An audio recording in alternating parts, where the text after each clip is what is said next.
You're listening to The Zone, ESPN Radio, 1600 AM, Cedar Rapids. We now leave our network programming to bring you the following special sports presentation. Cedar Rapids Kernels, good times roll. Play ball! Are you ready to let the good times roll? Are you ready for Kernels baseball?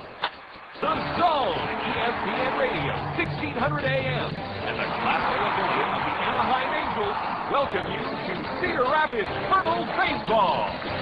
Now, in his ninth season as the voice of the Kernels, here's John Rogers.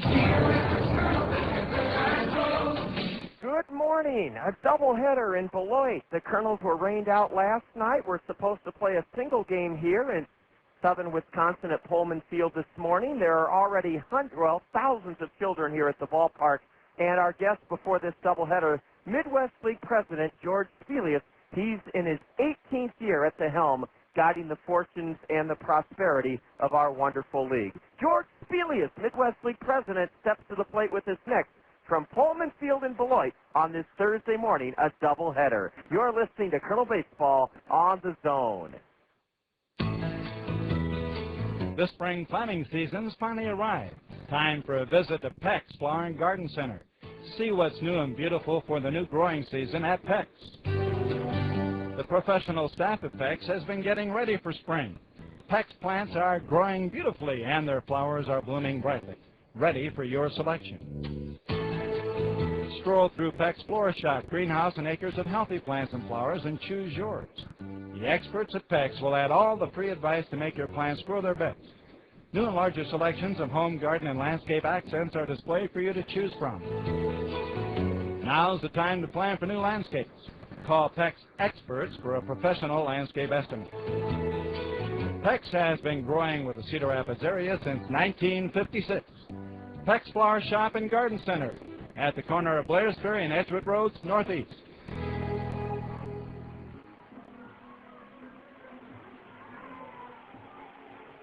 Midwest League President George Spelius. If anyone ever wonders why or doubts the effectiveness of 10 o'clock or 11 o'clock starts in the morning, which have become highly popular not just in the Midwest League but throughout minor league baseball, they should be here this morning in Beloit. What a turnout, George. Well, we're going to have a lot of young people here, as you said, John, and it has become very popular. You know, we bring these young people to a ballpark that may have never had an opportunity to come to a ballpark, and next time they go home, they'll say, Dad, Mom, let's go to the ballpark. I had a lot of fun, and they'll have a lot of fun today. Hey, they're going to have maybe somewhere between 2,000 and 3,000 here today, I think. But whatever it's, they're going to have a good time, and it is popular in minor league baseball. They have these early games. Unfortunately, it's not a getaway day for you. You got one more game tomorrow, but it's always nice having John Rogers here at Pullman Field, and maybe the way things are going, I'll jump into something anyway, that we're down to 2 pieces of land for our ballpark.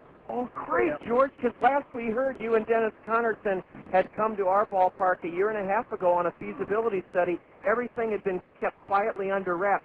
Bring us the update. You have 2 pieces of land as possible locations for a new ballpark. That's right. There's one just across the state line into Wisconsin. It's about 30 acres. Then we got another piece of land. You can almost throw a rock from the motel you're at to hit it across the way, and that's 59 acres. Oh, George, so that's your first challenge or hurdle is to procure a site. Now, are both of those sites close to the interstate? Because I know you're hoping to make the Snappers what they already are and what the Brewers are, a regional team, and being right off the interstate would be a plus, wouldn't it? Well, if anybody gets out of control, they could probably run into the stadium. Let's put it that way. So you're right off the interstate. Yeah, right off the interstate. George, is it true that with the success of the Rockford Independent League franchise that the Rockford city is going to build a new stadium, or are you guys a lot closer? No, they broke ground, and they'll be in our new stadium next year. It's a stadium that's going to cost around $6 or $7 million. They're going to be able to seat about 3,500, and so it be. They have independent ball down there. Midwest League doesn't care where they're at. We wish them success, sure, but we'll be successful too. We've been here 22 years. That's right, and all with the Brewers, and I wanted to ask you, well, let's stick with the new ballpark for just a moment. George Spelius, Midwest League president, our dugout interview guest before our doubleheader here in southern Wisconsin. George, the question I constantly get is, how do the markets like you, Burlington, and Clinton, with population bases of less than 40,000 people, how do you, quote, survive?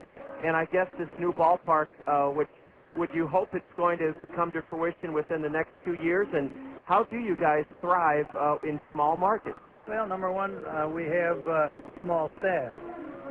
We have very good support, as you can well see by our signage out there. About 52 boards that the kids have sold here.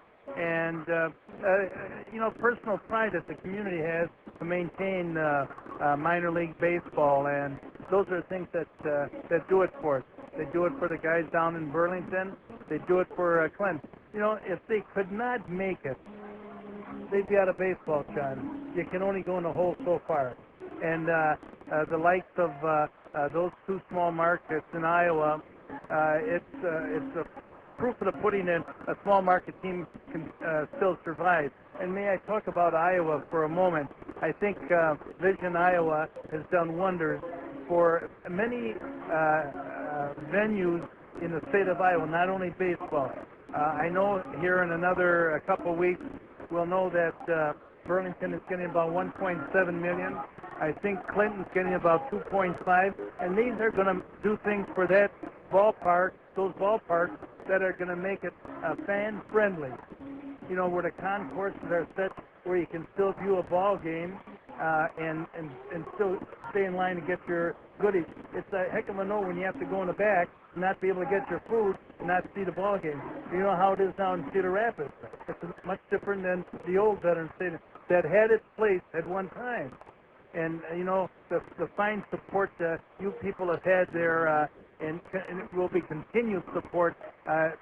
Hey, keep it up, folks, because, hey, that's the way you keep minor league baseball in your community. And the likes of some good friends of mine, Bob Nance, who he would have supported me if I didn't belong to any party. Well, he's Democratic or Republican. He thought you were the man 18 years ago, George, and he said, boy, I didn't know George would be in office this long, but he's so happy that you've seen this league grow and prosper. And, and Bob Brooks still talks to me, even if I'm a Badger fan, and all that kind of stuff. I'm glad they're going to blow up that stadium they have in Iowa City and do something to it. Last time it came there, I got lost on one of the aisles. George, of course, referring to the refurbishment of Kinnick Stadium. And, George, we're going to take a break. I know you want to say hello to a couple more friends in our front office, and we want to ask you about a few other topics before game one of a twin bill here at Pullman Field. We'll return with Midwest League President George Spelius in a moment on the Dugout Interview. You're listening to Colonel Baseball on the Zone. Okay, so I'm dropping my daughter off at daycare, and as I'm walking out, I see myself in the double door. Uh-oh is right. My hair looks terrible. My ends are all scraggly, and my roots. Did you see my roots? I can't believe I've been walking around like this. Have you tried Costco? Oh, I'd love to get my hair done, but who has the time? With work and the kids, I barely have time to find matching socks, let alone time for my hair. Besides, I need the work. Just go to Cost Cutters. They'll have you in and out looking great in no time. Yeah? Yeah. At Cost Cutters, the stylist will keep you looking great with a new cut, some color, even highlights. Check out mine. Oh, so Cost Cutters is your secret. Yep. I even get my favorite products there. Shampoo, conditioner. That's it. I'm going to Cost Cutters. Right now? My roots. Thank you. There are a dozen Cost Cutters here in our area, each offering a relaxed, convenient hair care experience with no appointments and no hassles. Cost Cutters make things easy and affordable with professional stylists who care about you. Cost Cutters, live your life. We always have time for your hair. Midwest League President George Spelius with us before the start of a doubleheader on this Thursday morning in Beloit. The joint, the ballpark loaded with kids, and they're already visiting the concession stands for those goodies George talked about. George, I wanted you to tell us about what turned out to be beyond anyone's expectations at the beautiful new Miller Park. You were there for the All-Star game 3 years ago, and last year you played the Wisconsin Timber Rattlers before how many people? And it looks like you're going to be able to do it again this season. Well, the Milwaukee Brewers were nice enough to ask the two Wisconsin clubs to play each other, and it worked out. And we did it on a date that the Brewers were out of town, and they anticipated 4,000 to 5,000 people just for the lower area. 14-5. And that's a tribute to minor league baseball. We had some pretty good kids on this Beloit team, as you well know. We got a few good kids here this year. I don't think it's as strong as the small club of a year ago, but I still think we'll draw somewhere around 7,000 to 10,000. And maybe I'm trying to be a little conservative, but hey, that's a great crowd. That's August 12th at Miller Park, the Battle of Wisconsin. George, one more question, and I know you have a couple more friends to say hello to. One of the most memorable games of our season last year was when a Midwest League umpire went down injured, and lo and behold, rather than call somebody out of the crowd or have one umpire work, we had a player from each team on the diamond umpiring. One of ours with Jake Mathis and Kevin Jenkins, but I thought that was fascinating that only in the Midwest League, or at least only in the minor leagues, would you see that sort of sportsmanship where a player from each team had to step in and call it like they saw it. And would you explain that rule? Well, the rule is that's our only alternative. Between the majors and the minors, they don't want 3 umpires at this level. They want these 2 umpires to alternate every day behind the plate. They feel they need that kind of work. But when you run into a problem like that, John, that's the only alternative we have. Some people don't particularly like that. I like it because those kids are going to be as fair as they can. Yeah, right. George, yeah, and it beats a postponement. Or the umpire working behind the pitcher's mound. Right. Yeah. Yeah. Some people don't like that. I liked it. Well, we didn't sign them up, either one of them, to be umpires. Well, George, before we let you go on this beautiful morning, some well wishes from you to our front office. You know, Wally Krause has put so many good years in, and he's still a director over there. I'll tell you, he's really, other than being a Hawkeye fan, we're really good friends, and he's done so much for the Midwest League. He's done so much for the Kernels, as you well know. And I always want to say hello to him when I get on the air, and he and his wife, and a guy who, Jack Rader, you don't find him any better. And there's a lot of good guys in this league. He's a good guy, really good guy. And I'm glad I was part of bringing him down. I suggested Jack to the Cedar Rapids Reds in those years to take a look at him. And that's why I feel so close to the Cedar Rapids organization and the people that are in it, and I applaud them what they've done, what they're yet to do, and why they pay you millions of dollars to be their play-by-play guy. John, you're one of the best too, and my very best to everybody in Cedar Rapids. George, thank you. I hope you get to our new ballpark for the All-Star game. I think I'll make it. Well, George Feely, it's marvelous to have you with us, and continued success on your plans for acquiring that land for your new dream ballpark. We love coming to Beloit. We feel privileged to come here. It's just a wonderful organization, and great to see you, and we'll enjoy too today, right? Thank you very much. Good luck to you down the stretch with your club. Thanks to George Felius, Midwest League president. I'm John Rogers. The sun is shining for the first time since we've been here in southern Wisconsin, and the Kernels will take on the Snappers in a twin bill with lots of kids here this morning and this afternoon. I'll have Game 1 starting lineups when we return. You're listening to Kernel Baseball on the Zone. Hi, this is Dave Town with Five Seasons Transportation and Parking. Do you ever wonder if it's safe to send your child on the bus? It is, and here's a few reasons why. All the buses in Cedar Rapids are equipped with security cameras, so the drivers always know what's happening behind them. The buses also have global positioning systems, or GPS, which means they can be tracked anytime by satellite. Does that surprise you? It shouldn't. Five Seasons Transportation takes safety very seriously, and we've taken many steps to make sure your child will have a safe, easy ride every time they take the bus. Even when your child isn't on the bus, Five Seasons Transportation is helping keep them safe by using pollution-free biodiesel and alcohol fuels, Iowa products that help keep the air clean. And if your child is ever in trouble, they can always flag down a bus for help. I'm Dave Town, and I like to think of the bus as a traveling safety cocoon, motoring along Cedar Rapids streets. And keep in mind, if the bus is that safe and easy for your child, maybe you should think about riding the bus to work.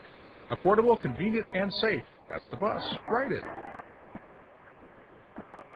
Wonderful to visit with Midwest League President George Felius before this first game of a doubleheader. Good morning, Eastern Iowa. This ballpark, Pullman Field, a quaint, cozy bandbox, and it's full of kids this morning for this first game of a doubleheader. The umpires are taking in the lineups. Let's set the starting lineup. First for Don Money in his 7th year at the helm, the former great with Philadelphia and the Brewers. Don Money's lineup. His Beloit snapper leadoff batter is Gilder Rodriguez at second base. Batting second in right field is Terry Truffles. Drew Anderson from the University of Nebraska will hit third, and he's in left field for the Snappers in Game 1. The catcher is Lou Palmisano, and he'll hit cleanup. Fourth best average in the league belongs to the DH for the Snappers, Vinny Rotino. He's hitting .345 and has a 10-game hitting streak. Hitting sixth at third base, he had 3 hits in the series opener Tuesday night, Adam Heather. Steve Moss will be in center field and bat 7th. Manuel Rodriguez hits 8th for the Snappers. He'll be at first base, and batting 9th, the shortstop, Gilberto Acosta. On the hill for Beloit in Game 1, he was born in Alaska. He lives in Alaska. He went to Cal Berkeley. 6'4", 210-pound right-hander, 22-year-old Brian Montalbo. Montalbo is 22 years old. Brian is 2-1 on the year, 3.00 ERA, and he's making his third start, or check that, his 7th start of the season. Brian Montalbo from Alaska. Allen Motor Company proud to present the Game 1 Allen Motor Company Kernels starting lineup. Allen's is open late tonight until 9 o'clock, and their grand opening sale on Kias is underway. Kias, brand new cars under $9,000 at Allen Motor Company. Now, before we give you the Allen Motor Company Kernel starting lineup, let's enjoy the singing of the Star Spangled Banner by youngsters down below.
The national anthem, a full house of children here for Game 1 of a doubleheader.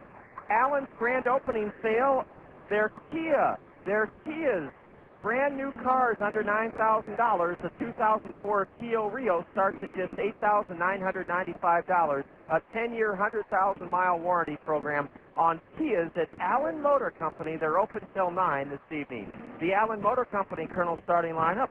Juan Cosby in center leads it off. Batting second, Howie Kendrick at second base. He's second in the league with a .348 average. In left field, Matt Pauley hits third.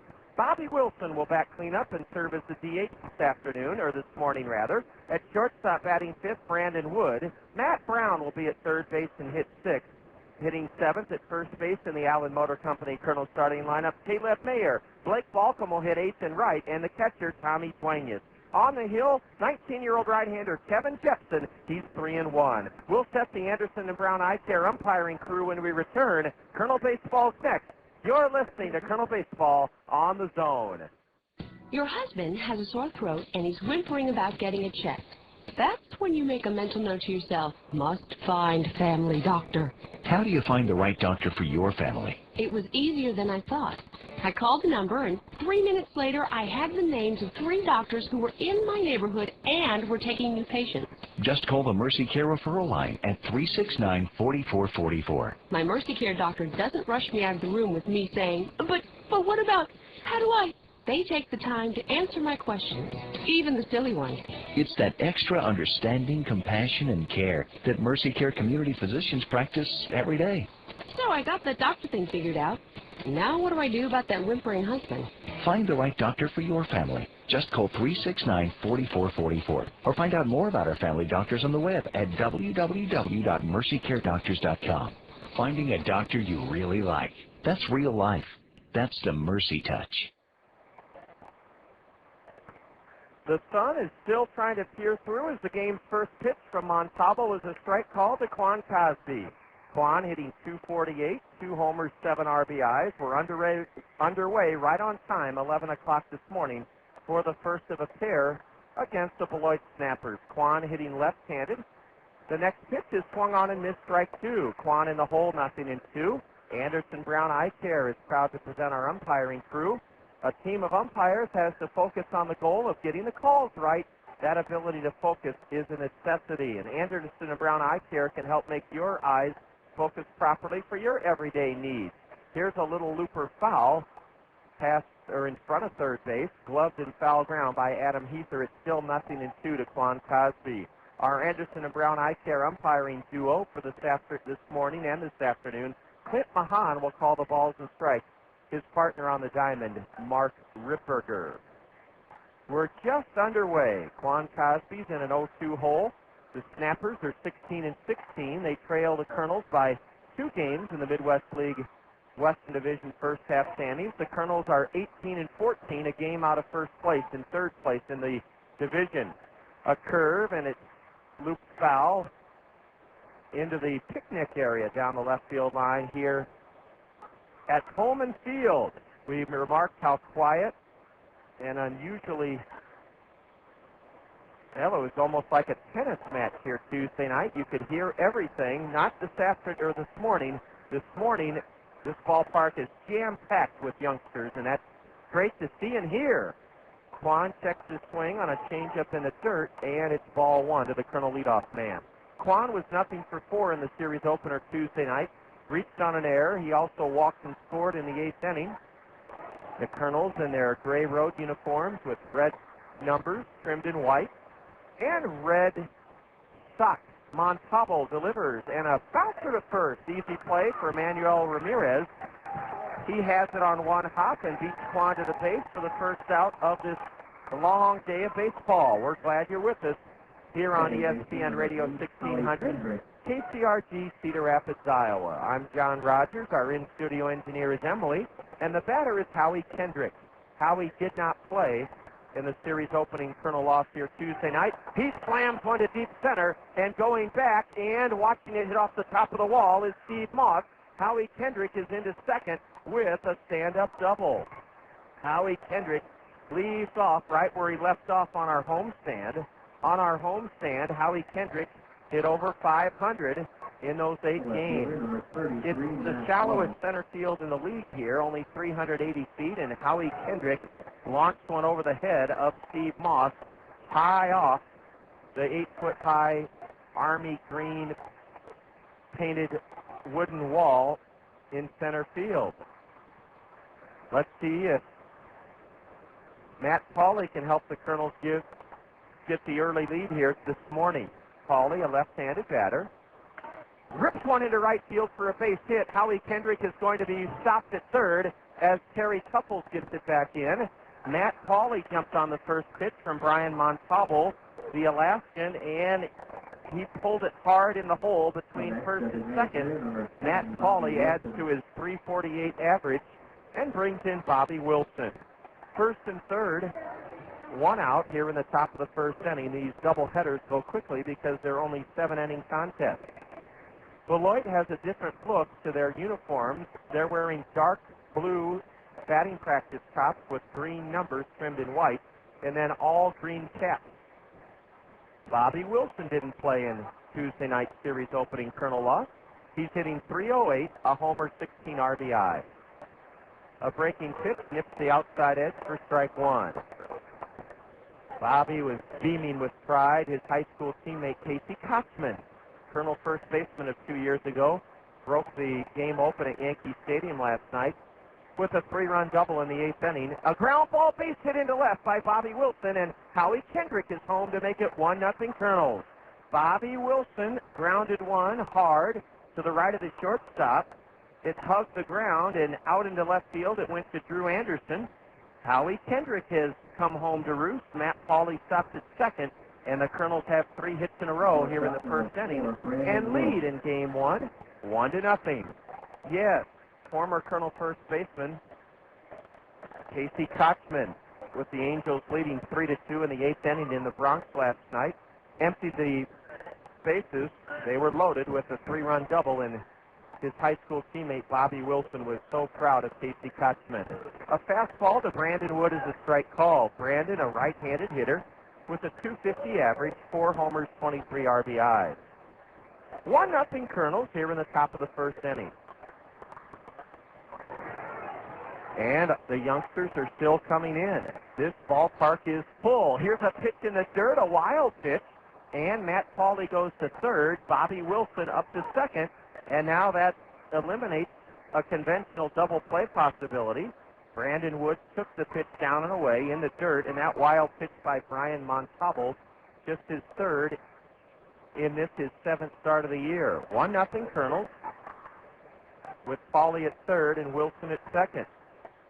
The 1-1 to the Kernel shortstop. High and away, ball 2. Matt Pauley, or check that, Bobby Wilson's RBI single driving home Howie Kendrick. It was Bobby's 17th RBI of the year.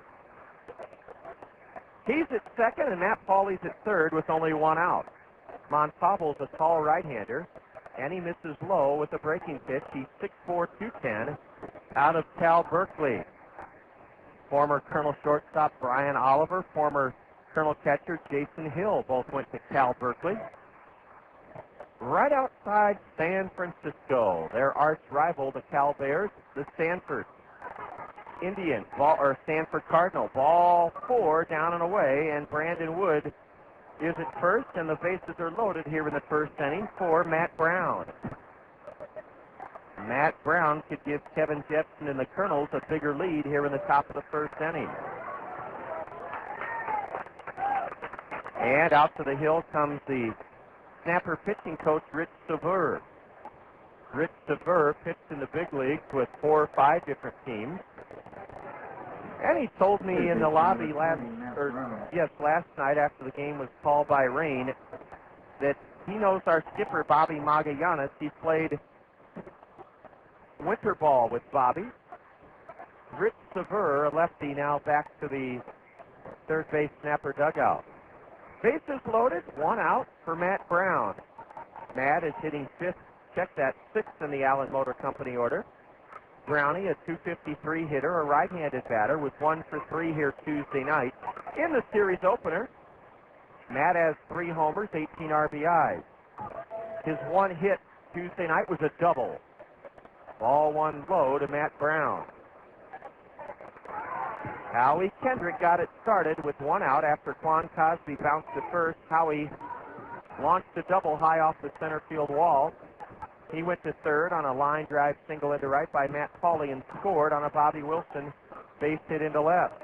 A wild pitch followed to put runners at second and third. Then Brandon Wood walked, and now Matt Brown looks at a pitch low for ball 2. We'll set the snappers for you defensively here in the top of the first inning as Matt takes the strike called. Drew Anderson from the University of Nebraska is in left. Steve Moss in center. He's playing into left center. And in right, it's Terry Truffles. Adam Heather at third for Beloit. Gilberto Acosta at short. Gilder Rodriguez at second. And Manuel Ramirez at first. A deep drive into center. Way back goes Steve Moss. It may go. It's a grand slam. And it's 5-0 Kernels. Matt Brown on a 2-1 pitch, hammered one into deep center, just to the left of the 380 mark. Grand slam for Matt Brown. With Pauley, Wilson, and Wood aboard, Matt is greeted at home plate, his 4th home run of the year, and a grand slam gives the Kernels an early lead in game 1 of this twin bill, 5-0. Matt Brown clears the bases in grand style with a grand slam. The breeze is blowing out where Matt Brown hit it at about 10 to 12 miles an hour. It was a line drive over Steve Moss's head, over the center field wall, and a grand slam by Matt Brown makes it 5-0 Kernels. Caleb Mayer on a 1-0 pitch serves it foul into the backstop. Strike one. 1-1 to Caleb, the seventh man to bat here in the Colonel 5-run first inning. Bobby Magallanes had wake-up calls for all the guys at 7:15 this morning. He wanted to make sure that they, A, ate breakfast, and B, came to the ballpark with fun and business on their mind. Bobby believes in having fun playing this game, but he's also a very stern, fatherly-like figure that makes sure that the fellows have a high standard with which to meet. And one of those standards was early up this morning, eat breakfast. The Colonels got here at 9 o'clock this morning for this 11 o'clock start. A 2-2 pitch to Caleb. He just fouled one back, and now a curve is high, ball 3. A full count to Caleb Mayer, hitting at 200, 2 homers, 9 RBIs. He homered over the center field wall here Tuesday night in the 7th inning. He grounds one to the left of the shortstop, gobbled up by Gilberto Acosta, and throws to the right field side of the bag, but a good stretch by Manuel Rodriguez. Caleb Mayer on a 3-2 pitch grounds out to short for the second out of the Colonel first inning. 5-0 Colonels. Kevin Jepsen, the Colonel starter, was given a 6-0 lead in his previous start. That was Friday at home against Burlington. He didn't have his best stuff. The Colonels wound up losing to the Bees 10-8. Blake Balcom takes just low, a fastball, ball 1. Blake, the 8th man to bat here in the Colonel 5-run first inning. Now Balcom, a one-hopper to the shortstop, and it's charged by Acosta. He unloads to get Blake Balcom. In the first inning for the Colonels, 5 runs on 4 hits, a walk. There were no snapper errors, and the Colonels leave the bases empty. First game of a doubleheader, and after 1/2 inning, the Colonels 5, the Snappers nothing. You're tuned to Colonel Baseball on the Zone. Knowing who you are is important. At Kirkwood Community College, we know who we are. We are accessibility. We are quality. We are opportunity. We are community. Who are you? We can help you learn. Kirkwood.edu. Here's a fact about the new Veterans Memorial Stadium I bet you didn't know. All of the grounds surrounding our community's newest source of pride are maintained by Greg's Lawn Service. That's right, it's Greg's Lawn Service that provides you with that initial lift when you approach our magnificent new ballpark. Greg's Lawn Service can put their first-class signature on your yard, elevating it to the same immaculate condition you see around the stadium. Greg's Lawn Service, a cut above the rest since 1983.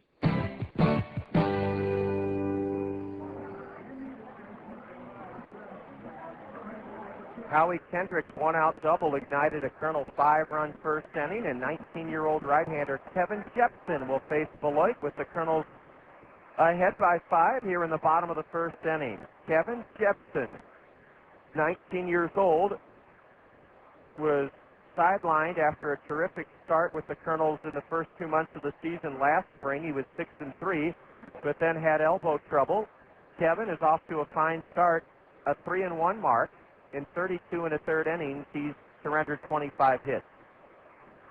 Kevin has fanned 24 batters in 32 1/3, walked only 13 in 32 1/3. He's making his 7th start of the season with a 3.06 ERA. The Colonels defensively on the infield have Matt Brown at third, Brandon Wood at short, Howie Kendrick at second, and Caleb Mayer at first. Left to right in the outfield, Matt Pauley, Quan Cosby, Blake Balcom, and Tommy Duenas is behind the plate. In that Friday night 10-8 loss at home against Burlington, Kevin Jepsen went 5 innings, gave up 5 runs, 4 earned on 5 hits, struck out 5, walked 2. He had a 6-0 lead and did hold it in 5 innings, but it wasn't his best start of the season. Here's Gilda Rodriguez taking low for ball 1. We're underway here in the bottom of the first inning. Gilder, nothing for 3, walked his first 2 times up, reached on an error in the Tuesday opening 7-3 Beloit victory. Jepsen fires high for ball 2 to Gilder Rodriguez. He's batting .301, no homers, 9 RBIs. Gilder's a switch hitter, 20 years old, out of Venezuela. You can hear the kids hooting and hollering and stomping, and a strike is in on the inside corner to Rodriguez. The Colonel third baseman, Matt Brown, is in about 3 feet, maybe 4 feet on the grass at third, expecting a bunt. Swing and a foul into the screen, straight back to the plate. And it's 2-2 to Gilder Rodriguez. 325 down the line here at Pullman Field. 380 to dead center, the shortest center field in the Midwest League, and a double scoreboard in left center. All 3 just missed low, according to plate umpire Clint Mahan, to Gilder Rodriguez. Kernels in their all red caps with gray road uniforms and red socks. Gilder Rodriguez punches one foul past third between Don Money, the 7th-year skipper of these Snappers, and Matt Brown, the third baseman. Matt had the big blow in the Colonel 5-run first. A grand slam over the center field wall. Another payoff pitch from Kevin is slapped foul down the left field line into the Snapper bullpen. Lots of afternoon action. We'll be reporting on it as we go along here. In fact, 5 afternoon games in each league. Ball 4 is high and away. Gilder Rodriguez draws a leadoff walk, not the start that Kevin Jepson was hoping for this afternoon. Chris Hunter, the Colonel starter here Tuesday night, was plagued by wildness. Chris walked 5 in 4 innings. Nick Touchstone was scheduled to be our dugout interview guest, but with the rain out last night and the availability of Midwest League President George Spelius, we'll pick it up with Nick Touchstone a little later this spring. He reflected on his 4 shutout innings in relief of Chris Hunter Tuesday night. Ripping one foul into the backstop is Terry Truffles, a .289 right-handed batter. Truffles batting with a runner at first, nobody out, here in the bottom of the first. 5-0 Kernels, game 1 of a twin bill. Truffles stands straight away from the right side. And Terry looks at a strike at the knees on the outside corner. Terry Truffles had 1 hit in 5 at-bats Tuesday night, but what a big hit it was. It was a 2-out squeeze bunt in the 4th inning that put Beloit ahead 5-0. Truffles swings and misses, strike 3. A slider down and away, and Terry Truffles is out on 3 pitches. 1 on, 1 out for Drew Anderson. Anderson, a 22-year-old left-handed batter, a Nebraska Cornhusker from Kearney, Nebraska. Drew, nothing for 3 Tuesday night. Drew a 2-out walk in the 6th inning. He's hitting .248. Couple of homers, 11 RBIs. Caleb Mayer is holding the runner at first, and that runner draws a throw. And Gilder Rodriguez is back standing up. The sun desperately trying to come out for good here on this Thursday morning in Beloit. The wind blowing out towards center, and a fastball is a strike called to Drew Anderson, who steps out. Pullman Field. Grandstand roof supported by steel girders. Bleachers down the line. A late swing and a miss by the left-handed hitter. Strike 2 as Kevin Jepson just reared back and smoked that one by the left-handed hitter. Quan Cosby in center is shading left-handed hitting Drew Anderson to hit into left center. Rodriguez has a big lead at first. He's not going, and a pitch whistled foul into the facade of the grandstand roof just above our head. Listen to the kids come alive, stomping and clapping to the beat.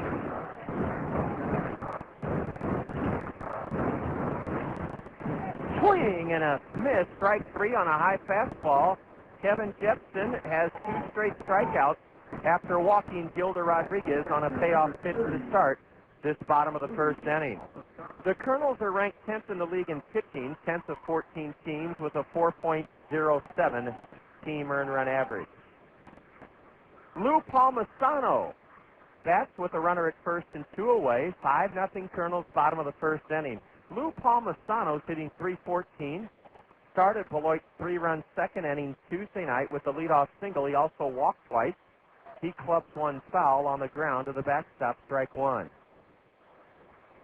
In the American League this afternoon, our parent club, boasting the best record in the major leagues, the Anaheim Angels, play the Yankees. Detroit hosts Oakland this afternoon. The Mariners and Twins play at the Metrodome this afternoon.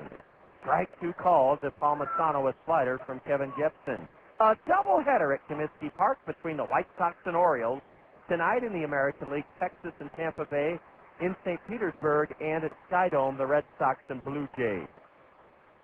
Now, wait a minute. The runner's gone down to second. I'm going to have to ask Dave Costello how he got there. A runner at second with 2 outs and Lou Palmisano in the hole 0-1. A broken bat bouncer. Kevin Jepson leaps, has it, and underhands to first to end the inning. Lou Palmisano broke his bat and almost bounced one over Kevin's head, but he leapt high and snared it. In the first inning, no runs for Beloit, no hits, no Colonel errors, a walk, a man left, and we'll find out how Lou Palmisano, or how Manuel Rodriguez went to second base. That's where he ended up on the comebacker that ended the inning. After one, first game of a twin bill, Kernels 5, Snappers nothing. You're tuned to Kernel Baseball on the Zone. Been looking to buy a used car, truck, or van? If so, head to Select Auto now. All vehicles are priced to sell with bottom line pricing. Monthly bills getting you down? Can't afford the car of your dreams? No problem. Select Auto offers payment plans to fit around your budget. Select Auto also offers great warranties on all cars, not to mention their experienced and friendly staff in their full-service service department. Hate being chased around the lot by those annoying salespeople? At Select Auto, you won't be bothered by any salespeople. You deal directly with the owners. Got bad credit? Not a problem. They offer financing for any credit, good or bad. Still not sold? Purchase any used car over $5,000 and get $200 in free gas. Hurry in, this deal only lasts during the month of May. What are you waiting for? Visit either of Select Auto's 2 convenient locations, on 1st Avenue downtown Cedar Rapids or on 7th Avenue in Marion.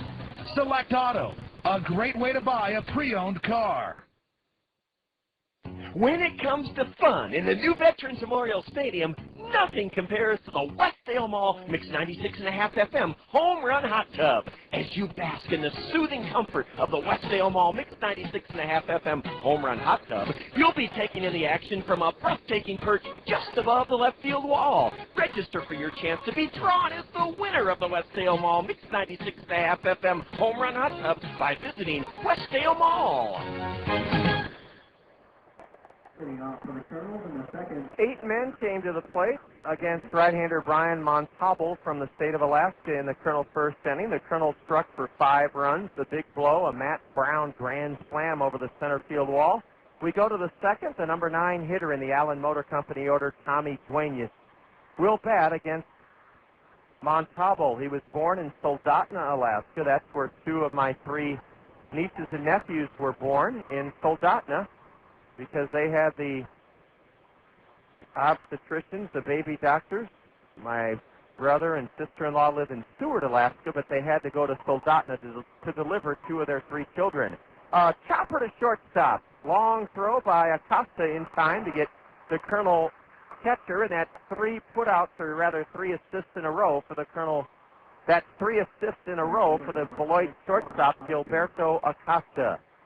He got Caleb Mayer and Blake Balcom to end the Kernel first, and he takes out Tommy Duenas to open up the Kernel second. Quan Cosby started this morning's action by bouncing out to first base. Quan, a switch hitter batting left, slightly open stance, holds the stick right down on the end, and a breaking pitch inside to Cosby. We set the slate for you on the State Farm Major League scoreboard. In the American League, we'll take a look at the National League action, 5 afternoon games. In the National League, a ground ball hit sharply to Manuel Rodriguez. He has it and takes 3 quick steps to his left and tags first base. Quan Cosby hit it sharply on the ground, and for the 2nd straight time, he is retired unassisted by the first baseman, Ramirez. 2 away quickly here in the Kernel second inning. Howie Kendrick at the plate. Howie was our dugout interview guest Tuesday. Told us that he wanted to say hello to his family down in Florida, the Cokers. Howie moved in with the Cokers when he was 13 or 14 years old. Ball one outside. Kendrick now swings at a changeup and misses strike one. In the National League this afternoon at Miller Park, the Expos and Brewers. The Cardinals have taken the first two in their series with Atlanta. They host the Braves again today at Busch Stadium. A bunt by Kendrick, and this will be a base hit. Howie Kendrick bunts his way on. Howie's 2 for 2. Kendrick saw Adam Heather playing deep at third, and so he just put one down into that thick, long grass on this Pullman Field infield, and he's aboard with a 2-out bunt single. Howie Kendrick, adding to his .308 average, is 2 for 2 this morning. A doubleheader this afternoon at Coors Field in Denver between the Pirates and Rockies. The Dodgers this afternoon take on the Cubs at Chavez Ravine, and Philadelphia and the Giants at SBC Park by the Bay. Matt Pauley singled and scored in the Colonel 5-run first. Ball one down and into Matt, left-handed batter with a team-high .348 average. Tonight, the Marlins in Houston at Minute Maid Park. Bank One Ballpark in Phoenix has the Mets and Diamondbacks tangling, and the Reds and Padres at Petco Park in San Diego. A ground ball to second should end the inning. Gilder Rodriguez has it and flips to first, and Matt Pauley ends the Colonel's second by grounding to second. No runs for the Colonels in the second. A 2-out bunt single by Howie Kendrick. One hit. There were no snapper errors. The Colonels leave the one man on, their first man stranded this morning. Game one of a doubleheader moves to the bottom of the second in Beloit, where the Colonels lead the Snappers 5-0. You're tuned to Colonel Baseball on the Zone. With all the talk about rising gas prices, doesn't it make sense to drive a fuel-efficient vehicle? You can when you buy with confidence at Randy Keel Honda. Get up to 51 miles to the gallon with the Honda Civic Hybrid. Every Honda model has awesome fuel efficiency. Don't wait for $2 a gallon gas to buy a fuel-efficient car. Not when you can save time and money now by previewing Randy Keel's fuel-efficient inventory online at randykeel.com. Right now, lease a 2004 Honda Accord LX for only $235 per month. At Randy Keel Honda, you'll find many great buys under $5,000 too. Randy Keel is the home of confidence, a 7-year, 100,000-mile guarantee. Randy Keel is dedicated on getting you the lowest possible price backed by the best service in the Midwest. Stop by and see for yourself at Randy Keel Honda, Centerport Road Northeast in Cedar Rapids, or visit them on the web at randykeel.com. Accord LX lease, 36 months, $14.88 due at lease signing. Includes first month's payment, security deposit, capitalized cost reduction, and excludes tax and license. Hey, corporate employees and union members too. Airport National 27-hole public golf course in Cedar Rapids has an unbelievable new corporate union season pass special for you. 2 people for $300, 4 people for $250, 10 people or more for only $200 each. Add a spouse for only $125 or just $50 for each child. Airport National Public Golf is now accepting new corporate, charity, and church golf outings and leagues starting as low as only $11 per person. Holy slice, Batman. Please visit us 4 miles east of the Eastern Iowa Airport today. Thanks for spending your Thursday morning with us here on the Zone. We're going to the bottom of the second, and one of the league's hottest hitters, Vinny Rotino from Wisconsin Lacrosse, will lead off. The designated hitter batting fifth has a 10-game hitting streak for the Snappers. He's fourth in the league with a .345 average, 4 homers, 23 RBIs. Vinny Rotino, 2 for 4 Tuesday night. A 2-run homer in the 5th inning staked Beloit with 7-1 lead, and they hung on to win it Tuesday night 7-3. Rotino backs away from a pitch just inside. Vinny signed as a non-drafted free agent by Milwaukee, and what a signee he was. He's 24 years old, a very low batting crouch, and Kevin fires high, ball 2 to Vinny Rotino, R-O-T-T-I-N-O, leading the Snappers in average home runs and RBI. Open stance, his front foot, his heel is all the way off the ground. Fastball upstairs, 3-0 to the batter, Vinny Rotino. 24 is considered a little bit old for the Midwest League, but the Brewers were willing to sign this kid out of Wisconsin Lacrosse They're a Division III school right on the Mississippi River, La Crosse, Wisconsin, a beautiful city of about 75, 80,000 folks. A strike and now a ball up and in. Kevin Jepsen starts the second inning the same way he started the first, and that is he has issued a leadoff walk. Now Adam Heather, a red-hot batter as well for the Snappers. Heather was 3 for 3 Tuesday night, was hit by a pitch. He scored 2 of Beloit's 7 runs. Heather played here in 47 games last year, batted .228, 2 homers, 22 RBIs. Right-handed batter Adam Heather out of Long Beach State. One of the premier baseball programs in the country year after year. A strike called on the inside corner to Adam Heather, H-E-E-T-H-E-R. He has a straightaway stance. Warm, partly sunny Thursday morning, and a breaking pitch just outside, 1-1 to Heather. That's just missed. The wind is blowing out at, well, I estimated 10 to 12 miles an hour. I'll say more like 15 to 17 miles an hour. It's blowing out from home plate right over the 380 mark. Quan Cosby in center plays Heather straight away. Look out, a pitch inside, ball 2, almost hit Adam Heather. Kernels are 18-14, and we trail Clinton by a game in the West Division first half standings. Kane County is a half game behind the Lumber Kings, 1 half game ahead of the Kernels. The Kernels are a game ahead of Peoria as Heather hits a long fly ball foul down the left field line. 1-2 to Adam Heather. Beloit is in 6th place in the mad scramble in the West Division first half race. The Snappers are 3 games out of first and 2 behind the Kernels. A ground ball to third, could be 2. Matt Brown to second, out. Howie Kendrick to first, double play. Adam Heather, who had 3 hits Tuesday night, wrapped into an around the horn 5-4-3 twin killing, and Kevin Jepsen quiets this crowd down just a bit on that pitcher's best friend, the old wholesaler, 5-4-3. Matt Brown, who clubbed a grand slam in the first inning this morning, has started a 5-4-3 double play. 2 gone, bases empty for Steve Moss. Moss is a right-handed batter out of Los Angeles. And ball 1 outside, flicks out of the mid of Tommy Duenas, the catcher. Moss is just 20 years old, yet this is his 3rd year in professional baseball. From Notre Dame High School in Sherman Oaks, California.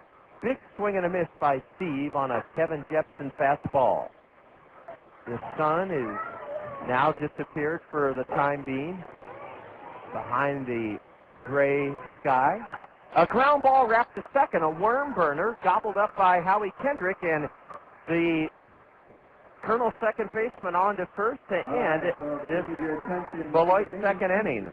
A leadoff walk, a double play, and a ground out. No runs for the Snappers, no hit to walk. There were no Colonel errors, and nobody left by Beloit.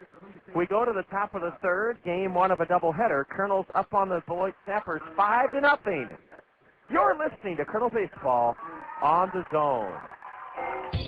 The way to pocket important savings is to take advantage of Chevron motor oils and lubricants from the Jepsen Oil Company, your local Chevron oil distributor. Chevron lubricants are made from higher quality base oils for better performance, and that means longer life for your engine. Contact the Jepsen Oil Company in Cedar Rapids for details on how you can save time and money with Chevron lubricants. The Jepsen Oil Company, serving Iowa with quality lubricants since 1933. Visit Jepsen Oil Company at www.jepsen.com. Did you know nearly 40% of all the waste going to landfills is paper? That includes newspapers, magazines, catalogs, junk mail, computer paper, cereal boxes, pop and beer cartons. Your friends at Cedar Rapids Solid Waste and Recycling encourage you to recycle those common household paper products by putting them in your blue recycling box on collection day. Save our landfill space. Recycle your paper waste.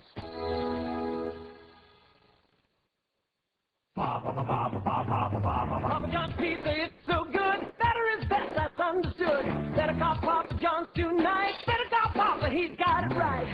Better ingredients, better pizza. Papa John's. Attention baseball fans, call your local Papa John's for our home run special. Get a large pizza with up to 3 toppings of your choice for only $9.99. Papa John's. Better call Papa. Well, with all the fun the kids are having here this morning, we want to remind you that you can have the same kind of wholesome, affordable family entertainment. Our longest homestand of the year begins Thursday, May 20th, a 12-game homestand. Give us a call for tickets. We can take care of you very easily. You just pick up the phone and call our box office at 896-7560. 896-7560. The beginning of a 12-game Kernel homestand, Thursday, May 20th. It lasts through Memorial Day, Monday, May 31st. Ball 1 to Bobby Wilson. Now a let-up is in from Brian Montalbo. 4 strike 1. Bobby wraps a single into left. An RBI single to put the Kernels ahead 1-0 in the first inning. He was aboard when Matt Brown belted a grand slam. Bobby Wilson hits a bullet foul into the snapper left field bullpen, strike 2. Brian Montalbo making his 7th start, 33 innings pitched. He surrendered 23 hits in 33 innings, struck out 23 batters in 33 innings, walked 17, and he's now given up 6 home runs. The league only hitting 193 against him, a curveball, and Bobby Wilson flicks his hand through the zone and fouls it off to the right to stay alive. 1 ball, 2 strikes. Bobby is the DH and cleanup batter in Game 1 this morning. We're bringing you a double dip from southern Wisconsin. Beloit, a breaking ball from the right-hander, taken outside. 2-2 to Bobby. We have our second noon game of the season on Thursday, May 27th. That's part of our 12-game homestand. Ball 3 downstairs to Wilson. The weather will be much nicer, and we'll be in a summer-like mood when we return home Thursday, May 20th. A payoff pitch is low and away, and Bobby Wilson draws the leadoff walk here in the Kernel third inning. 5-0 in favor of the Kernels. Brandon Wood walked on a 3-2 pitch in the first inning to load the bases for Matt Brown. Matt's grand slam home run up his home run total this season to 4, and he now has 22 runs driven in.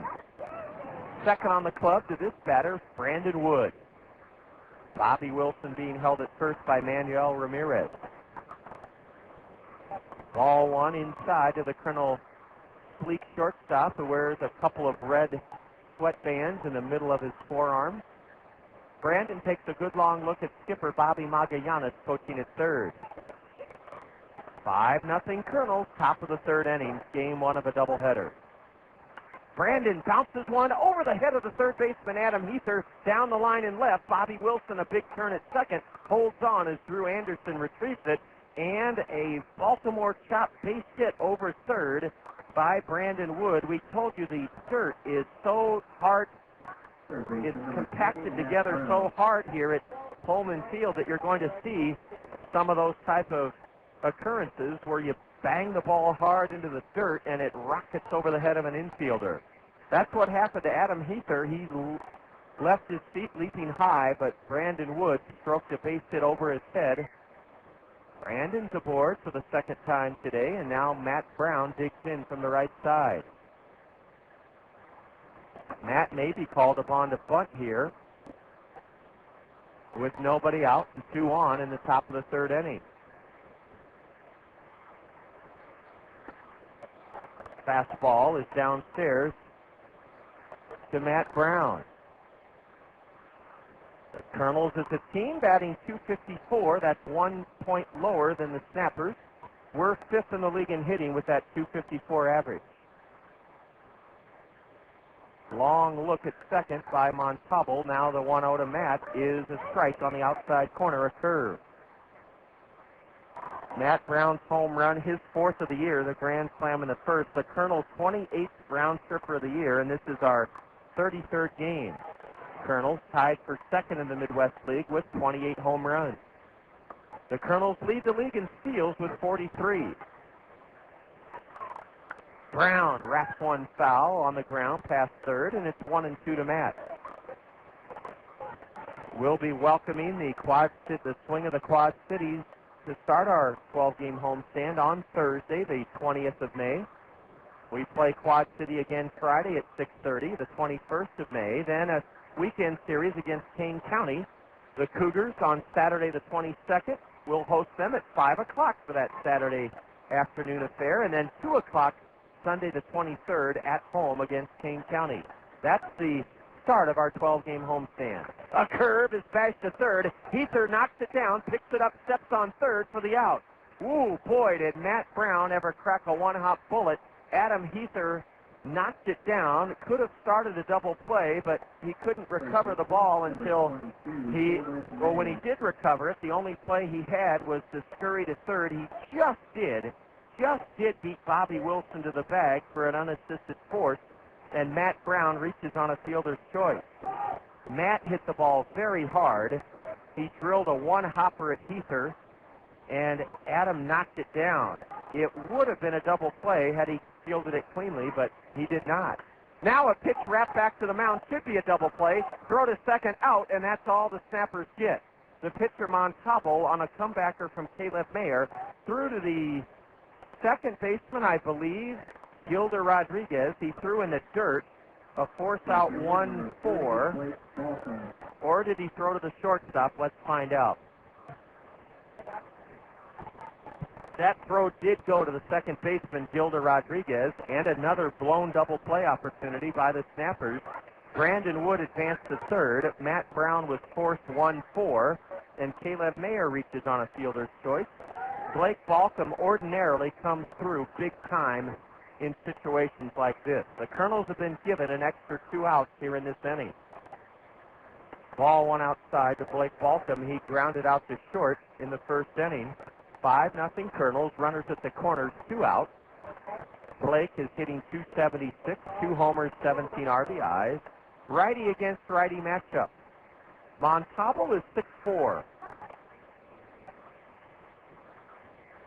Ball 2 up and in to Blake Balcom. Brian Montalbo was taken in the 7th round by the Brewers last year out of Cal Berkeley. Blake Balcom 1 for 4 in the series opener Tuesday night. A 2-out single in the 4th inning. This ballpark is buzzing with children. Swing and a miss on a high curveball. Blake chased ball 3. A lot of Midwest League youngsters are susceptible to that high pitch. It's hard to lay off of when it starts right above your eyes. You can see it so well, but your hands can't catch up to it. A bouncer to third will end the inning. Adam Heather throws to second for the fourth of Caleb Mayer.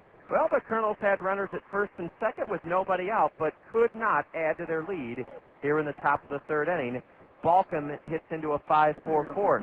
No runs in the Kernels' third, a walk, 1 hit, no Beloit errors, and the Kernels leave 2 men aboard, and we've stranded 3 in 3 at-bats.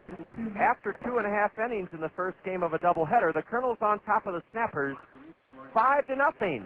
You're listening to Kernel Baseball on the Zone. Whether you're a serious athlete or a weekend warrior, injuries can take you out of your game. Smart athletes know that Physiotherapy Associates at Cedar Rapids are the experts in the treatment and prevention of sport-related injuries. Our expert staff serves the metro and surrounding area high school athletes. Physiotherapy Associates at Cedar Rapids, the smart choice in sports medicine. Call us at 398-1569. That's 398-1569. We'll get you back in your game today. Dun, dun, dun, dun, Da-da-da-da-da! Hey, call the A-Team!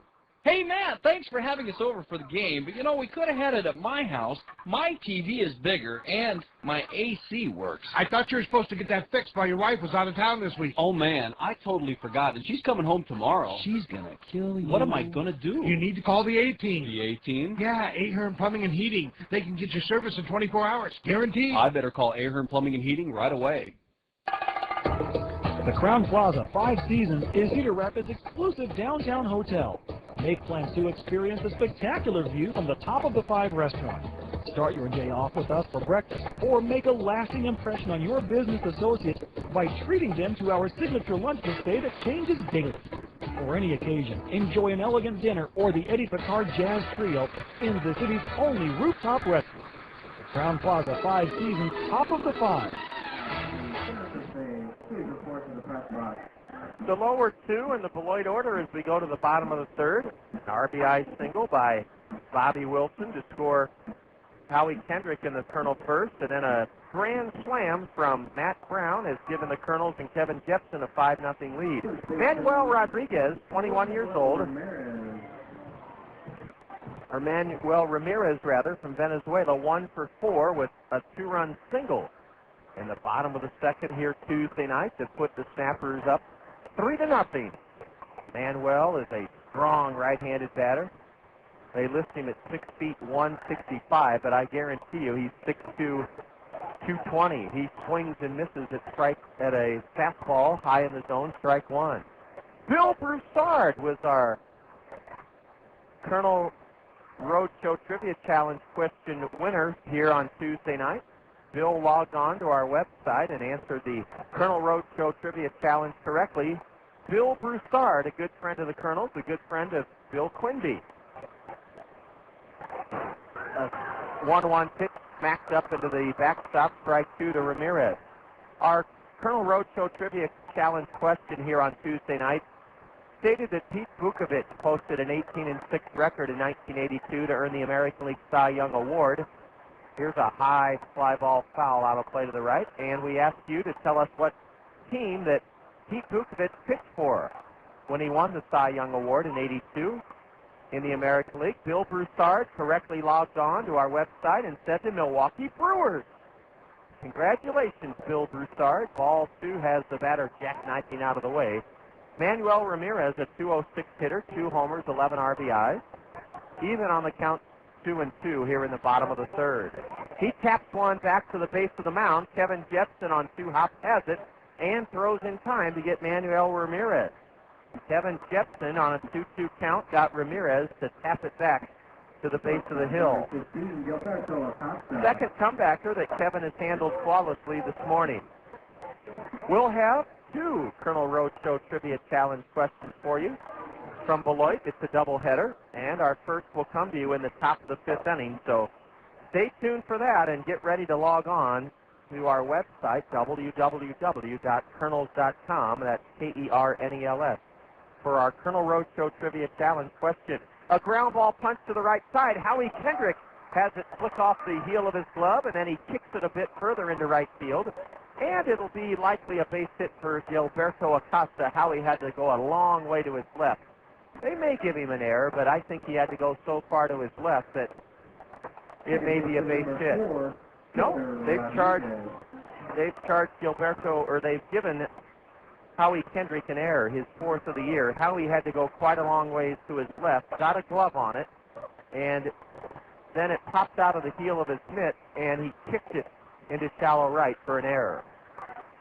1 on, 1 out for Gilder Rodriguez, who squares and fakes the bunt and takes the strike at the knees from Kevin Jepsen. Kevin, an Anaheim Angels 2nd-round draft pick 2 years ago, out of Nevada. He's ahead 0-2 as the batter Rodriguez spots one foul over the third base snapper dugout. Gilberto Acosta reaches on an error charged to Howie Kendrick at second with 1 out here in the 3rd inning. 5-0 Colonels. Rodriguez bats from a deep squat and hits a double play ball to short. Wood to Kendrick 1, Howie to first, not in time. Boy, that Rodriguez got down the line quickly, and the Colonels do get a force out of Gilberto Acosta. It went 6-4. Howie's throw was late. Gilder Rodriguez flew out of the batter's box. The switch hitter batting left prevented a double play on a bouncer to shortstop. The Colonels get the force of Gilberto Acosta at second. 1 on, 2 out for Terry Truffles. He struck out his first time up. Truffles, a right-handed hitter, whacks one hard into the screen, strike one. Truffles from TCU. Lives in Plano, Texas. That's near Dallas. Pioneer League All-Star outfielder last year with a .349 average in 68 games. No homers, 22 RBIs. Jepsen misses low with a fastball. 1 ball, 1 strike to Terry Truffles. A homer, 12 RBIs. He steps out. Beloit in all-white home trousers with a dark blue narrow stripe down the side, and then their dark blue knit batting practice top. Look out, Terry Truffles is struck on the front arm just below the elbow. He's fine, and that hit batsman is the fourth of the year by Kevin Jepsen. Gilder Rodriguez goes to second on a hit batter. Drew Anderson struck out in the first inning. Drew's a left-handed hitter. 2 on, 2 out. Beloit batting in the third, and the Kernels leading 5-0. There are seats here at Pullman Field right behind home plate at field level, right behind a chain-link fence. You can sit at field level and enjoy the action. Swinging a foul into the backstop where those folks are sitting right behind the screen. And then about a 5-foot-high rise in the grandstand, there are 6 plastic rows of blue bucket seats, royal blue seats. And then above those there are 10 rows of aluminum back bleachers. That composes the grandstand. A pitch just missed inside to the left-handed batter Anderson, 1-1. Down the line, not underneath the cover of the grandstand, are 2 sections of bleachers, aluminum bleachers. And this ballpark is nearly full to capacity with children. School-age youngsters. Ball 2 zips inside to Drew Anderson. Tommy Duenas pops out of his catching squad and yells a few words of encouragement to his 19-year-old battery mate, Kevin Jepson. An error and a hit batter in this inning have the Snappers with a chance to score. A pitch down and in, ball 3 to Drew Anderson. Beloit hitting .255 as a team, 4th highest average in the 14-team Midwest League. Don Money may start the runners even though his club trails 5-0.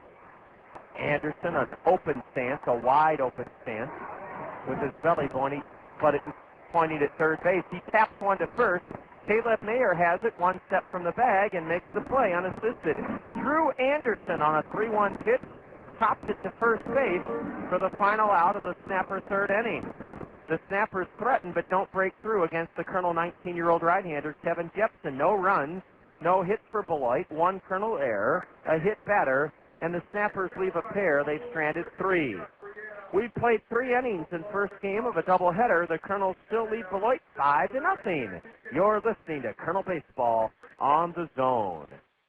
When searching for a professional logistics team of experts to handle your warehousing operations, look to Worley Warehousing. Worley Warehousing will help you achieve greater efficiencies by providing superior warehouse facilities, technological advancements, and expert professionals.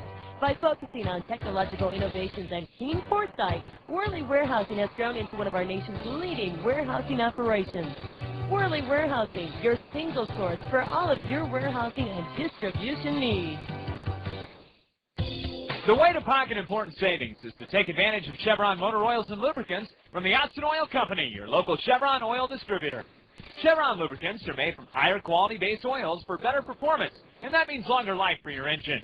Contact the Jepsen Oil Company in Cedar Rapids for details on how you can save time and money with Chevron lubricants. The Jepsen Oil Company, serving Iowa with quality lubricants since 1933. Visit Jepsen Oil Company at www.jepsen.com.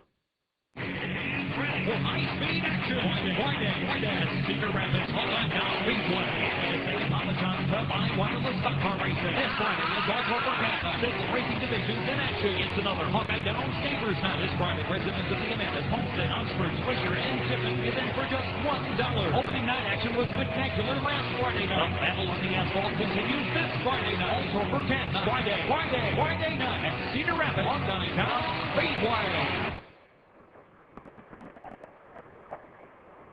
Okay, as we approach noon, we want to remind you that anytime the Kernels score 10 or more runs, home or away, it's a Taco Bell 10 spot, and that means the next business day and evening you can get up to 10 beef tacos for only 39 cents. That's 50 cents off the regular price at Cedar Rapids Taco Bell. The Kernels are halfway to that Taco Bell 10 spot this afternoon, or this morning rather, in Game 1, leading 5-0. Tommy Duenas takes a letter-high curveball from right-hander Brian Montalbo, Montalbo, for strike 1 called. Tommy batting at 131, no homers, 5 RBIs. had 2 hits for the Kernels in our series opening loss here on Tuesday night. A high pop foul drifts over the Kernel first base dugout. 0-2 to Tommy Duenas.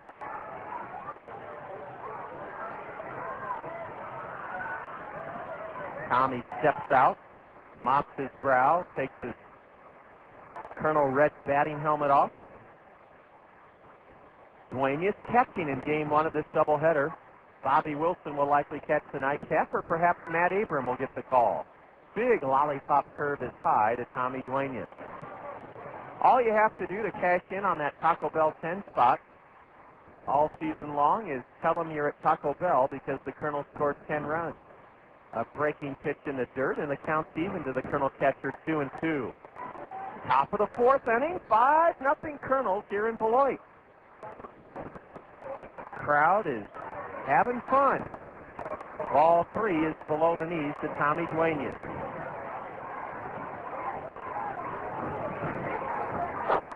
The wall here is 8 feet high. It's wood. It's made of wooden planks. The 3-2 to Duenas. Cork foul. Look out. That one hit like a missile past third. Count remains 3-2 to Tommy Duenas. So many girls and boys having fun. I bet you less than 10% of know what the score is. They're visiting, laughing, chomping on hot dogs and soda pop and popcorn, taking pictures, going to the souvenir stand, giving each other high fives, talking to their teachers and parents. They're having a blast. Ball 4 is inside, and Tommy Duenas, with a terrific at-bat, has opened up the Kernel 4th by drawing a base on balls. Remember, in the top of the 5th inning, we'll have our Kernel Roadshow Trivia Challenge question for you. Your chance to earn a prize from the Jim Ritter Diamond Shop by logging on to our website, www.kernels.com. That's KERNELS.com to play along in the top of the 5th inning, our Kernel Roadshow Trivia Challenge. Quan Cosby is grounded out to first twice. He lifts a high fly ball into shallow left. This could be trouble. The shortstop Acosta has it near the line in left field. Gilberto Acosta came to the rescue of left fielder Drew Anderson. Anderson would have never gotten that ball. And Quan Cosby is retired on a shallow fly into left field, caught by the shortstop. Quan 0 for 3. Howie Kendrick 2 for 2. Kendrick takes a long look down at the Kernel manager coaching at third, Bobby Magallanes. Howie, a right-handed batter. Looks at strike one called, a changeup. The wind continues to blow out. Actually, it's blowing across the diamond now from the Kernel, or from the right field foul pole towards the left center field scoreboard. Kendrick slaps of a line drive into right. It's going to fall in front of Terry Truffles. Howie Kendrick is 3 for 3. The Midwest League Player of the Week, Howie Kendrick, last week is 3 for 3 after sitting out Tuesday night series opener. Tommy Duenas had to stop at second. He wasn't sure if Terry Truffles would catch that ball. Howie went the other way, and he is at first. Tommy Duenas at second with only 1 out, and Matt Pauley will try to add to the Kernel 5-0 lead here in the top of the 4th inning. Pauley, a left-handed batter, hits a high pop-up down the line in right. This is going to be trouble. The right fielder calls, and he has it. Matt Pauley was jammed, and he's now 1 for 3. He golfed one off his fist into right. Terry Truffles had to come a long way in, and near the line in fair ground, the right fielder squeezed it. Duenas held it second. Kendrick at first. The batter, Bobby Wilson. Bobby's 1 for 1. Started the Kernel 3rd inning by drawing a walk. Bobby singled in the first Kernel run of this morning and scored on the Matt Brown grand slam back in the 1st inning. 2 on, 2 out for Bobby Wilson. Straightaway stance, right-handed batter. A slider is low, ball 1. The center fielder, Steve Moss, is shaded a couple of steps into left center. Bobby would love to drive home Tommy Duenas from second. He flips one into deep center. This one may be gone. It is a 3-run homer for Bobby Wilson. Bobby Wilson is red hot. It's his second home run of the year, his second run driven in of the morning, and with two on, Bobby Wilson makes it an 8-0 Colonel lead. Bobby Wilson hammering one just about the same spot Matt Brown did in the first inning, a grand slam. Bobby a 3-run homer over the center field wall. And with Tommy Duenas at second and Howie Kendrick at first, Bobby Wilson slugs a 3-run shot to make it 7-0 Colonels here in the top of the 4th inning. Bobby Wilson did drive in Tommy Duenas, but not with a base hit, with a 3-run homer. Now a check swing and a foul at the feet of Brandon Wood, strike one. Boy, the ball really carries in center field here at Pullman Field. I mistakenly said it was Bobby Wilson's second RBI. It was his second, third, and fourth runs driven in of the morning. I guess we better say afternoon now. It's just past 12. You're listening to Colonel Baseball on the Zone, ESPN Radio 1600, KCRG, Cedar Rapids, Iowa. A 1-1 pitch to Brandon Wood is popped foul off to the right. It hit the grandstand roof. Bobby Wilson 3-run blast makes it 8-0 Colonels here in the top of the 4th inning, game 1 of a twin bill. A curve, and it's wrapped foul behind the plate by Brandon Wood.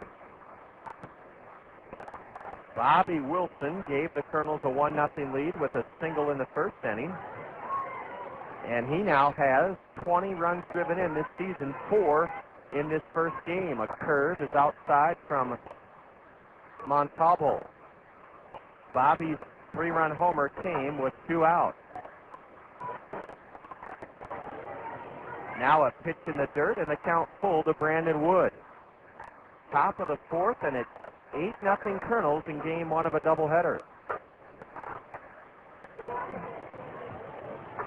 The tall right-hander's payoff pitch to Wood is low and away, ball 4.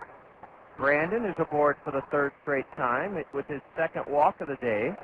And with 2 out, Matt Brown will hit. There is a right-hander up in the Snapper left field bullpen. We'll try to get a bead on who that right-hander is warming up for Beloit. And the right-hander is a newcomer, Dan McKenna. Dan McKenna, who just joined the Snappers yesterday, is warming up for them in their bullpen. Matt Brown with a grand slam in the first. Hit the ball sharply right at the third baseman for a force out in the 3rd inning, and he fouls one straight back, strike 1 to Matt Brown.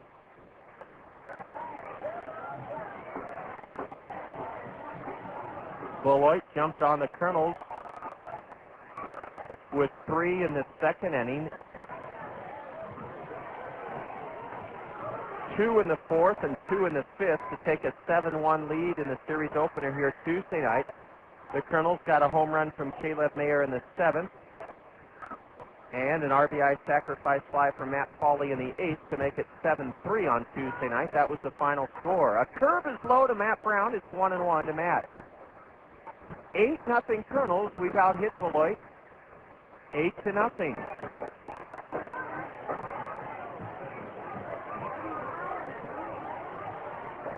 Here's a high, deep drive to left, down the line, hooking, and fair! A 2-run homer for Matt Brown to make it 10-0. Matt Brown has 2 home runs on the morning and afternoon, and Matt put one high in the air down the left field line, a 2-run blast to make it 10-0. It's 10-0 Colonels here in the top of the 4th inning. We had to wait as Clint Mahan, the plate umpire, followed the high arc of the hooking high fly ball, a 2-run homer for Matt Brown, and that's going to be it. That's going to be it for Brian Montalbo in his 7th start of the year. He goes 3 2/3. And in 3 2/3, he has surrendered 10 runs on, let's see, 5, 6, 7, 8, 9 hits.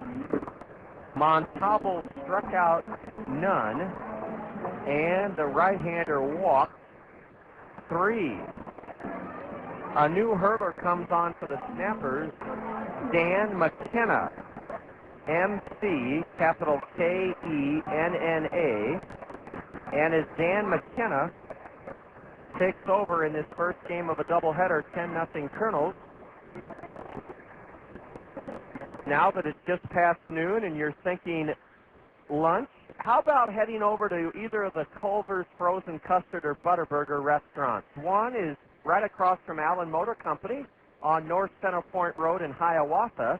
The second Culver's Frozen Custard and Butterburger restaurant is right in front of the Windsong 12 Theater Complex on Edgewood Road Southwest on the southwest side. While you're there enjoying those world-famous Culver's Butterburgers and the frozen custard, register. There's a box in each restaurant where you can register your daughter or son for their chance to experience the thrill of their entire spring or summer. That is the Culver's Small Fry.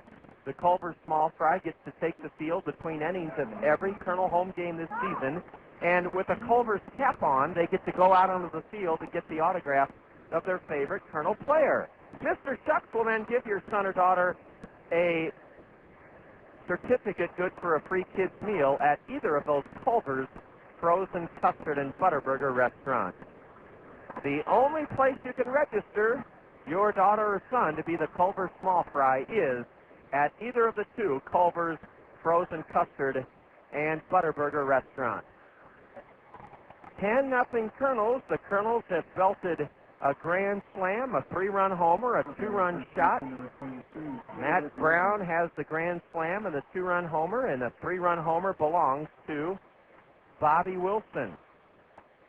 Dan McKenna will pitch to Caleb Mayer, the 8th man to bat here in the Kernel 5-run 4th inning. The Kernels have used the long ball quite effectively here in game 1. Ball 1 is outside from the right-hander McKenna to Caleb Mayer.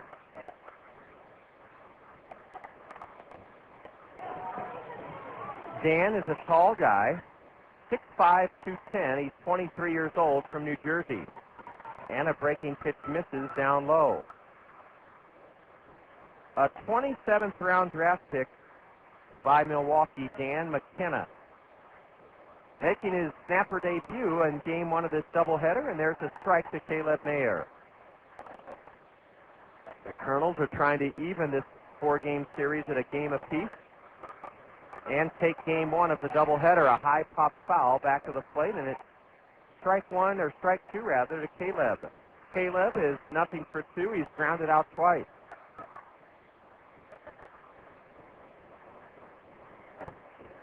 Games are underway in the big leagues, and since we have a doubleheader here this afternoon, we'll be able to keep you posted on the State Farm Major League scoreboard. A broken bat, 1 hopper on the short hop. The third baseman Heather has it, and he pegs to first to get Caleb Mayer. Caleb was jammed and fisted it to third for the final out of the Kernel 4th inning. The Kernels strike for 5 runs on a 3-run homer by Bobby Wilson, a 2-run blast by Matt Brown. 5 runs on 3 hits in the 4th inning. There were no snapper errors, and the Kernels leave the bases empty. Kevin Jepsen and the Kernels look to be in pretty good shape in game 1 of this doubleheader after 3.5. Kernels 10, Beloit 0.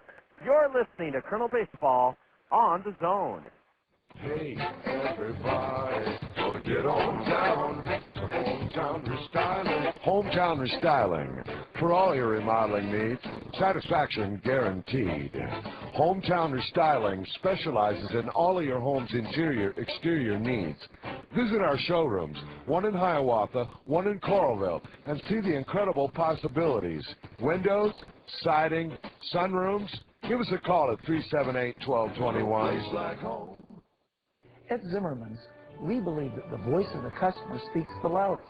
Let's hear what our customers have to say. We chose Zimmerman because our family has been buying cars. I guess we're probably the third generation to buy cars here at Zimmerman. My family's bought 18 cars at Zimmerman's. 18. I ought to get a little bonus or something, wouldn't it? We build our reputation on one satisfied customer at a time. On behalf of everyone at Zimmerman's, I want to thank you for your business.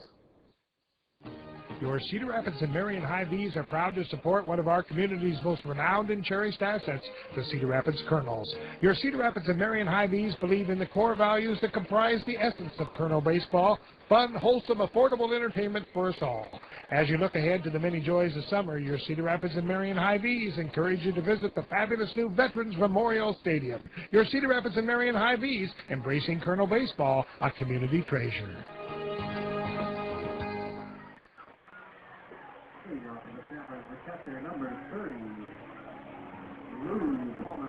Kevin Jepson will face the cleanup batter for Beloit. Catcher Lou Palmisano. Palmisano tapped back to Kevin Jepson, his first time up to end the first inning. First game of a twin bill. It's been all Kernels so far. They knocked out the snapper starter, Brian Montalbo. His final line, 3 2/3, 10 runs, 9 hits, no strikeouts, 3 walks. A looper off the batter's trademark into center is a base hit for Lou Palmisano.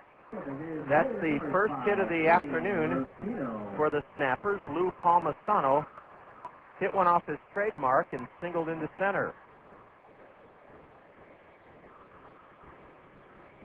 Here in Beloit, it's warm and muggy.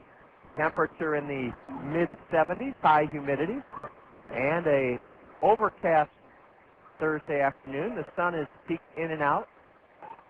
Right now, it's the overcast sky is winning over the sunshine. A curve upstairs to Vinny Rotino. Rotino walked to lead off the second, but was erased in in a double play. A strike to Vinny Rotino from Kevin Jepsen, a curveball. This ballpark is full of school kids. An 11 o'clock start. We thought it'd be a single game, but last night's game was rained out, so we're playing a pair. Rotino takes low for ball 2. Our Kernel Roadshow Trivia Challenge comes your way in the top of the 5th inning, so get near your computer or cell phone and log on to our website, www.kernels.com. Can you log on to a website with your phone? I know Andy Pancini, our Director of Technology, would be able to tell us that. You could do just about everything else with a cell phone, can't you?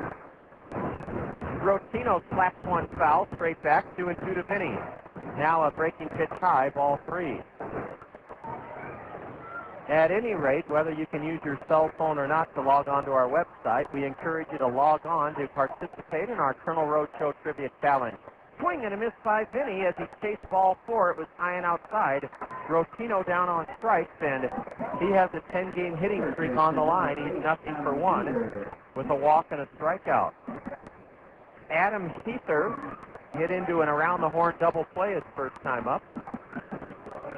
Adam, a 257 hitter with 3 homers, 17 RBIs, 10 doubles. A double play ball to short. Wood to Howie for 1. Howie to first, double play. Adam Heather, who was 3-for-3 on Tuesday night, is hit into his second straight double play. This one went 6-4-3. Wood to Kendrick to Caleb Mayer.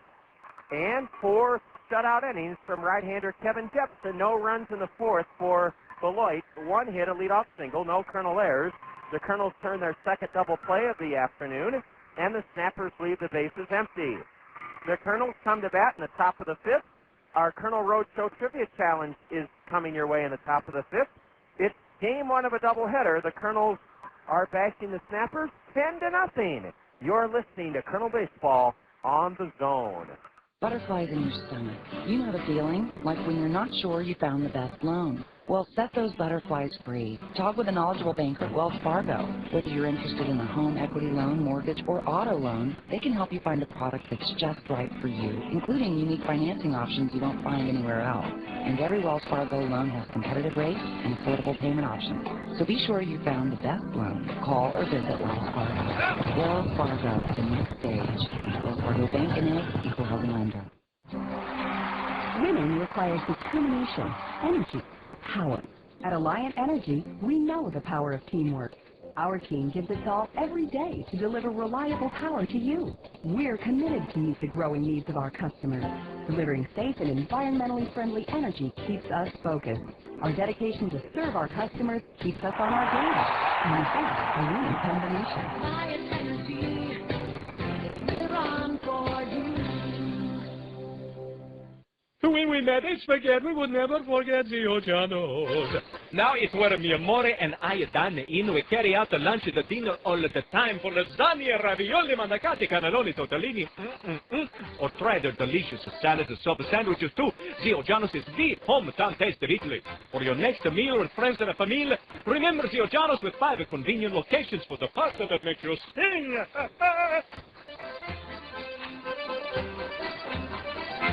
Bobby Wilson has 4 RBIs. Matt Brown has 6 runs driven in. They've accounted for all Kernels' 10 runs. Blake Balcom will lead off for the Kernels in the top of the 5th inning from Pullman Field. First game of a doubleheader, 10-0 Kernels. Log on now to participate in our Kernel Roadshow Trivia Challenge question. Ball 1 from right-hander Dan McKenna to Blake Balcom. Blake, 0 for 2, is grounded out twice. Right-handed batter, hitting 8th in the Allen Motor Company order. And he takes outside ball 2.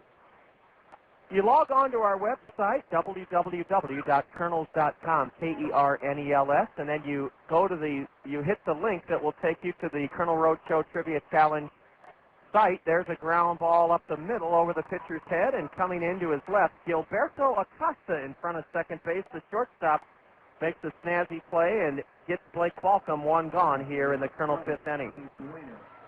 Log on to our website, then hit the link that will take you to the place you can give us the information we need, including the answer to our Kernel Roadshow Trivia Challenge. We need your name and address, your telephone number, and today's date, May 13th. Your name, your address, today's date, May 13th, and then the answer to this question. Ball 1 inside to Tommy Duenas. The 1982 American League champion Milwaukee Brewers boasted 4 future Hall of Famers. Name 3 of them. Here's a ground ball foul past third. 1-1 to Tommy. Our Kernel Roadshow Trivia Challenge question. The 1982 American League champion Milwaukee Brewers boasted 4 future Hall of Famers. Name 3 of them. We will tell you that 2 were position players and 2 were pitchers.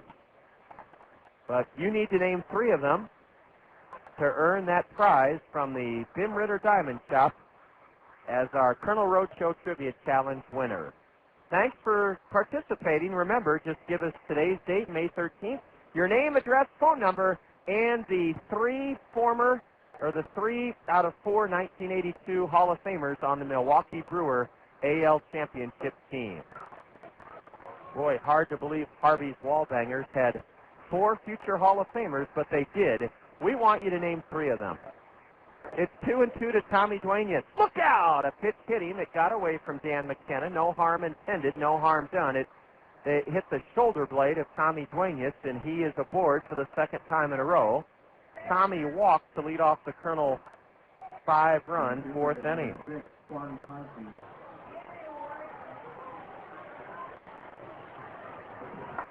Sure hope we made it easy for you to answer our Kernel Roadshow Trivia Challenge question. We'll have another one in the 5th inning of the nightcap. Well, we shouldn't really call it a nightcap, the 2nd game, because we'll play it this afternoon. Quan Cosby, looking to reach base for the first time, has grounded to first twice, popped to short. Dan McKenna facing Kernel switch hitter Quan Cosby for the first time today. Ball 1 outside to Quan. Switch hitter batting left. and he pops it in the air to shallow left. The shortstop, Gilberto Acosta, right where he was in the 4th inning to glove a Quan Cosby pop-up. Quan has popped to short for the 2nd time. Into shallow left it went. Cosby nothing for 4 here in game 1. Is the 2nd Kernel out of the top of the 5th inning. 10-0 Kernels. Top of the 5th inning. Kevin Jepsen is hurled magnificently for the Kernels. Remember, in his last start, he was given a 6-0 lead after 1 inning, but was, well, he held it, but he pitched 5 innings, giving up 5 runs on 5 hits. Howie Kendrick, 3 for 3 with 2 runs scored. Takes outside, ball 1. Howie is doubled off the center field wall, butted for a single, and looped a single into right. Now he cranks one into left center. On the run, Steve Moss. He dives. He can't get it. Howie Kendrick 4 for 4, and he stops at first as Tommy Duenas runs to third, and Howie Kendrick is 4 for 4. Howie, 4 for 4, started the day batting .308. Howie Kendrick now has a 9-game hitting streak. We should have mentioned that earlier.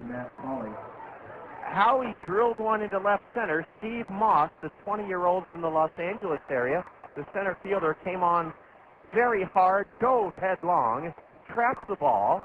It squirted a couple of feet away from him. He recovered, but with 2 out, Tommy Duenas motored into third. It's first and third, 2 gone, and the batter is Matt Pauley. Howie Kendrick is 4 for 4. Ball 1 inside to Matt Pauley.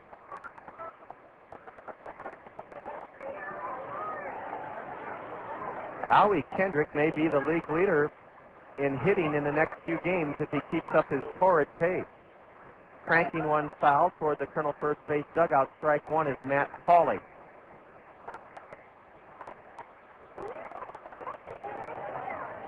I mean, Howie Kendrick is some kind of hot.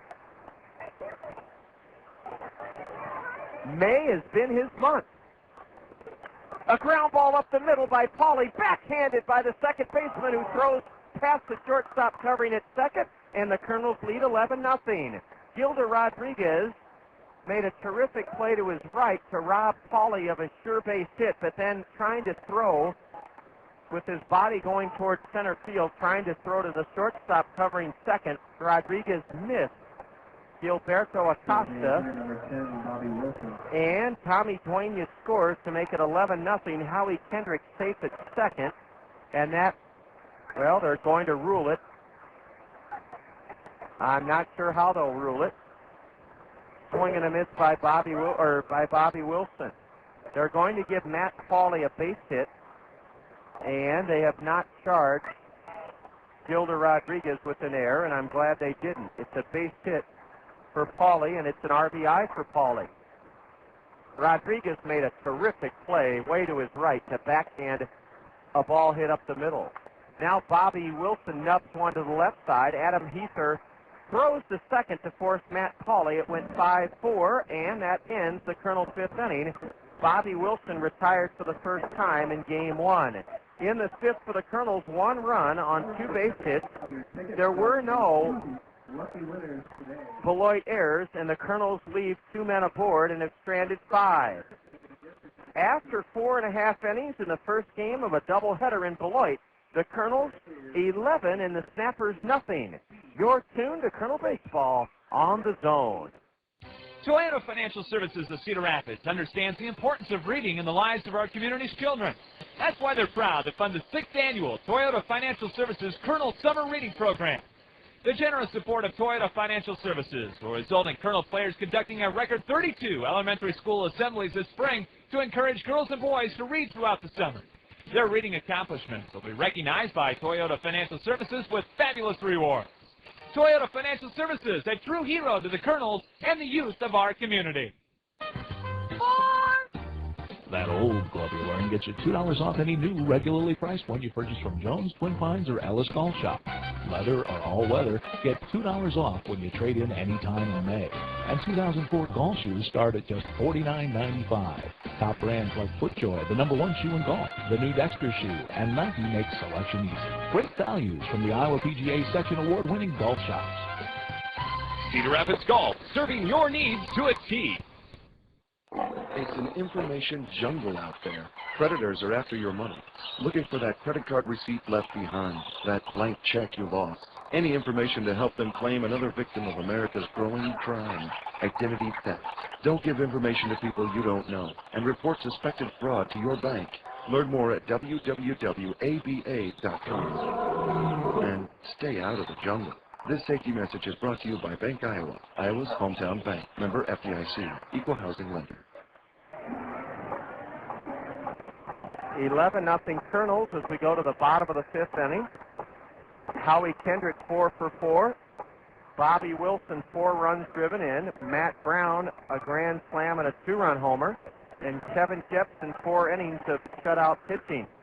Just to put in perspective how hot Howie Kendrick is in the month of May, Howie was 18 for 38 on our recent 8-game homestand, 18 for 38. He's 4 for 4 in game 1 today. He's 22 for 44 in his last 9 games. Howie Kendrick is hitting .500 in his last 9 games. Ball 1 is taken outside by Steve Moss. He grounded out to Howie Kendrick for the final out of the Beloit second inning. Moss, a right-handed hitter, loops one into right center. Going back is Quan Cosby, way back now, and Quan runs it down in deep right center.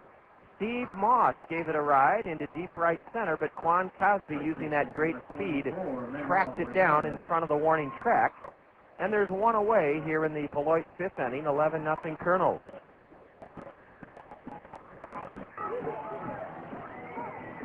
Most of the big league action is just underway, although I'm sure they're well along in Detroit and Yankee Stadium. So we'll check in with our in-studio engineer, Emily, after this Beloit fifth inning and see how our parent club, the Angels, are doing in the Bronx, and also how that Oakland-Detroit game is going. Those games should be in the 4th or 5th inning by now. A strike is called to Manuel Rodriguez. Now strike 2 from Kevin Jepsen. Game 1 of a doubleheader, 11-0 Kernels, with the ballpark loaded with children. An 0-2 pitch is hammered foul, straight back, and it's still 0-2 to Manuel Rodriguez. He bounced back to Kevin Jepsen to start the snapper third inning.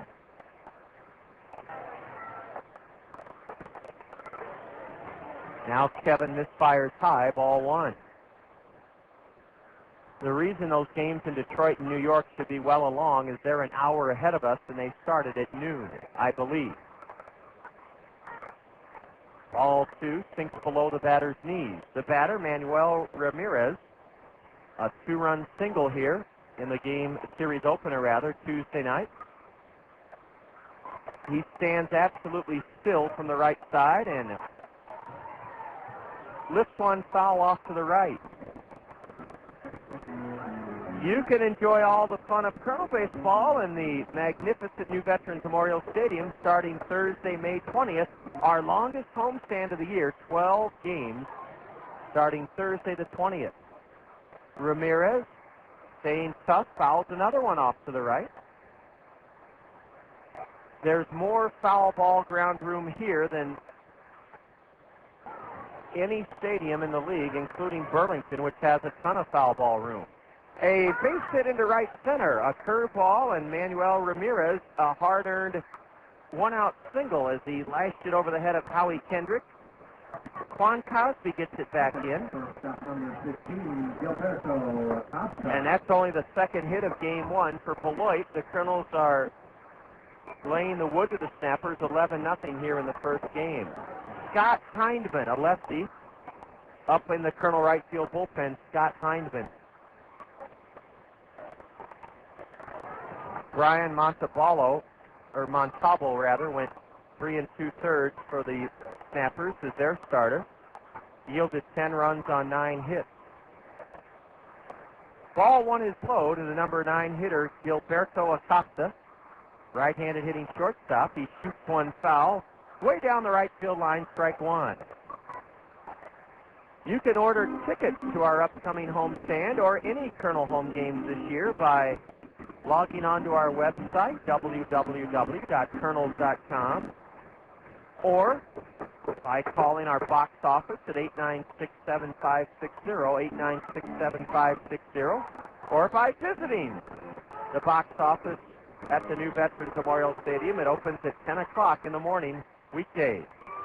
A ground ball to the right side. Howie Kendrick dives, can't get it. It's a base hit for Gilberto Acosta. Manuel Rodriguez holds it second. Gilberto Acosta singling on the ground just beyond the diving effort of Howie Kendrick at second. Beloit has 2 on with 1 out here in the bottom of the 5th inning. And Gilda Rodriguez, who has walked, advanced to second on a balk, and reached on a fielder's choice. Switch hitting, second baseman. Bats with a deep bend in his knees. Ball 1 down and in from Kevin Jepsen, the Colonel right-hander. The snappers here at Pullman Field this season are 9-7. The Colonel road record is 7-6. A strike at the knees on a cut fastball from the Colonel right-hander, Kevin Jepsen. Micah Posey, southpaw, will hurl for the Colonels in the second game. Dana Eveland for Beloit. Strike 2 call to the batter, who steps out. Said a few words to the plate umpire, Clint Mahan. Ball 2 inside and low.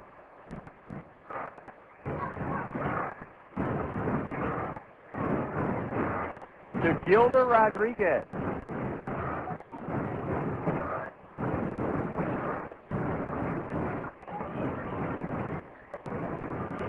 Now ball 3. He literally had to skip the rope, jump the rope, as Kevin Jepsen continues to throw inside. The count now full to Gilda Rodriguez.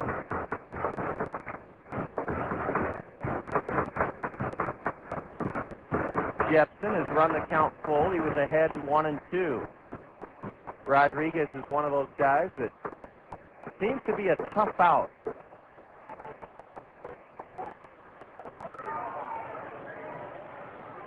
Now Kevin whirls and looks the runner back to second, the lead runner, Manuel Rodriguez.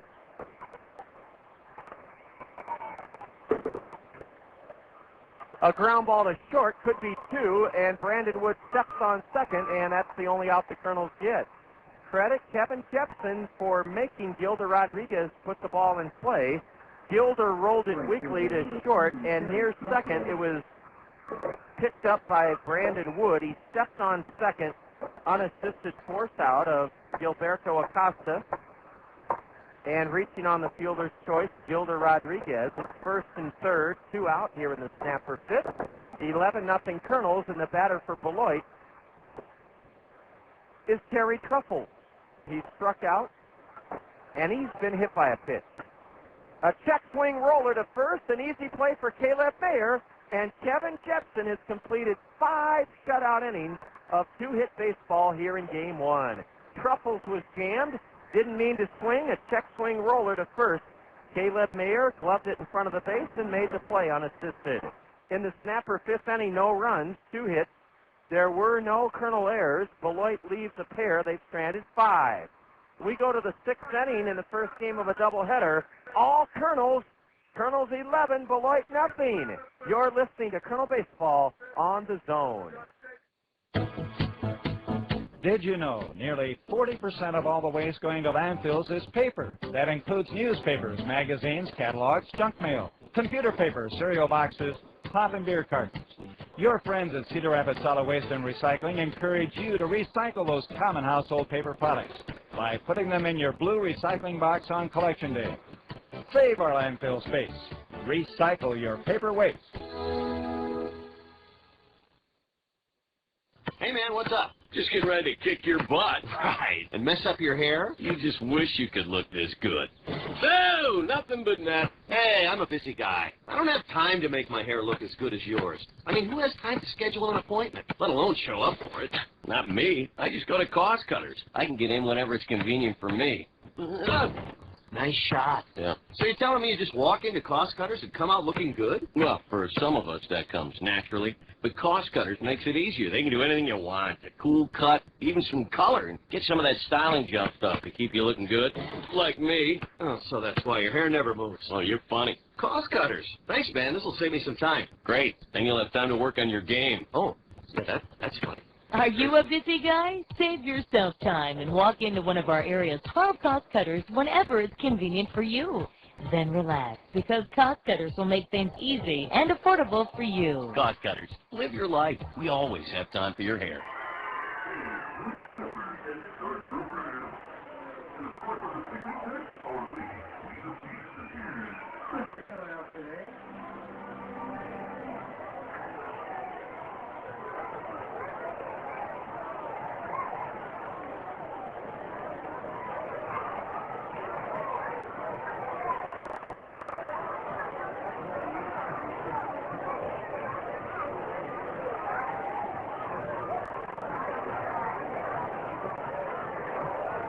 Brandon Wood starts the Kernels' sixth inning and takes a strike called from right-hander Brian McKenna. 11-0 Kernels, first game of a doubleheader.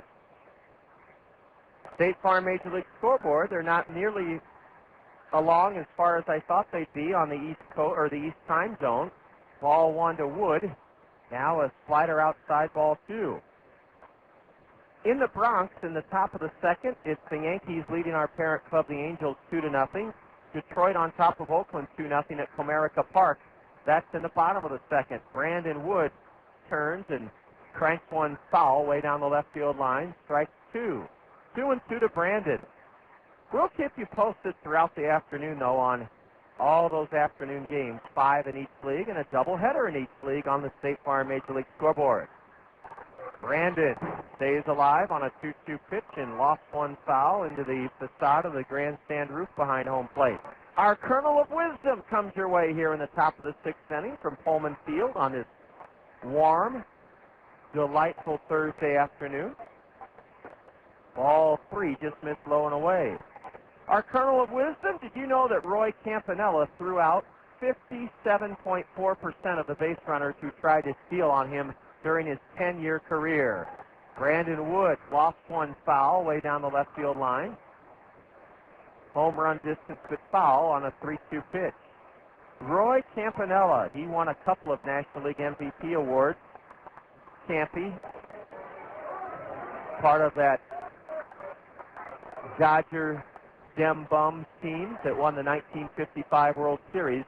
He threw out 57.4% of all the base runners who tried to steal on him during his 10-year career. In 1951, Roy Campanella threw out 32 of 47 runners. A sharp single into left field past the third baseman to his left by Brandon Wood, his second hit of the day. Brandon has reached for the fourth straight time, and the Kernels have now out-hit Beloit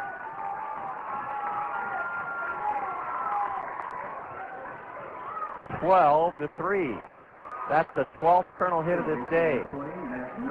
Our Kernel of Wisdom focusing on the defensive prowess of Brooklyn Dodger catcher Roy Campanella. In 1951, a single-season record, he threw out 32 of 47 runners who tried to steal on him, 68.1%. Matt Brown, a high deep drive to left center. It may go! It's Matt Brown's third home run. Matt Brown, a two-run shot off the net of the scoreboard, his third home run of the afternoon to make it 13-0 Kernels. Matt Brown, with Brandon Wood aboard, has homered into the net of the scoreboard in left center. Matt Brown now has a grand slam and a pair of two-run homers here at Pullman Field. What an afternoon in Game 1 for the Kernel third baseman, Matt Brown. They're probably hooting and hollering in Coeur d'Alene, Idaho, where they're tuned in on the internet. Matt Brown slugs his third home run of the afternoon here in Game 1. He takes the Kernels to a 13-0 lead. And that's a Taco Bell 10 spot. A Taco Bell 10 spot has arrived. We're going to be calling Taco Bell. In fact, I'll have a number that I'll be relaying back to Cedar Rapids immediately for them to know that tomorrow tacos are just 39 cents. I missed it earlier. It was already 10-0, and I fell asleep at the wheel. We have a Taco Bell 10 spot in game one of this doubleheader. It's 13-0 Kernels. And I will, well, I'll do this for right now. I will be giving a phone number for our front office to call. A bouncer to short and a long throw by the shortstop Acosta high, and it'll likely be an infield single for Caleb Mayer. Caleb Mayer may have just reached on an infield single. Still nobody out here in the sixth inning. And we need the Kernel front office. They may have already done this, but the Kernel front office needs to call Michelle Jones of Taco Bell. I will give the Kernel front office the phone number between innings. I'll relay it through our in-studio engineer, Emily, and I'll make sure that Michelle Jones is called. I should have mentioned the Taco Bell 10 spot when it happened. I mentioned it earlier when we were ahead 5-0, but I only said that we were halfway there. It's 13-0 Kernels, and that means tomorrow and tomorrow evening you can enjoy up to 10 beef tacos for just 39 cents. That's tomorrow, not today. Tomorrow and tomorrow evening at Cedar Rapids Taco Bell. Now Rich Sever, the pitching coach of the Snappers, is out to talk it over with Brian McKenna. What an afternoon it's been already for Matt Brown. Brownie has 3 home runs.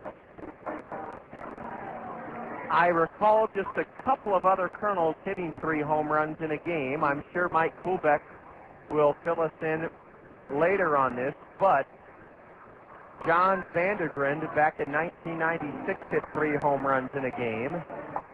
I believe either Mike Christensen or, well, I know another Kernel had a 3-run home game in the last 5 years or so. I know John Vandergrind had one in 1996.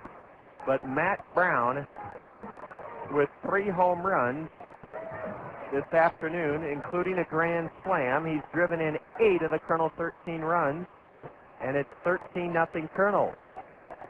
A Taco Bell 10 spot for the Kernels here in game one of the doubleheader. By my count, that's our 5th Taco Bell 10 spot of the year. Now a pitch golf foul down the left field line by Blake Balsam. 2-2 to Blake. We're in the top of the 6th inning.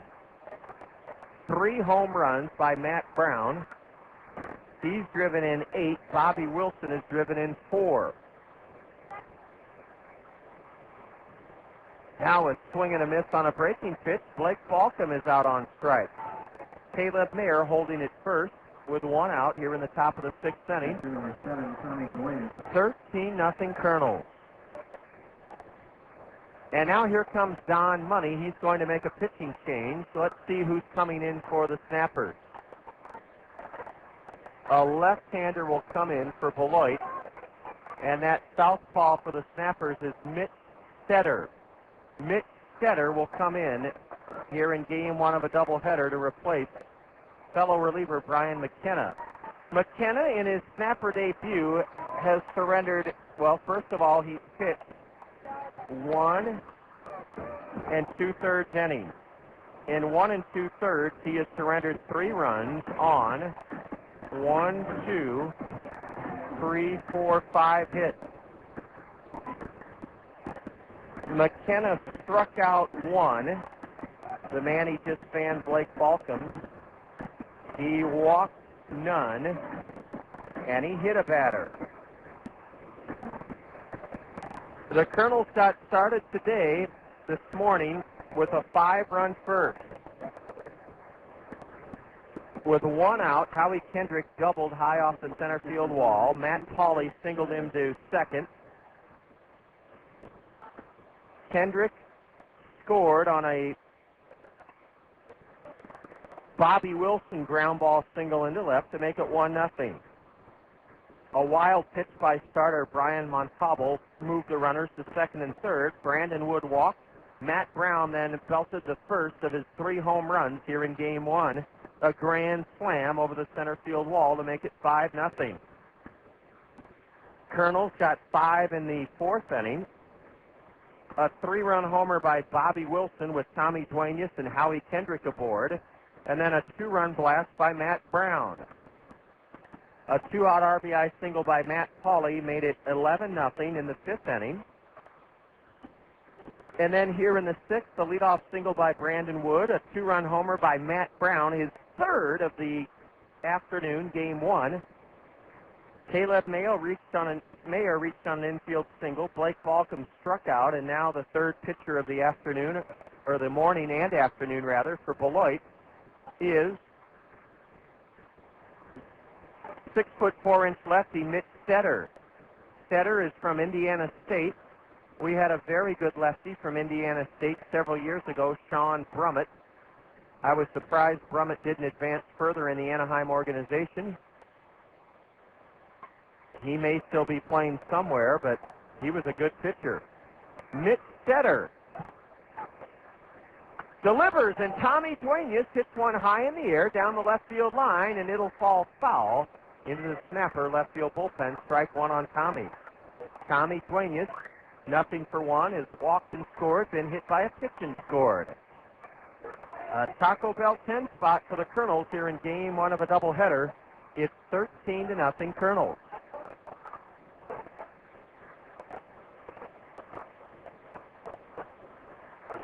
Tommy hits one in the air to right center. It's carrying further than I thought, and it is over the wall for a 2-run homer. The Kernels have hit their 5th home run of Game 1, a 2-run blast by Tommy Duenas.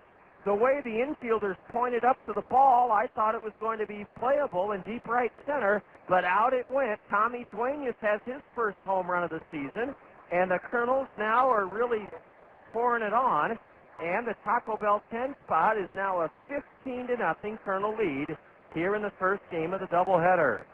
And I'll tell you what, I'm not saying this is the only reason the Kernels are having success, but I'm saying it's a big reason.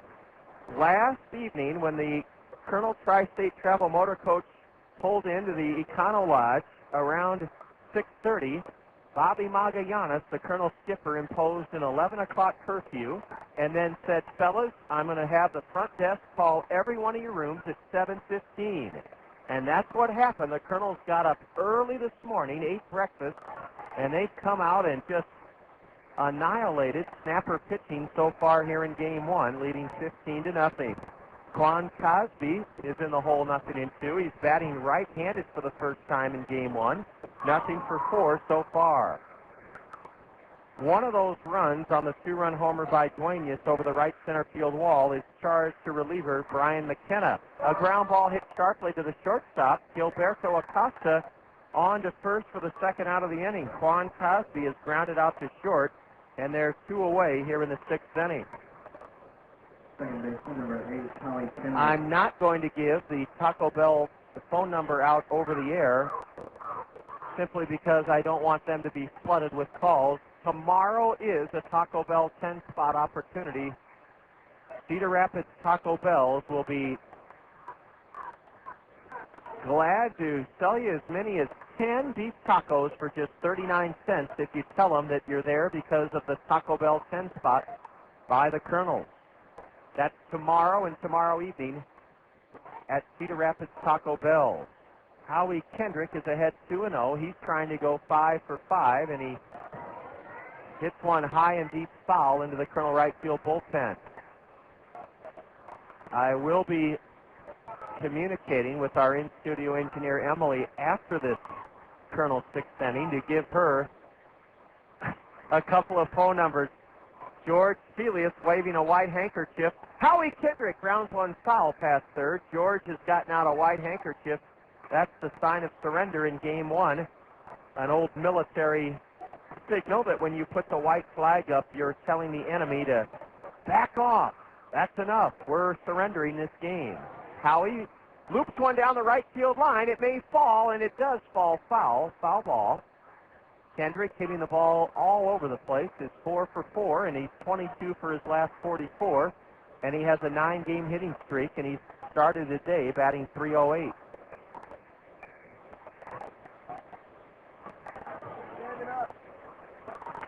A high deep drive to center, way back, and this one may go. Howie Kendrick is 5 for 5. Howie Kendrick homers to make it 16-0. Howie Kendrick is 5 for 5. He tees off. He hits the Colonel 6th home run of this game 1, and it is 16-0 Colonel.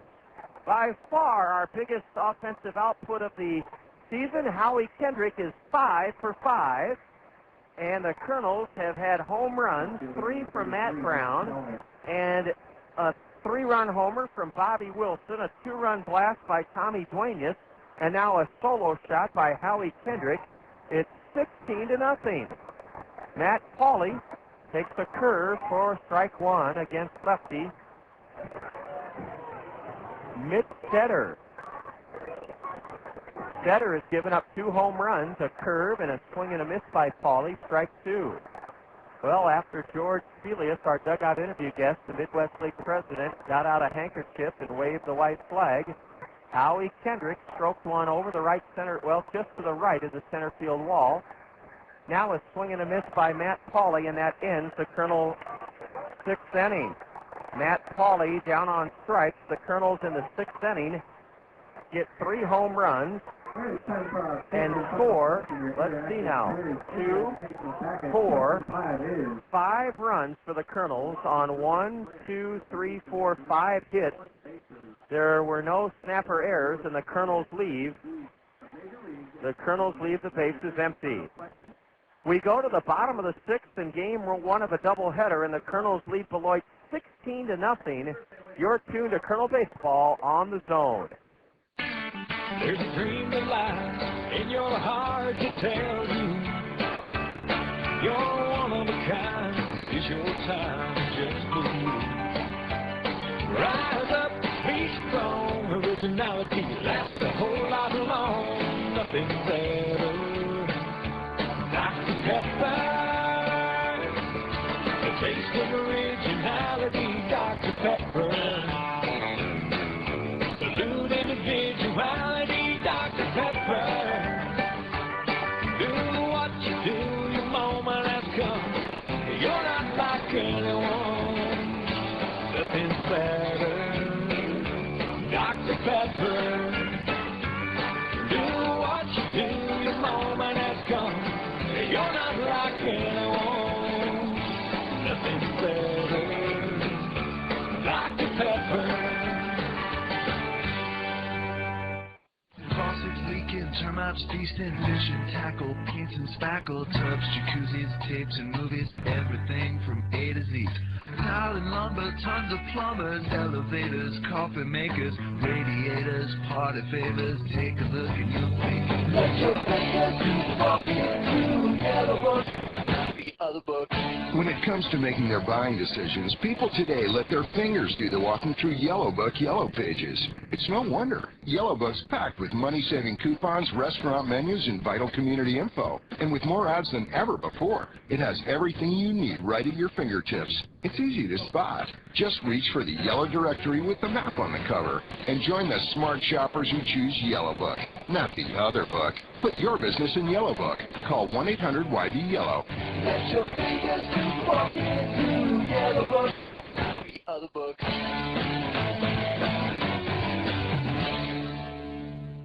Game of a doubleheader, 16-0 Colonels, and Scott Heineman has answered a U.S. Cellular call to the Colonel bullpen, and he's delivered 2 strikes to Drew Anderson.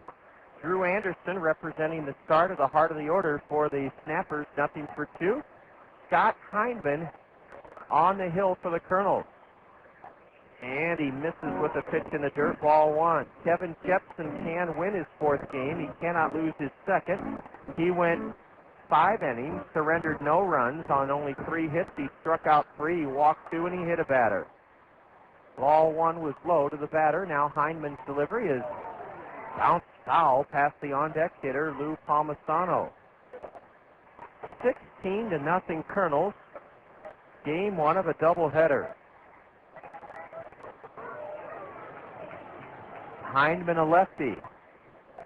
Misses with a curve high to the batter. 2-2.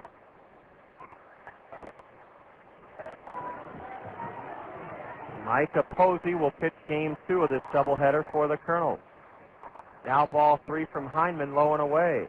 A curveball to Drew Anderson.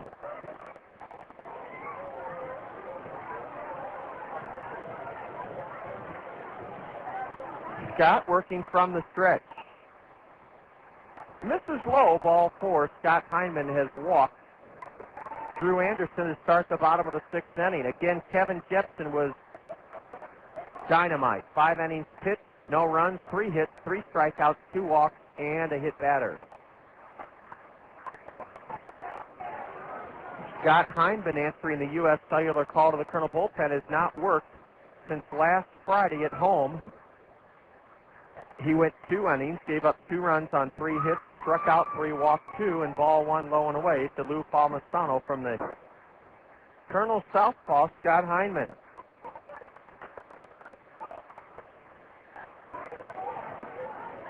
Ball 2 outside. Matt Brown has a grand slam, a pair of 2-run homers for the Colonels. Bobby Wilson, 4 RBIs, a 3-run homer. Howie Kendrick, 5 for 5 with a homer and 3 runs scored. Tommy Duenas, 3 runs scored, a 2-run homer. The Colonels have hit 6 home runs, and 5 different Colonels have homered.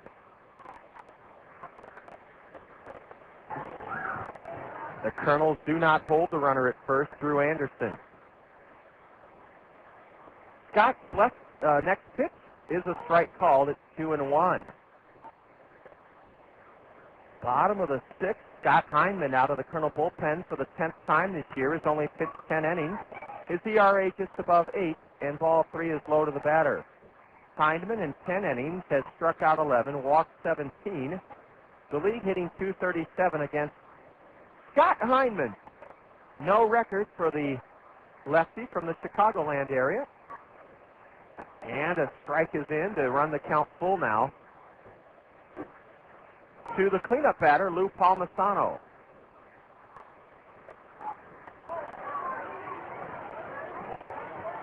Six home runs by the Colonels, 3 for Matt Brown.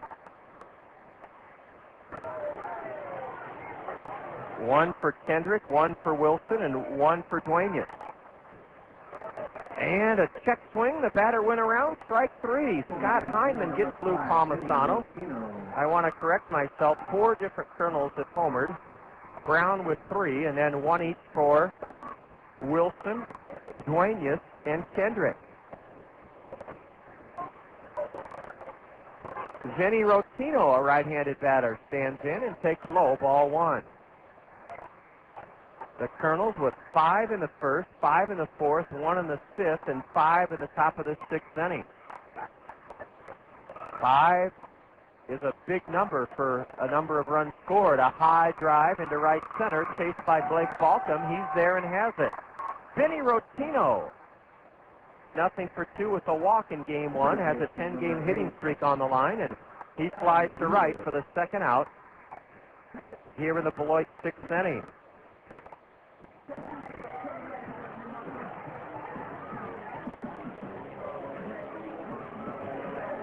I don't know why that Taco Bell 10 spot didn't register a little bit sooner with me, but remember, it's for tomorrow.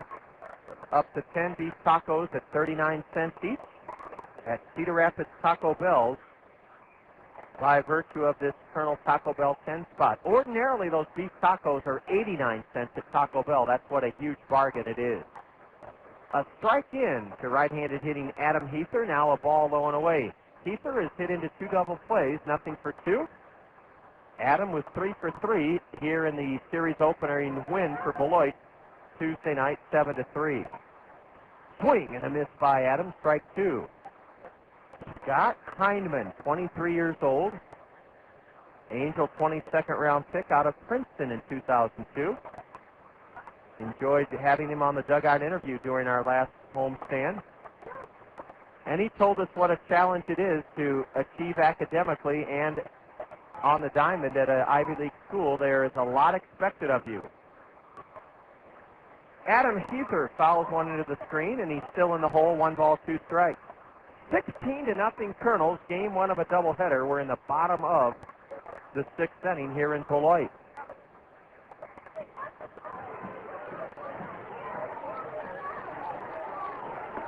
Strike 3 called. Adam Heather upset with the plate umpire, Clint Mahon, but he's called out on strikes after yielding a leadoff walk to Drew Anderson. Scott Heineman got the next 3 snappers in order. No runs for Beloit, no hits, no Kernel errors in the Snappers' 6th inning. The Snappers have left 5. Game 1 of a doubleheader goes to the top of the 7th inning. 16 for the Kernels and nothing for the Snappers. You're listening to Kernel Baseball on the Zone. Advanced Systems, the leader in office technology, is like a great baseball coach when it comes to office productivity. Advanced Systems makes the most of your team. They do it with the latest technology for office productivity from Canon. They're also like a great trainer. Advanced Systems Advanced Life Support makes sure your office equipment runs at peak levels and fixes it fast if things go wrong. Get it over the fence with Canon technology from Advanced Systems. Call 832-8291. Business for the 21st century with Advanced Systems. With all the talk about rising gas prices, doesn't it make sense to drive a fuel-efficient vehicle? You can when you buy with confidence at Randy Keel Honda. Get up to 51 miles to the gallon with the Honda Civic Hybrid. Every Honda model has awesome fuel efficiency. Don't wait for $2 a gallon gas to buy a fuel-efficient car. Not when you can save time and money now by previewing Randy Keel's fuel-efficient inventory online at randykeel.com. Right now, lease a 2004 Honda Accord LX for only $235 per month. At Randy Keel Honda, you'll find many great buys under $5,000 too. Randy Keel is the home of confidence, a 7-year, 100,000-mile guarantee. Randy Keel is dedicated on getting you the lowest possible price backed by the best service in the Midwest. Stop by and see for yourself at Randy Keel Honda, Center Point Road Northeast in Cedar Rapids, or visit them on the web at randykeel.com. Accord LX lease, 36 months, $14.88 due at lease signing. Includes first month's payment, security deposit, capitalized cost reduction, and excludes tax and license. Stetter, Mitch Stetter, S-T-E-T-T-E-R. Misses low to Bobby Wilson. Now Bobby tomahawks one high in the air to shallow right, and cruising in to glove it is Terry Truffles. 1 out in the Kernel 7th inning. We're in the top of the 7th, and it's 16-0 Kernels.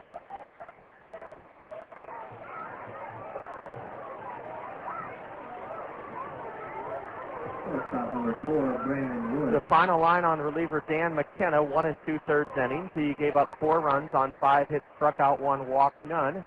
He hit a batter. Brandon Wood strokes one to deep right, but drifting back in front of the warning track is Terry Truffles for the 2nd out. Brandon Wood is gone, first pitch swinging. He's retired for the first time here in Game 1. And Matt Brown, who has 3 homers and 8 RBIs, will get one more chance to add to his memorable first game performance. They've done some research here in the press box, and we thank them for it. Matt will not reach the Midwest League record for RBIs in a game. 3 different players have driven in 10 runs in one game. Matt has a grand slam, a 2-run homer, a 2-run homer.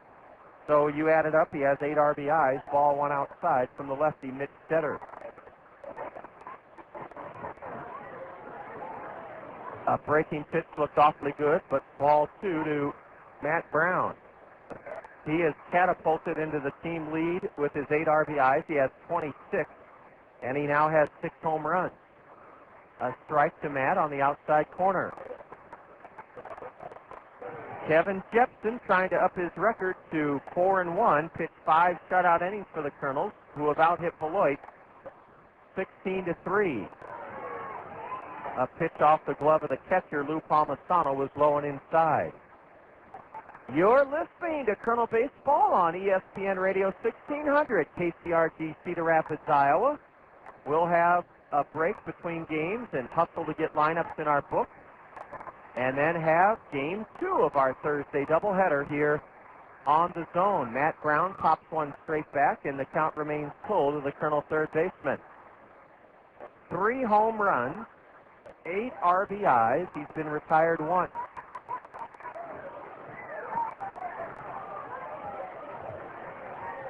The payoff pitch from Cedar. Swung on and fouled off to the right. The wind has switched directions. It's now blowing from left to right. Earlier it was blowing from right to left.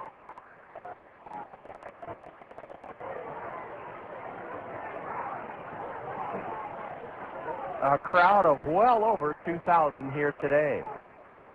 Another 3-2 pitch and another foul off to the right by Matt. Kids of all different shapes and sizes and interests. It's fun to watch kids and how they occupy themselves during a baseball game. Some will sit and watch the whole game. Others will not watch a pitch.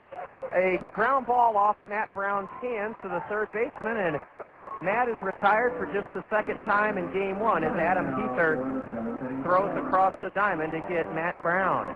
In the 7th, the Kernels go in order, and that's the first time they've gone in order in this doubleheader in game 1.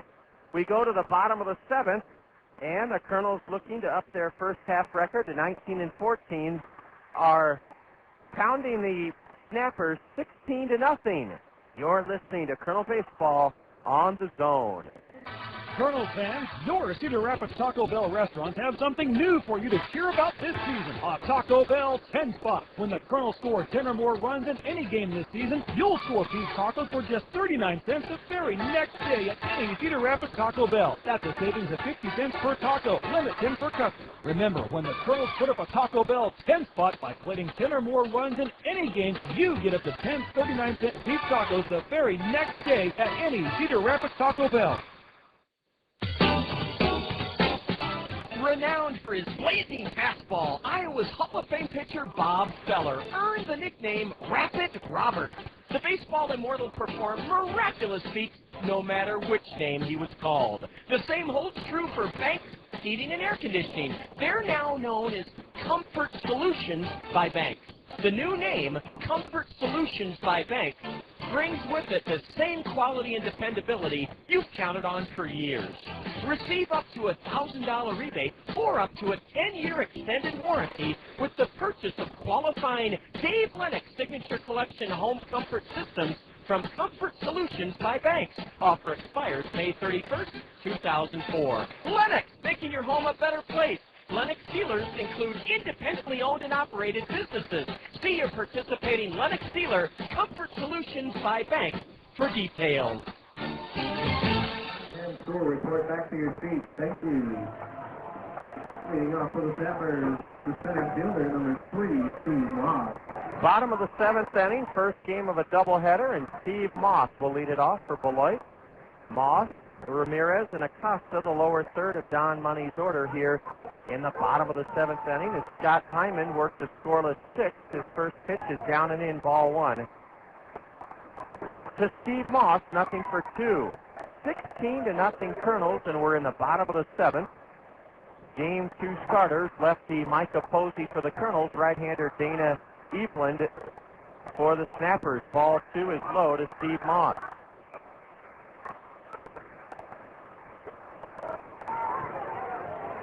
Right-handed hitter has played in 8 games and hitting .111. He wraps one to third. Matt Brown with a one-handed pitch and a laser beam throw to Caleb Mayer, 1 away. Steve Moss, 0 for 3, rounds out to third. The batter is Manuel Rodriguez. First baseman number 24, Manuel Rodriguez. Mitch Cedar went 1 2/3 for Beloit, gave up 2 runs on 2 hits. Both were home runs. He struck out 1 and he walked none. 6 home runs by 4 different Kernel players in game 1. Matt Brown with 3 of the 6 long balls, and 8 RBIs for Matt Brown.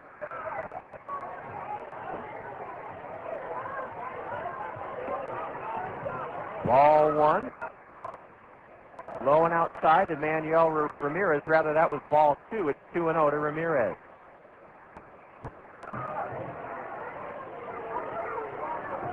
Scott Hyman with a strike at the knees to the batter.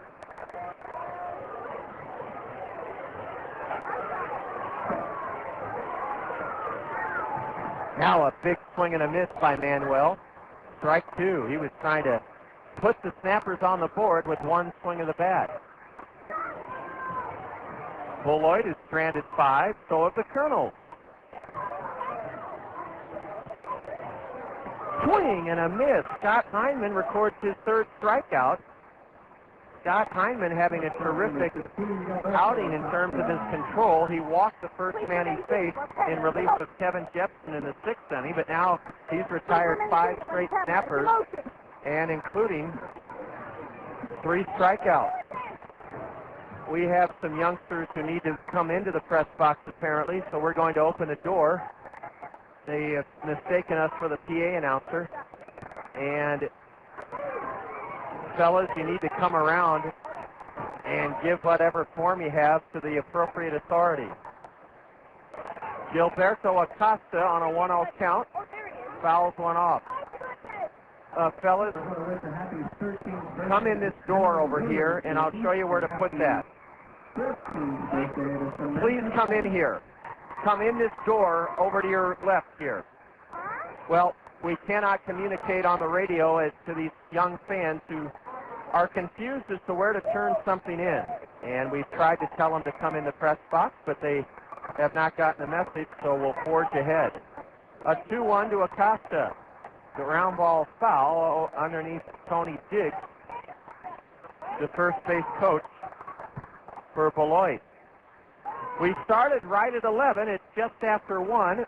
So our game time right now is 2 hours and 10 minutes.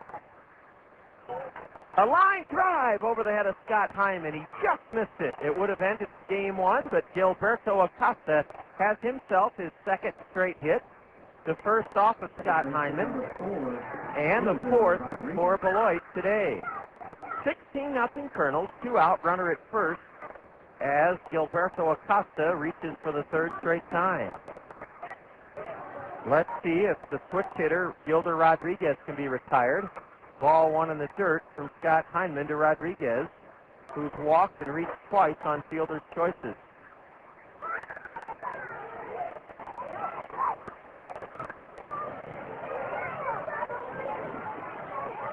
Now a pitch upstairs, and Tommy Duenas hustles the ball back to the mound. Lots of action this afternoon, and during the second game of our doubleheader, we'll give you scores from the major leagues on the State Farm Major League scoreboard. Scott Hyman working hard to try to get the final out in game 1, with the Kernels enjoying a huge lead. Ball 3 is low now to Gilder Rodriguez, G-U-I-L-D-E-R. Never heard that first name. Ball 4 is inside, so Scott Hyman has surrendered a 2-out walk here in the bottom of the 7th to Rodriguez. One thing the Snappers would love to do, they'd love to bring Vinny Rotino up in this inning. He's the number 5 hitter, so there's a ways to go, but Vinny Rotino has a 10-game hitting streak on the line. Howie Kendrick has a 9-game hitting streak by virtue of his 5-for-5 afternoon, including a home run. Strike 1 called now to Terry Truffles.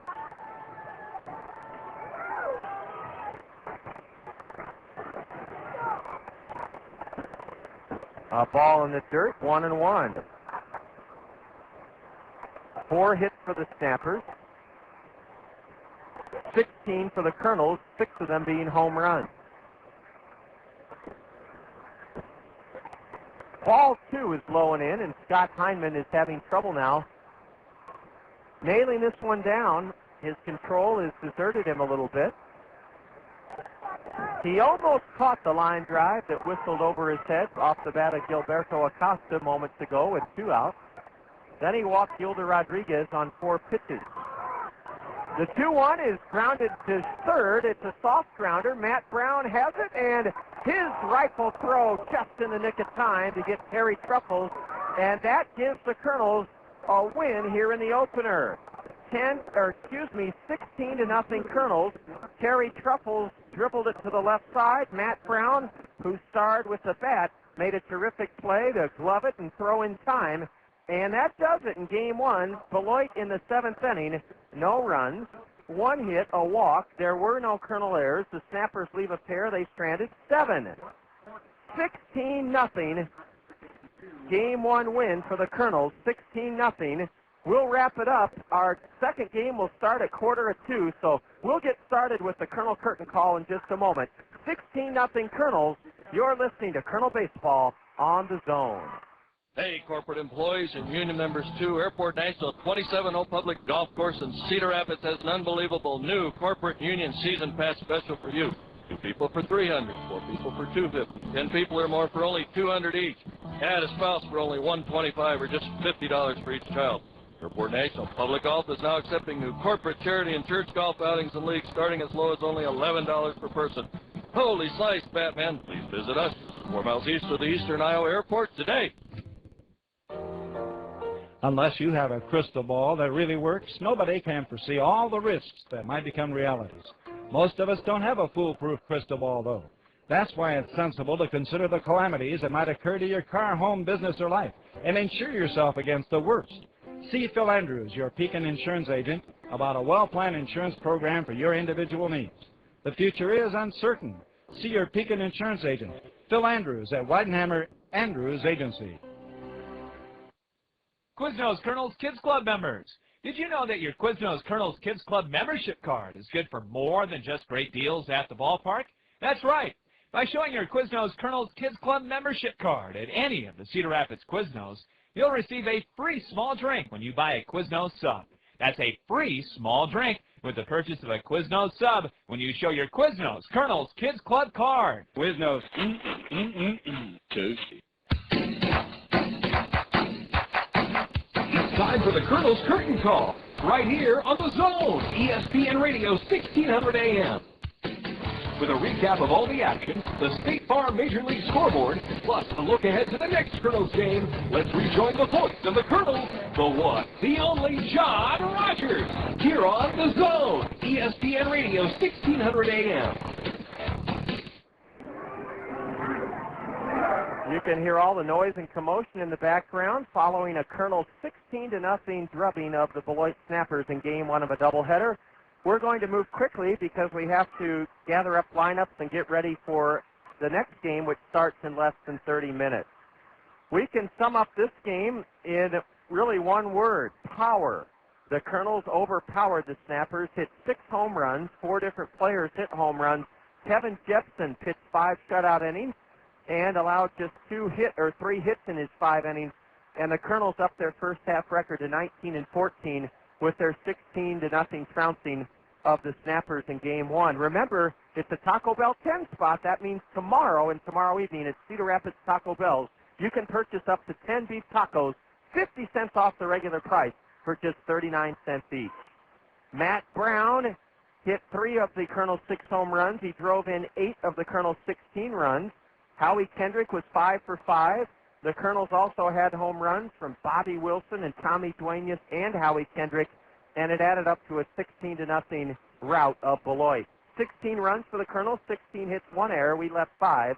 The Snappers, no runs, 4 hits, no errors. They stranded 7. The winning pitcher, Kevin Jepson, 4-1. The loser starter, Brian Montalbo, for Beloit. He's 2-2. The game took 2 hours and 13 minutes. We'll take a 1-minute break here on the Kernel Curtain Call. Enjoy our Liberty Bank star play of the game when we return. You're listening to Kernel Baseball on the Zone. Wildcat Golf Course would like to show you what makes us a great place to play. All 18 challenging holes are now open. We have all the services you need, from our new driving range to our expanded sandwich menu and our fully stocked bar and grill. Check out our large pro shop with new golf gear from Titleist, Srixon, and Wilson. Need clubs? Stop in and see our PCS custom club maker Bill Sutton for all your fitting needs. Take the 20-minute drive from Cedar Rapids to see why at Wildcat Golf Course there is always something unexpected. At Zimmerman's, we believe that the voice of the customer speaks the loudest. Let's hear what our customers have to say. We chose Zimmerman because our family has been buying cars. I guess we're probably the 3rd generation to buy cars here at Zimmerman. My family's bought 18 cars at Zimmerman's. 18. I ought to get a little bonus or something, honey. We build our reputation on one satisfied customer at a time. On behalf of everyone at Zimmerman's, I want to thank you for your business. John Rogers with you following a Kernels 16-0 dismantling of the Snappers in game one of a doubleheader. Our Liberty Bank star play of the game is brought to you by Iowa's fastest growing community bank, Liberty Bank. Let's go back to the Kernels' first inning after Howie Kendrick's one-out double. Matt Pauley singled into right. And then Bobby Wilson made it 1-0 Kernels with an RBI single into left. A wild pitch from Brian Montalbo, and then a walk loaded the bases for Matt Brown. Here is our Liberty Bank star play of the game. A deep drive into center. Way back goes Steve Moss. It may go. It's a grand slam. And it's 5-0 Kernels. Matt Brown on a 2-1 pitch hammered one into deep center, just to the left of the 380 mark. Grand slam for Matt Brown. One of his 3 home runs and 4 of his 8 RBIs. Matt Brown's grand slam helped the Kernels to a 16-0 mashing of the Beloit Snappers in game one of this doubleheader. That does it for the Kernel Curtain Call. Remember, we have game 2 coming up, and we'll stay right on the line with our in-studio engineer. I'm going to hustle down and try to get lineups and get the book ready for the nightcap. 16-0 Kernels. Game 2 will come your way about 20 till 2. About 1:40, we'll set the lineups, the Allen Motor Company Kernel lineup and the Snapper lineup for the nightcap. 16-0 Kernels in game 1. And so long for just a while from Pullman Field. You're listening to Kernel Baseball on The Zone. This has been a special sports presentation from The Zone, ESPN Radio, 1600 AM, Cedar Rapids. Now back to our regularly scheduled ESPN programming, already in progress. How about the Michael Young homer? Did you get that one by any chance? Michael Young just homered. Leading off the game for Texas. That's right. My job is to make this sound fun and easy. Really hard. This isn't fun and easy? Really, really hard. Can I say happy early birthday to you? No. Okay. Don't suck up to me now. Is Steve Young joining us next? Yes. Okay. We were talking about spin-offs, by the way. And I'm going to run down that list of, let me see where I got that. Some interesting sports spinoffs. Yeah, Steve Young is one of the spinoffs because USFL Tampa Bay Buccaneers back up to Montana and then becomes a Hall of Fame quarterback. I was also talking about John Cusack movies, and one of my favorite movies is Say Anything with John Cusack. Chris, in Naples, Florida, you forgot the movie John Cusack made that's similar to Rob Dibble's Love Life, High Fidelity. I liked it. I didn't love good book. I think that's Nick Hornby, who wrote High Fidelity. That's a good book. But movie was okay. Jack Black was funny in that one. But not one of my favorite movies. Not one of my favorite John Cusack movies. Jason in Baltimore, Maryland, 64235. You forgot the worst spinoff in history, Enos, a spinoff from the Dukes of Hazzard. Do you remember that? Yes, I do. That last one episode? I don't remember that show at all. And I think Daisy Duke was in that with him, too. Didn't she go with him? I don't remember it. As Jason says, great idea to make a spinoff about the biggest idiot in a town full of rednecks. Thank you, Jason. If you'd like to email us, you can. Dan Patrick Show at ESPNRadio.com. When we return, former 49er great Steve Young. Doc Rivers a little bit later on. You're listening to ESPN Radio. ESPN Radio Sports Center. It's Game 5, Lakers and Spurs tonight in San Antonio, the epitome of a pivotal game, 8 o'clock Eastern on ABC TV and ESPN Radio. Baseball and a lot of it this Thursday afternoon at Yankee Stadium. Jose Guillen's latest big hit is a 3-run blast in the fourth for the Angels. That ties the game, but the Yankees regain the lead on a Ruben Sierra homer. Yanks lead over the Angels 4-3 in the fifth. At Minnesota, Twins on top of the Mariners 1-0 in the fifth. Pudge Rodriguez rips 2-run homer bottom of the first for the Tigers. Mike Maroth making that stand up. Tigers leading the A's 3-1 in the sixth. Game 1 of 2 at Chicago. The Orioles get a run in the first inning off John Garland, and Baltimore leads the White Sox 1-0, bottom of the first.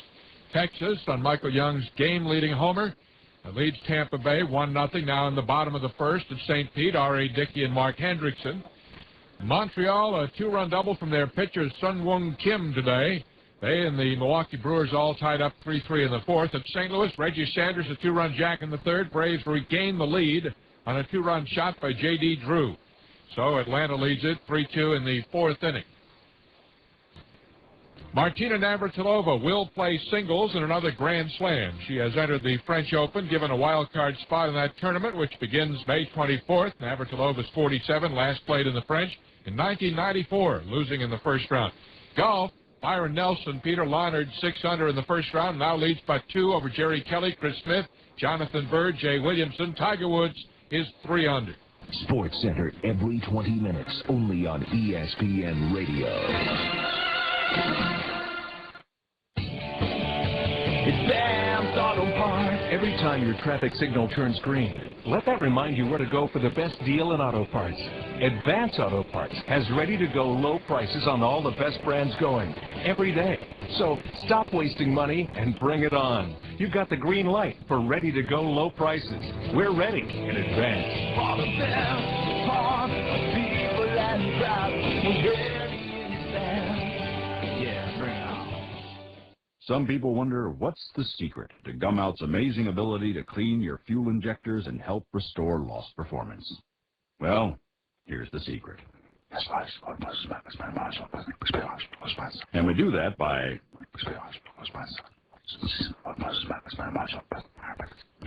with an additional. That's right. Now you know. Gumout. Good, clean driving. ESPN Radio Sports Center.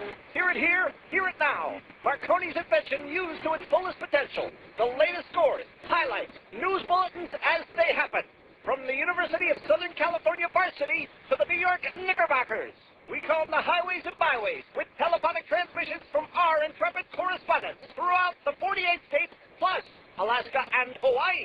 Up to the minute, every 20 minutes. It's Sports Center, only on ESPN Radio.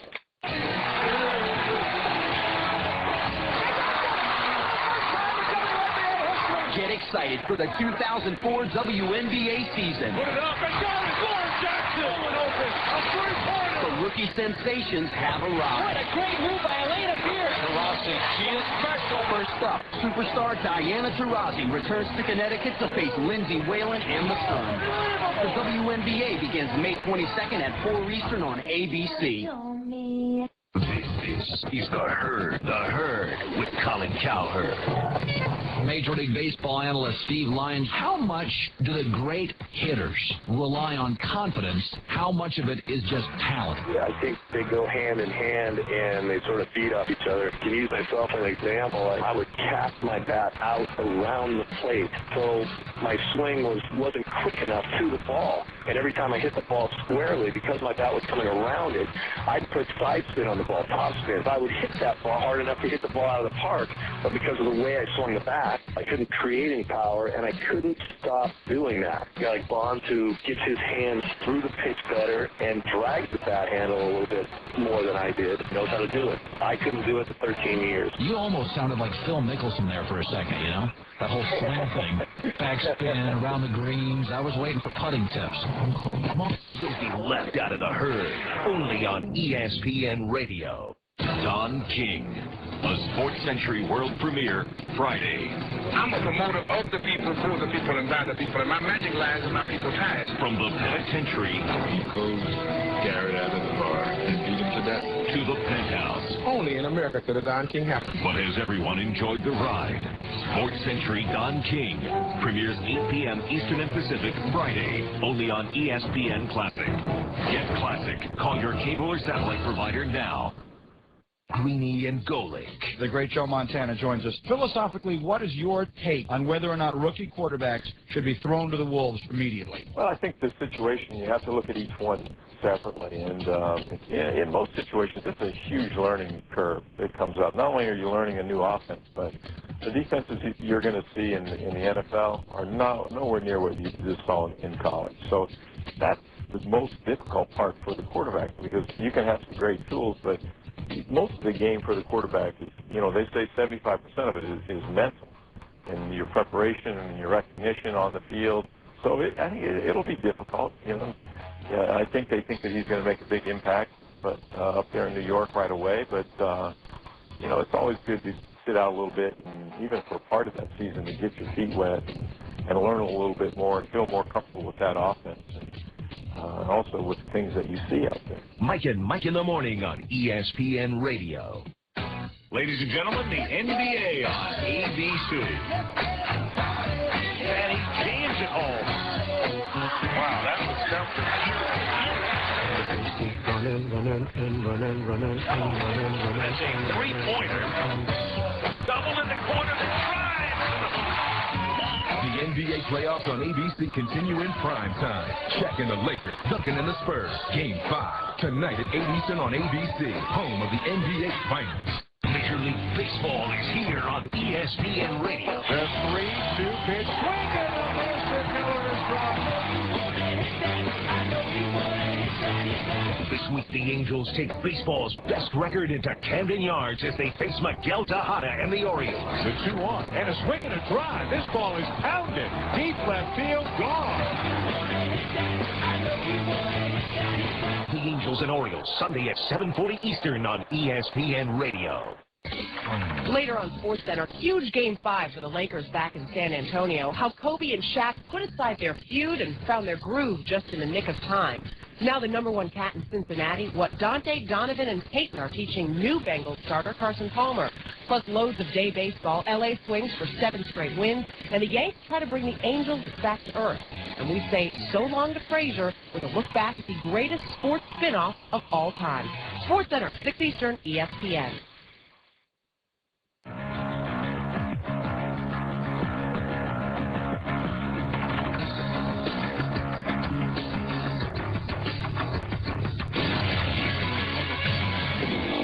From the headquarters of ESPN Radio.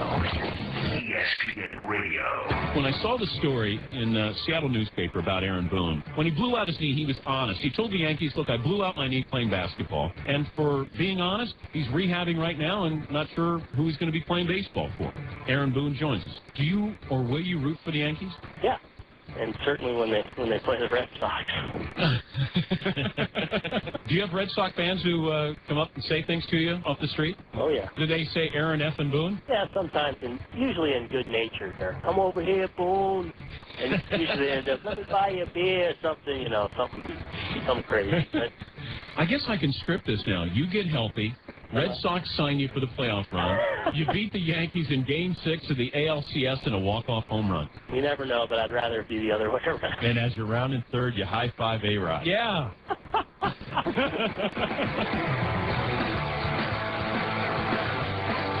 Final episode of Frasier tonight, your favorite Frasier of all time. Is Frasier Crane leading the poll, Phil? Yes, he is, with 40% of the vote. All right. Phil, the show killer, manning the home run bell. Plenty of afternoon baseball. Yours truly and Rex Dibble. Dan the Duke Davis will update all the baseball scores this afternoon. We'll talk to Doc Rivers, the new Celtics head coach. He'll be doing the ABC game tonight with Al Michaels. You've got the Lakers and the Spurs in San Antonio. Email address, danpatrickshow@espnradio.com. Let's bring in the first professional football player to rush for 100 yards and throw for 300 yards in the same game. He's Steve Young, who joins us on the OnStar Hotline. Hi, Steve. You're a stat man. That is true, right? That's absolutely true. The Chicago Blitz, if I recall correctly. Yeah, that was Soldier Field at night, and I want to say there was about 18 people in the stand. Was you were dueling with Vince Evans back then? Vince Evans, the only guy I ever knew that grabbed the football and threw it with his fingers not on the laces. Very strange. You were the 10th overall pick. Were you going to be drafted by the Bengals that year in 1984? Yeah, Sam Weiss had come out and to BYU and said, look, we're going to take you the first pick. And at that time, it was a big deal, the USFL and NFL. And so Don Klosterman, who had just left the Rams when Carol Rosenbluth passed away, had started up with Bill Oldenburg and the Express, and they wanted the Express to take on the NFL and signed John Hadel to be the head coach and Sid Gilman to run the offense. And back then, Sid Gilman would be like Bill Walsh running your offense, or Joe Gibbs. I mean, it's a great thing. So I had to make a decision between the Bengals and going and kind of backing up Ken Anderson, depending on how long he would play and so forth, and be the first pick, or go to the Express, get coached by Sid Gilman, play right away. And the theory was that at that point you could enter the NFL after your contract was up as a free agent. So here I was in Los Angeles, playing right away, playing with very good players. I mean, you got Mark Addix and Gary Zimmerman and JoJo Townsell and some great talent, guys that played in the NFL for many years. And we had all the young kids and a lot of fun. So I decided to do it, and it turned out great. We played well. It was fun. It was not many in the crowd, and I remember at one point against the Washington. Oh man, I don't even remember what they were. It was in D.C. The crowd, I started to throw a pass, and it fumbled it. It rolled down my back and got picked up. I run in for a touchdown, and in the corner of the end zone, I heard, 40 million down the drain. Was that 40 million down the drain? And then the whole stands, pretty much about all 2,500 people were yelling, 40 million down the drain. Was that the Washington Federals? The Federals. And then my parents had driven down from Connecticut to the game, and my mom, she's used to the BYU crowd, started thinking, these people are nuts. So in the middle of the crowd, my mom stands up and turns around and says, don't say bad things about my son. He's a good boy. He's a good player. It's not down the drain. And they just started egging her and throwing stuff at her. And the funny thing was my dad, who was obviously sitting next to her, kind of distanced himself from her. Like, he didn't even defend her or anything. He just kind of, I think you're on your own here. And so it was a great moment. But another great moment in USFL history is I was in the Coliseum playing the Houston Gamblers, a great game with Jim Kelly. And there's so few people in the stands. They didn't have like a speaker or anything. No one was telling you first down 7. There were no cheerleaders, so it was actually very quiet. And so it became very clear in the game that they were listening to my calls in the huddle. And so we had to actually whisper in the huddle so the other team, because the other team was like, shh, listen, if you listen close, we can hear the play. So we actually had to start whispering. Whisper a play for me. Far to the wing right, X right, 2 jet, all go. Shh, on 2, ready, break. Ready, break. We had Jim Kelly on yesterday, because yesterday the 22-year anniversary of the USFL coming into existence. Sure. Did you? Jim Kelly and I mean, we had either in the NFL, the Bills 49ers, or Gamblers Express. If you go back to those 4 or 5 games, they were phenomenal games, offensive. I mean, there wasn't a game that didn't end up 41-38. There was a great game that we played the 49ers, actually. The Bills had no punts. I mean, we had a lot of fun throwing the ball around. Jim Kelly said that he still owed some money by the Gamblers. Are you still owed money by the LA Express? Well, you can't. It's like, you can get blood from a rock. I mean, if the thing doesn't exist anymore, it's time to go. I mean, it's like saying that you need money from the Louisiana Purchase. I mean, it's over. Yeah, but how much money do you think you're still owed by somebody? Not much, because actually my $40 million, and I put that quotation marks, was all about an annuity that they had set up, and I decided to take the upfront cash payment rather than the annuity. So I essentially got the money I was supposed to get, but then I had to pay money because I was unwilling to wait for the final demise of the league, which took another 6 or 8 months. I wanted to play in the NFL, and so I actually paid them money back. Not the smartest move I ever made, and I'm sure Lee Steinberg, if he's listening, he's shaking his head. I told you not to pay him back. I told you not to pay him back. If quarterbacks were stocks, and I told you could invest in Eli Manning's future or Michael Vick's future, who would you invest in? Well, there's no question I'd invest in Michael Vick because he could be the greatest player of all time in a sense, because if he learns to play the position and maintains his physical abilities, it's just unbelievable to now have the coaching to be able to accomplish it with Greg Knapp down there, my long-time coach with 49ers. You have the system, because I believe this West Coast system is absolutely set up for him. And, the only thing I'm concerned about is wear and tear, and can he stay healthy? But I'd still bet on it. I really would. Now, Eli, that's a tough one, Dan, because Eli is a guy from his pedigree. You know he's going to be smart. He's going to do the right thing. He's going to learn quickly. He's not going to have a big, huge learning curve. You know, you're going to get a lot out of him. And if he can stay healthy, he's going to be very productive. You got a sense of that just because of where he is with his brother. So, I mean, it's a tough choice. But I think Michael Vick is just a scary good potential. We talked to Ray Lewis earlier today, and he talked about how he would get in the opposition's head, and he liked the look in your eyes. You know, if it's a quarterback, he'd be yelling things. Was there a guy who was a nemesis to you from the standpoint of trying to get in your head during a game, a defensive player? Not too many. You know, John Randall was famous for his blabbering, which was kind of irritating. It never made much sense. In fact, many times I'd go to John, no one knows what you're talking about. You've got to say something credible so we can actually respond to it. Because I was like, we don't know what you're talking about. So we don't know if we should be offended or we should feel good about what you're saying. But nobody tried to put fear into your... Yes. So there was one guy. It was Matt Millen. Matt was he was a minor psychologist back there. He knew that he could try to get into people's minds from the middle linebacker spot, especially the quarterback, and disrupt snap counts and all kinds of things. He was a guy that he was ahead of his time, right? And so every time I'd break the huddle when we played the Raiders, I'd start hearing Mormon in the backfield, Mormon in the backfield, and that was it was distracting. It was very distracting, I have to admit. And then obviously Mike Singletary did it with his gestures, but you got used to that. I mean, without the constant barrage of the verbal abuse. Wait, but why would Mormon in the backfield get to you? Well, it's not like it got to me. It was just kind of like. It was just one of those weird things that people say. You're like, yeah, you're kind of, it's out of context. It was thought out. Somebody say something to you that's out of context, and it kind of makes you kind of do the Inspector Clouseau thing where you kind of blink and, you know, you kind of start to get the stitch in your eye, you know? That's kind of like that. Well, what if he said, you know, Catholic in the backfield? Well, then I don't know that it would be really out of context, and maybe I wouldn't make this such a big deal. I don't know. But I think that, you know, I don't know what he said to other guys. I wonder if he did the research. I don't know. Did he say, well, born again in the backfield? Well, I don't know. But nobody tried to intimidate you? Ray Lewis, he wants to kill you. I mean, he wants to hurt. He wants to intimidate. Well, but yeah, you got to understand, Dan, the thing about the game is that a game is very fast. You know, people don't realize the speed and that's why you can protect yourself. I wasn't the biggest guy in the world, but the game's so fast, nobody ever gets a really clean look at you. You know, I mean, if they did, they'd kill you. So it's like the game's so fast, and the plays come in. And my philosophy was, and I wish the Colts would do this because they're such a good offense.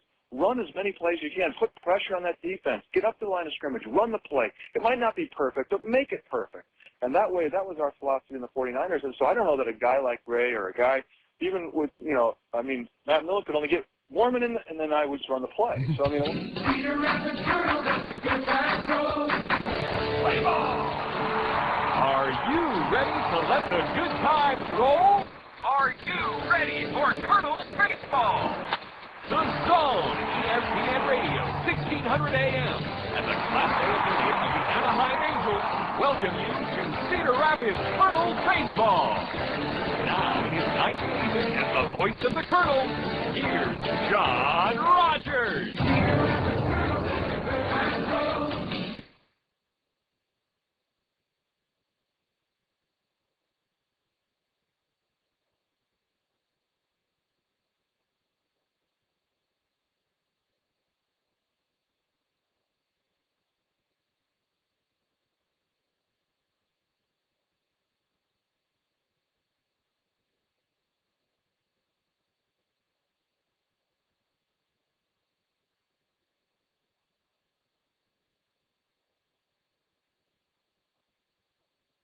Batting second in right field, Robbie Devers. Lou Palmisano will bat third for Beloit. He's the designated hitter in the nightcap. In left field, batting cleanup is Drew Anderson. Playing third base and batting fifth for the Snappers, Vinny Rotino, R-O-T-T-I-N-O. Steve Moss will play center field and bat sixth. Catching for Beloit in Game 2 and hitting seventh is Tim Marks. Carlos Corporan will be at first base and hit eighth for Beloit. And batting ninth, the shortstop, Augustin Septimo. Augustin Septimo will bat ninth and play short for the Snappers. On the hill for Beloit, making his fourth start of the year. He has 2 saves in 3 relief appearances. Dana Eveland. Dana Eveland is 20 years old, out of the College of the Canyons, a junior college in California. He was a 16th round pick of Milwaukee in 2002. Dana Eveland, a 20-year-old right-hander, 6'1", or check that, a 20-year-old left-hander, 6'1", 220, will be on the hill for Beloit. The Kernels, 16-0 victors in Game 1. We'll send this lineup brought to you by Allen Motor Company in the nightcap. Allen Motor Company is open until 9. They're open until 9 o'clock tonight on this Thursday, and they have a great offer for you to consider. It's their Kia grand opening sale at Allen's. Brand new Kia cars under $9,000. The 2004 Kia Rio starts at just $8,995. That Kia Rio gets 32 miles per gallon on the highway, and Kias during Allen's grand opening sale are a 10-year, 100,000 warranty program. Kias during Allen's grand opening sale are one of the great features right now at Allen Motor Company. Remember, Allen's is open late till 9 o'clock tonight. The Allen Motor Company Kernel starting lineup here in Game 2. Quan Cosby leads it off. He's in center field. Howie Kendrick, 5 for 5 in Game 1, will bat second and play second base. Hitting third in the Allen Motor Company order, the designated hitter, Matt Pauley. Bobby Wilson drove in 4 runs, had a 3-run homer in Game 1. He'll catch the nightcap and bat cleanup. Hitting fifth in the Allen Motor Company Kernel order, his most memorable day as a professional, 3 home runs, 8 RBIs. Matt Brown at third base bats fifth. Hitting sixth, the Kernel shortstop, Sean Rodriguez. Matt Abram will be at first base, and Abram will bat seventh in the Allen Motor Company order. Hitting eighth in left field, the Australian Nick Kimpton, and batting ninth for the Kernels in right field is Aaron Peel. Rounding out the Allen Motor Company Kernel starting lineup for Game 2 of this twin bill, he's making his 6th start of the year, a 4-0 record, Micah Posey. Micah Posey is 4-0 with a 2.38 earned run average. His last start was Saturday at home against Burlington. He was a 7-2 winner over the Bees. Posey, a 21-year-old southpaw taken in the 15th round in 2001 by the Anaheim Angels out of Tallahassee Community College. Micah Posey, 4-0 on the hill for the Kernels for Game 2. The Snappers are about to take the field. Let's set our Anderson and Brown Eye Care umpiring duo for this second game. Anderson and Brown Eye Care is your family eye care center. Anderson and Brown Eye Care, great with kids. And Anderson and Brown Eye Care is the area leader in ocular health prevention and management. They're contact lens specialists as well. The Anderson and Brown Eye Care umpiring crew, Mark Ripperger will be behind the plate, and his partner on the diamond is Clint Mahon. Temperature in the high 80s as the Snappers take the field. A lot of the kids that were here for Game 1, as you can hear, are still here. And they'll enjoy this second game with a portly lefty, Dana Eveland, pitching for Beloit. Eveland, 2-1, has pitched 25 2/3 innings, surrendered 18 hits in 25 2/3, struck out 27 batters in 25 2/3, walked only 6. Dana Eveland, a 6'1", 225-pound lefty for the Beloit Snappers. He looks more like Mickey Lolich or a guy you see at the bowling alley. He's a 6'1", 225, and he'll pitch Game 2 for the Snappers. Quan Cosby was 0-for-5 in the opener. He'll lead it off for the Kernels. Quan entered the doubleheader batting .248, 2 homers, 7 RBIs. He'll be followed by Howie Kendrick and Matt Pauley here in the opening frame. The Kernels raised their road record to 8-6 with their Game 1 16-0 pounding of the Snappers. The Kernels started play this afternoon. One game back of Clinton. The Lumber Kings are playing a doubleheader at Alliant Energy Field later this afternoon and this evening against Peoria. Kane County is at home, and they're hosting Wisconsin. Kane County started the game one half game in front of the Kernels. The Beloit Snappers, the Class A Midwest League affiliate of the Milwaukee Brewers. Our dugout interview guest was Midwest League Commissioner George Spelius. He was instrumental in bringing professional baseball to southern Wisconsin 22 years ago, and it's been a long relationship, a long kindred friendship between Beloit and their parent club, the Milwaukee Brewers. In fact, Milwaukee's playing this afternoon. We'll have a lot of scores for you as we go along, a lot of afternoon action in both leagues. Game 2 is about to begin with Quan Cosby leading off for the Kernels. He's batting right-handed against the lefty, Dana Eveland. The game's first pitch is lifted in the air to left field. It'll be caught by the left fielder, Drew Anderson. 1 pitch and 1 out here in the Kernel, top of the first inning. Quan, nothing for 6 now this afternoon. Drew Anderson didn't have to move a step to make the catch of the fly ball off the bat of Quan Cosby. 1 pitch, 1 out. Dana Eveland now faces Howie Kendrick, who was 5 for 5 in game 1. Ball 1, a fastball outside to Howie Kendrick.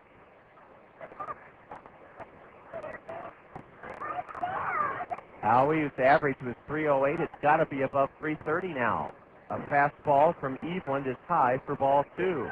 Dana, making just his 4th start of the year, has relieved in 3 games and has recorded a couple of saves. He's wearing a long sleeve, dark blue shirt underneath his dark blue knit batting practice top, and a strike is taken by Howie Kendrick on the inside corner from Dana Eveland, E-V-E-L-A-N-D. From California, Howie bounces 1 to first. A nice big charity hop, and the first baseman, Carlos Corcoran, races to the bag ahead of Howie Kendrick for the 2nd out of the inning. Howie Kendrick retired for the first time in his doubleheader, chopped 1 to first. 2 gone in the Kernel first inning for Matt Pauley.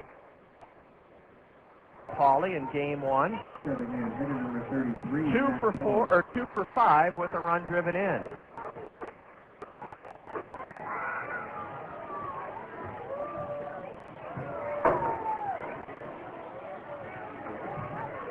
The southpaw's curve is low, according to the plate umpire Mark Ripperger. Yeah, Beloit is in their dark blue knit tops with green numbers trimmed in white. The Kernels in their gray road uniforms with red letters and red numbers. Ball 2 inside to the left-handed batter, Matt Pauley. Each team made quite a few changes in their lineup, and we're still penciling them into our book as we talk here in the bottom of the first inning. No score. Swing and a foul off the fist of the batter, Matt Pauley, into the backstop. Strike 1. Beloit's defense in the outfield, Drew Anderson in left, Steve Moss in center, and Robbie Devers in right. Vinny Rotino's at third, Augustin Septino at short, Gilda Rodriguez at second, and Carlos Corcoran at first. The catcher is Tim Marks. The lefty comes in on the hands of Matt Pauley, and he bounces 1 foul outside of third. And the count now to Pauley is 2-2. This series is even at a game apiece. Beloit won Tuesday night series opener 7-3. The Kernels 16-0 winners in game 1 today. A bouncer to second on 3 hops, and Gilda Rodriguez flips to first to end the Kernel first inning. The Kernels go in order at the hands of the southpaw in the top of the first rather. 16-0 Kernels in game 1 after 1 half inning in game 2. Kernels nothing, Beloit coming to bat. You're listening to Kernel Baseball on the Zone. Wildcat Golf Course would like to show you what makes us a great place to play. All 18 challenging holes are now open. We have all the services you need, from our new driving range to our expanded sandwich menu and our fully stocked bar and grill. Check out our large pro shop with new golf gear from Titleist, Srixon, and Wilson. Need clubs? Stop in and see our PCS custom club maker, Bill Sutton, for all your fitting needs. Take the 20-minute drive from Cedar Rapids to see why at Wildcat Golf Course there is always something unexpected. At Zimmerman's, we believe that the voice of the customer speaks the loudest. Let's hear what our customers have to say. We chose Zimmerman because our family has been buying cars. I guess we're probably the third generation to buy cars here at Zimmerman. My family's bought 18 cars at Zimmerman's. 18. I ought to get a little bonus or something, wouldn't it? We build our reputation on one satisfied customer at a time. On behalf of everyone at Zimmerman's, I want to thank you for your business. Kernels fans, your Cedar Rapids Taco Bell restaurant has something new for you to cheer about this season. A Taco Bell 10 spot. When the Kernels score 10 or more runs in any game this season, you'll score beef tacos for just 39 cents the very next day at any Cedar Rapids Taco Bell. That's a savings of 50 cents per taco. Limit 10 per customer. Remember, when the Kernels put up a Taco Bell 10 spot by slating 10 or more runs in any game, you get up to 10 39-cent beef tacos the very next day at any Cedar Rapids Taco Bell. And the Kernels scored a Taco Bell 10 spot in game one of this twin bill with a 16-0 rout of Beloit. That means tomorrow and tomorrow evening at Cedar Rapids Taco Bell, you can receive up to 10 beef tacos for just 39 cents. That's 50 cents off the regular price. Switch hitter Gilder Rodriguez, playing both ends of this doubleheader, steps in from the right side, and he takes a strike from lefty Micah Posey. We're underway. In the bottom of the first, no score. Gilder Rodriguez walked twice in game one with nothing for two. Ooh, a fastball just high, apparently, from lefty Micah Posey. Gilder hitting .301, no homers, 9 RBI. Matt Brown in on the grass at third for the Kernels. A shot right to Howie Kendrick at second, 1 out. Gilder Rodriguez hit the ball right on the screws, but lines out to Howie Kendrick, 1 gone. In the Beloit first inning, that brings in Robbie Devers. Robbie did not play in game one. He's a .224 batter. 2 homers, 11 RBIs for Robbie Devers.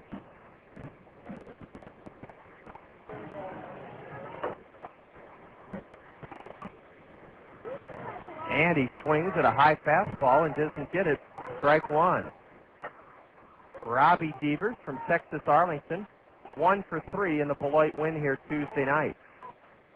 He lifts one over the head of the first baseman, Matt Abram, down the line for a 1-out single. He cued it right off the end of the bat and was able to dump it over the head of Matt Abram for a 1-out single. Now Lou Palmisano at the plate. Robbie Devers just did serve one over the head of Abram. The Kernel outfield in game two has Nick Kempton in left, Quan Cosby in center, and Aaron Peel in right. Matt Brown's at third, Sean Rodriguez at short, Howie Kendrick at second, and Matt Abram holding the runner at first, Robbie Devers, who does have 2 steals in 2 attempts.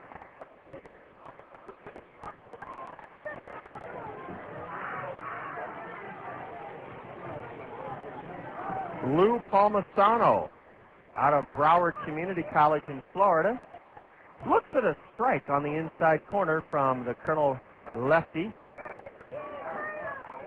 Micah Posey. Micah's numbers are very impressive. He's pitched 34 innings in 5 previous starts and only given up 24 hits. He's fanned 24 in 34 innings, walked only 10.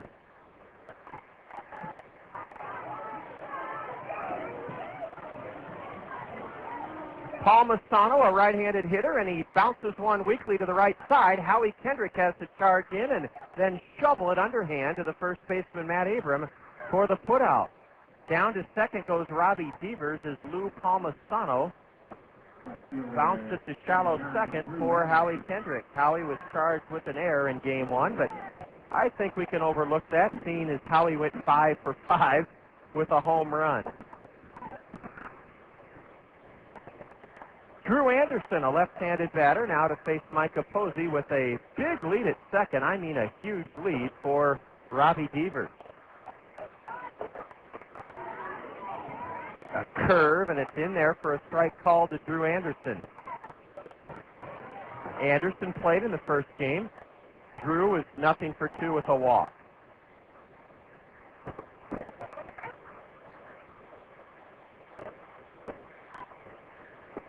A pitch low, a throw to second, and Rodriguez puts a tag on Robbie Devers as Robbie slid in feet first. Boy, I told you Robbie Devers had a huge lead at second, and I wasn't the only one who noticed. Bobby Wilson pegged it down to Sean Rodriguez, and it was rather close.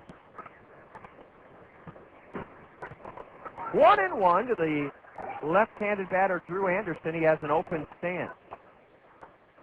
And he hits one off his fist to third. A foul ball. It looked like it landed, well, it did land fair. Maybe it spun foul when Matt Brown fielded it.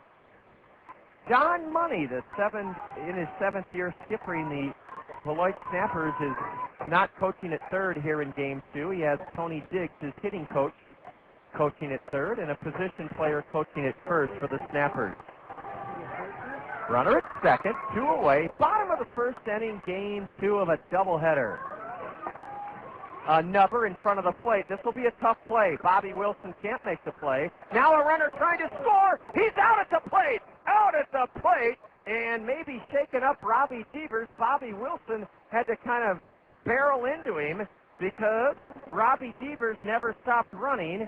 And it'll be a base hit for Drew Anderson, an infield single. Bobby Wilson fumbled the ball, and then when he recovered, nobody was covering home plate. Bobby picked the ball up and tagged Robbie Devers, the runner trying to score from second, out at the plate on a heads-up play by Bobby Wilson, and that ends the Beloit first inning. For the Snappers, no runs, 2 hits, or maybe a fielder's choice. We'll have to find out. There were no Kernel errors, and the Snappers leave one man on. I believe they'll credit Drew Anderson with an infield single, but we'll find out. The Kernels walloped the Snappers in Game 1 16-0 after 1 inning in Game 2. Kernels and Beloit scoreless. You're tuned to Kernel Baseball on the Zone. Look around you. Everyone's different. Some of us are tall, many of us are short. If you think about it, there are many important differences among people. That's what makes us all individuals. Insurance needs are individual, too. Talk to your Pekin Insurance Agency, Sheets, Forrest, Draper Insurance, and Marion about the proper insurance coverages for your individual needs. See Scott Draper at Sheets, Forrest, Draper, and Marion about insurance for your home, auto, life, health, or business. You can depend on your hometown professionals with Pekin Insurance. Emergency hotline, can I help you? Yes, I need help. All right, sir, what's the problem? I can't taste my beer. I feel it in my mouth, but there's no taste. Okay, sir, this is what I want you to do. Put the bottle down and step away from the beer. Okay. Walk straight to the corner store and pick up a 6-pack of Miller Lite. Okay. Don't worry, it's going to be all right. Next time, try the light beer that actually tastes like beer. Great tasting, less filling, Miller Lite. Miller, good call. Miller Brewing Company, Fort Worth, Texas. None of us can do anything about a bad day, but we can make certain nothing happens to all of our tomorrows. Take everything out of the hands of chance with a well-planned insurance program tailored specifically to your needs. Phil Andrews, your local Pekin Insurance agent at Weidenhammer Andrews Agency, is an expert in insurance matters. Phil Andrews will develop the right insurance plan for your home, car, business, and life. Depend on Phil Andrews, your hometown professional with Pekin Insurance. Bobby Wilson, who tagged a runner out at the plate trying to score to end the Snapper first, has hit the ball hard, sharply on 2 hops to the shortstop, Augustin Septimo, and Bobby is retired 6-3 to start the Kernel second inning. Bobby had an RBI single and a 3-run homer in the Kernel 16-0 first game victory. Matt Brown had 3 home runs, 8 RBIs. Dana Eveland, who was set down the first 4 Kernels in Game 2, drops the curveball into Matt Brown, strike 1.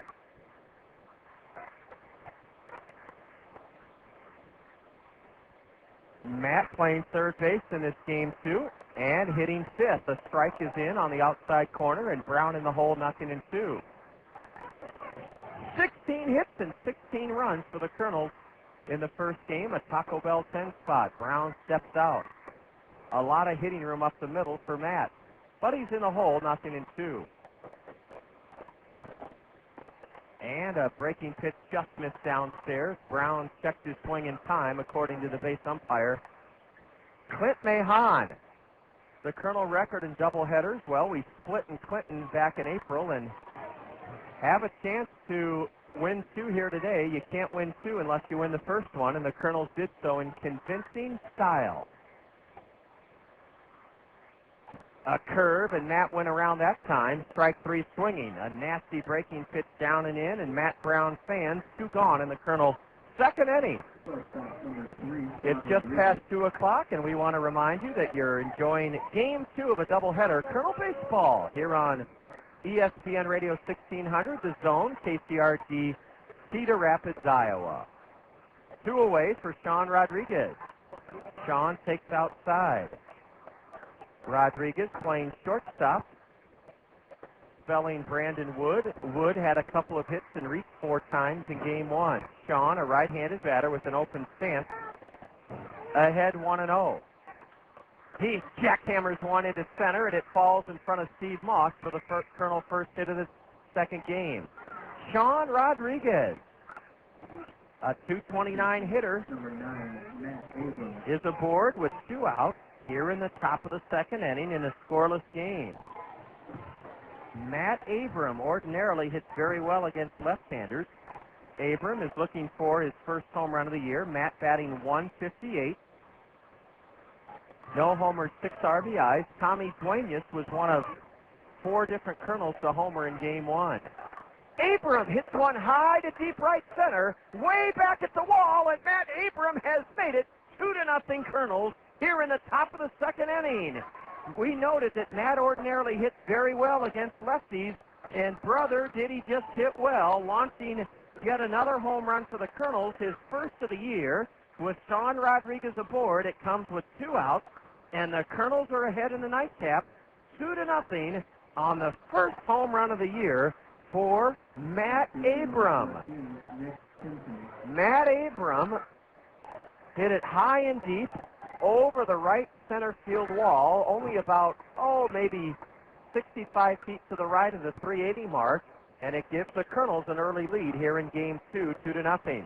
Nick Kempton bunts, and he may have bunted for a base hit. He does bunt for a base hit.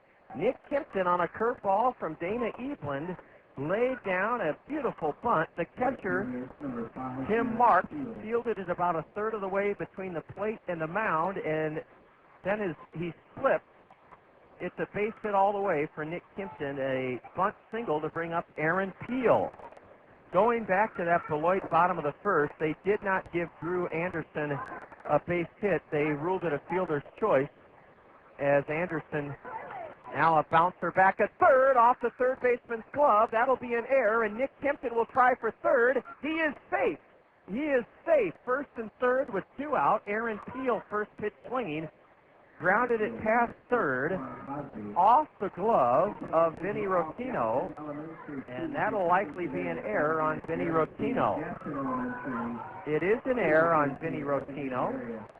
E5, and Aaron Peel is aboard. He sent Nick Kempton scurrying into third.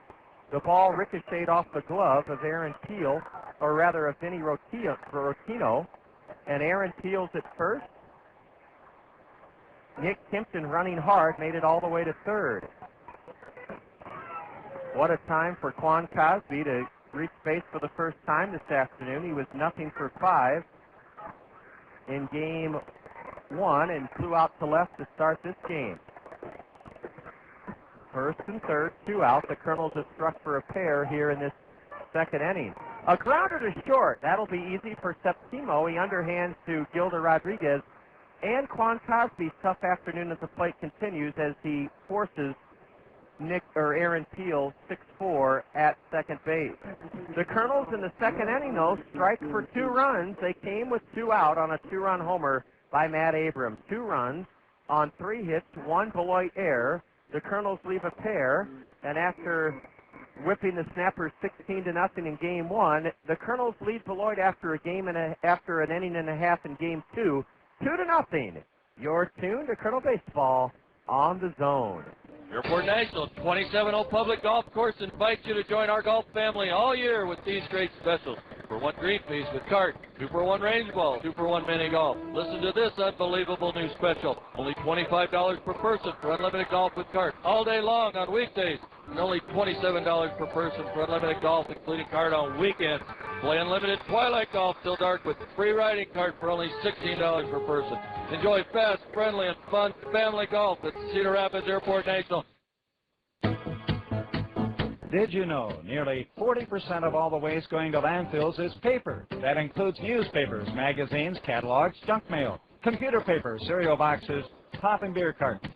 Your friends at Cedar Rapids Solid Waste and Recycling encourage you to recycle those common household paper products by putting them in your blue recycling box on collection day. Save our landfill space. Recycle your paper waste. Advanced Systems, the leader in office technology, is like a great baseball coach when it comes to office productivity. Advanced Systems makes the most of your team. They do it with the latest technology for office productivity from Canon. They're also like a great trainer. Advanced Systems Advanced Life Support makes sure your office equipment runs at peak levels and fixes it fast if things go wrong. Hit it over the fence with Canon technology from Advanced Systems. Call 832-8291. This is for the 21st century with Advanced Systems. On an overcast Thursday afternoon, we go to the bottom of the second. 2-0 Kernels after a 16-0 triumph in Game 1, and Vinny Rotino takes high and away ball one. He lifts one into on the left side of the Kernel infield. It's called for by Sean Rodriguez, and one step onto the grass and left. The Kernel shortstop makes the grab. One out here in the bottom of the second for the Snappers as Vinny Rotino pops to short. Here's Steve Moss. Moss, a right-handed batter, played in Game 1 for the Snappers. And Steve was 0 for 3. He's playing in his 9th game, and he's hitting 111. He takes just high ball one. From Micah Posey, who pitched around a odd play in the bottom of the first inning. There was a runner at second with 2 out. Drew Anderson nubbed one in front of the plate. Bobby Wilson fumbled it, and the runner at second, Devers, tried to score all the way from second, and Bobby kind of barreled into him, and he initiated the contact, and Robbie Devers was tagged out. They ruled it a fielder's choice for Drew Anderson. A ball low. It's 2-1 to this right-handed hitter. Moss skies one into straightaway center. Quan Cosby broke back, and now it's Matt Pauley, the left fielder, or Nick Kimpton, rather. Nick Kimpton, the left fielder, comes on to glove it. 2 away in the Beloit second inning. We're back at home for our longest homestand of the year, starting Thursday, May 20th. A 6:30 start against the swing of the Quad Cities. That 12-game homestand will take us all the way through Memorial Day. It'll end at with a 2 o'clock start Monday the 31st against Lansing.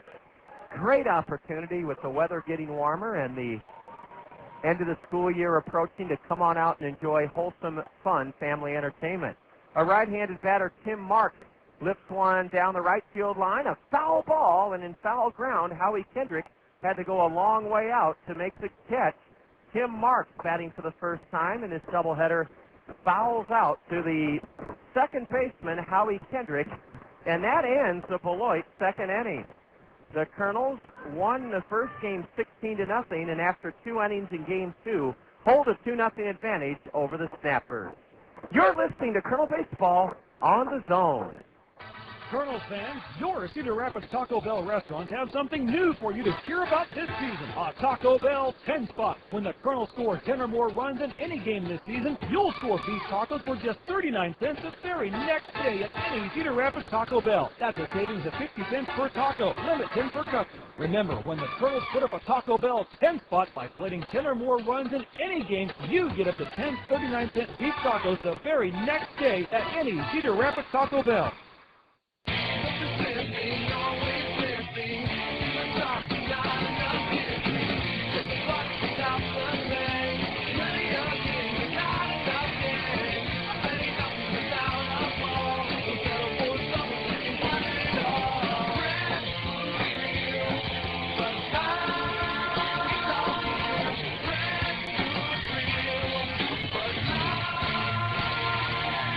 Bud Light Beer, Anheuser-Busch, St. Louis, Missouri. If you don't stop by one of Jungi's 4 great locations, how will you know you got the very best deal? Stop in today at Jungie Lincoln Mercury Isuzu in Cedar Rapids, Jungie Ford and Jungie Chrysler Jeep Dodge in Center Point, and the new Jungie Chevrolet Pontiac in Anamosa. Now, 4 great locations. Still, one great name, Jungie.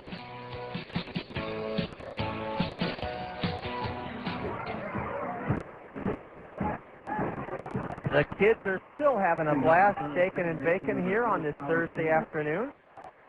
A number of them have had to depart. It's a school day, and they need to get back to school for their buses and for their parents to pick them up.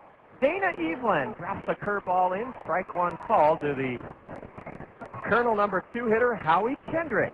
Howie was 5 for 5 in game 1. Grounded out to first, his first time up in game 2, and he swats one foul way down the right field line. It's 0-2 to Howie Kendrick. He started the day batting .308. His 5 for 5 game in game 1 included a home run. Kendrick, a right-handed batter, taps one foul toward the third base snapper dugout. They've changed the ruling back in the Beloit first inning. They've credited Drew Anderson with an infield single on that play that Robbie Devers was tagged out at the plate by catcher Bobby Wilson. So there were 2 hits for Beloit in their first inning. A high fly ball into the Kernel right field bullpen, chased by Robbie Devers, but it dropped beyond his reach. It's still 0-2 to Howie Kendrick. Remember, in the top of the 5th inning, we'll have our Kernel Roadshow Trivia Challenge for you. You can log on to our website to participate, a chance to earn a prize from the Bim Ritter Diamond Shop at www.kernels.com. A breaking pitch is pounded off the left side of the mound, and it leaks through the mid of the shortstop, Augustin Septimo. In his defense, he was all set to field it, and then it catapulted off the left side of the mound and kind of ate him up. And they may charge him with an error, or they may give the batter a hit. I think they'll have to charge Septimo with an error, but we'll wait and see. We'll wait and see. Howie Kendrick has reached, and no ruling yet on whether that's a hit or an error. A curve, and it's ball 1 to Matt Pauley. I would probably give the shortstop an error, but I could understand if the official scorer ruled it a hit, because Howie hit it hard, and it took that hop off the side of the mound and fooled the shortstop. Matt whistles one foul up onto the screen behind home plate. 1-1 to Matt Pauley.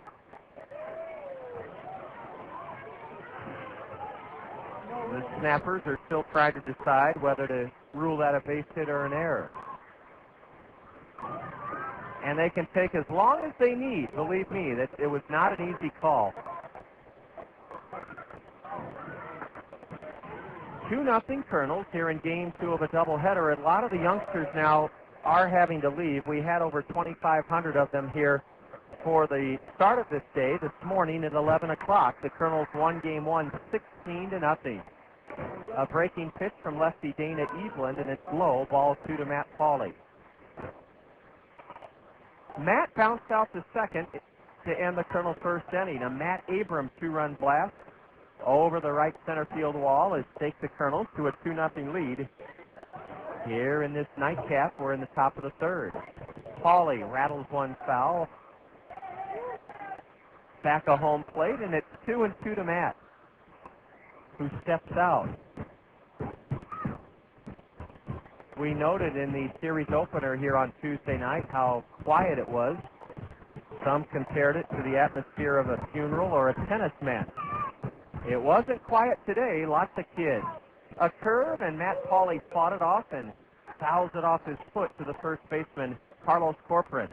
Lots of action in the big leagues this afternoon, and we're going to bring you up to speed on some of that afternoon action as we go along here in game 2 of our doubleheader against Beloit. Our parent club, the Anaheim Angels, are playing at Yankee Stadium this afternoon. That's one of the marquee matchups. 5 afternoon games in each league, a doubleheader in each league. A fastball, and Matt Pauley goes the other way and sends it down the left field line foul. It's still 2-2 to Matt.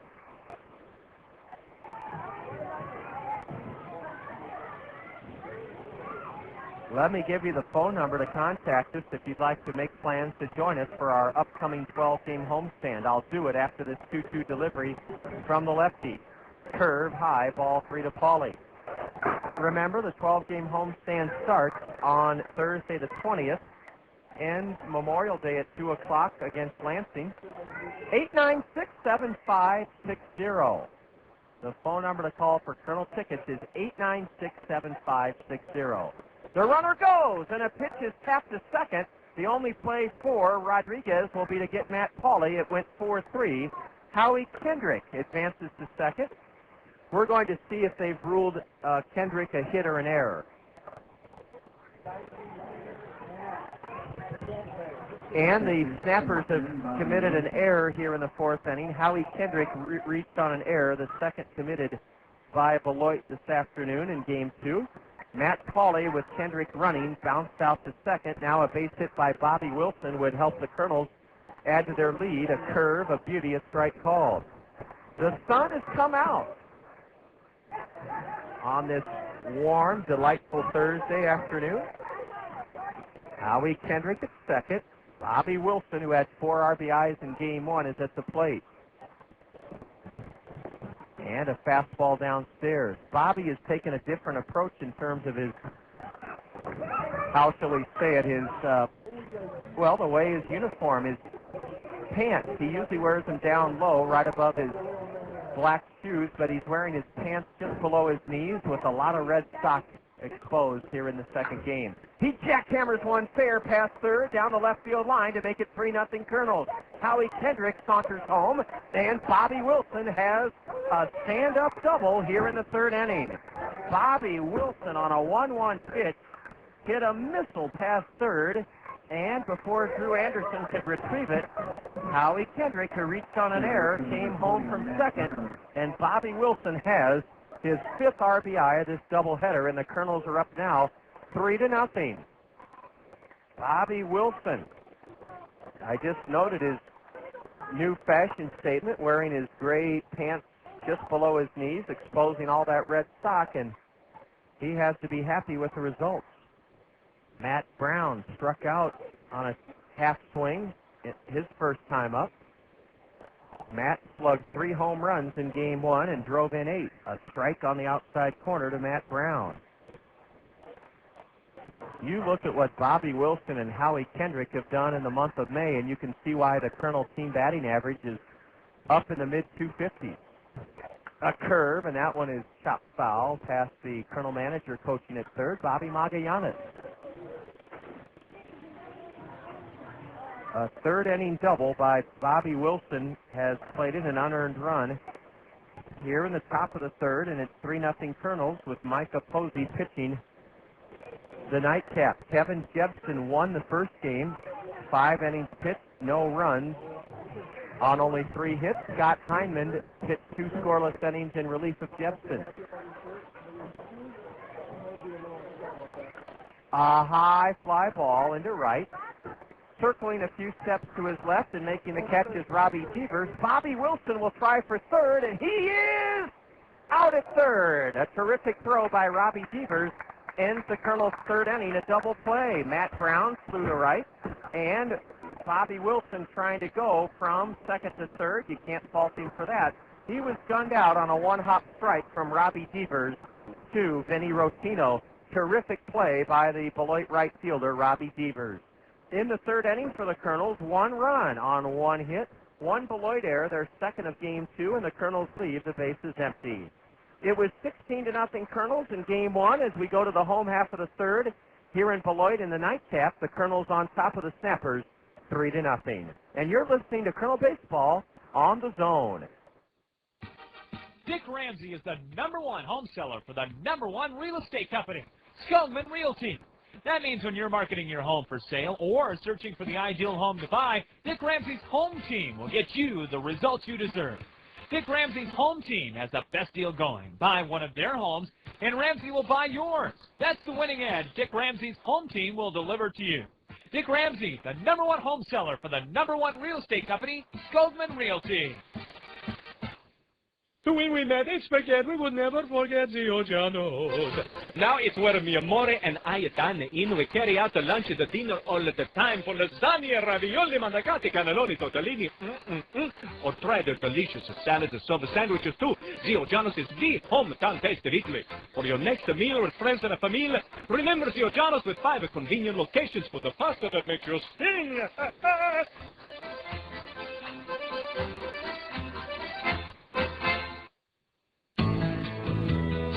The spring planting season's finally arrived. Time for a visit to Peck's Flower and Garden Center. See what's new and beautiful for the new growing season at Peck's. The professional staff at Peck's has been getting ready for spring. Peck's plants are growing beautifully and their flowers are blooming brightly, ready for your selection.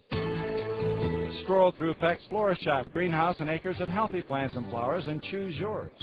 The experts at Peck's will add all the free advice to make your plants grow their best. New and larger selections of home, garden, and landscape accents are displayed for you to choose from. Now's the time to plan for new landscapes. Call Peck's experts for a professional landscape estimate. Peck's has been growing with the Cedar Rapids area since 1956. Peck's Flower Shop and Garden Center at the corner of Blairsbury and Edgewood Roads, Northeast.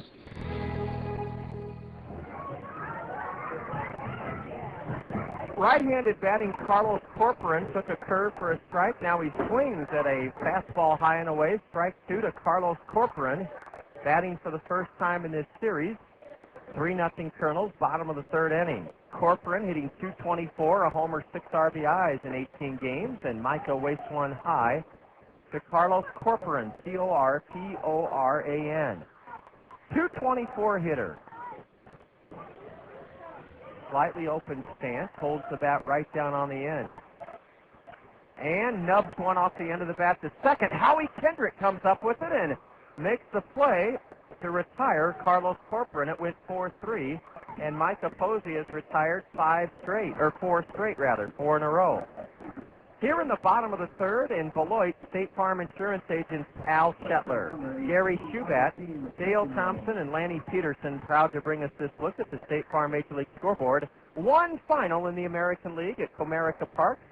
It was Detroit knocking off Oakland 3-1.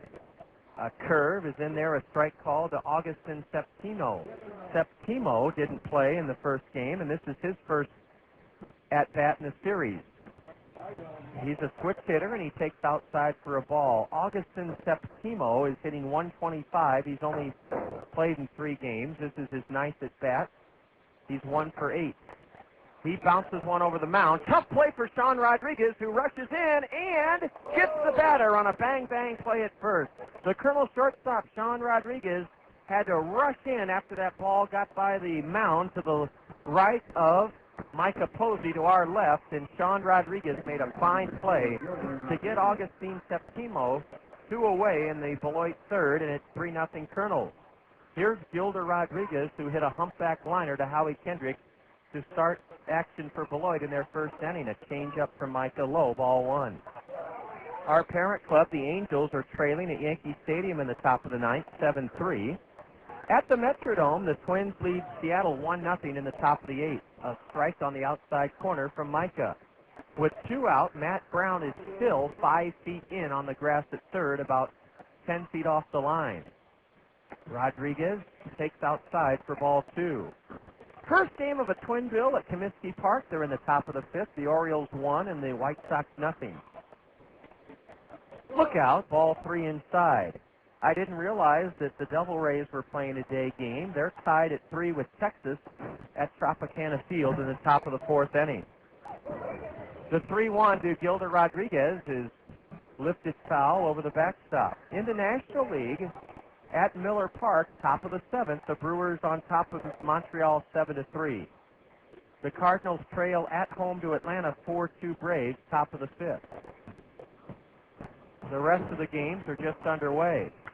A shot into deep center. Quan Cosby back, and he's there and has it.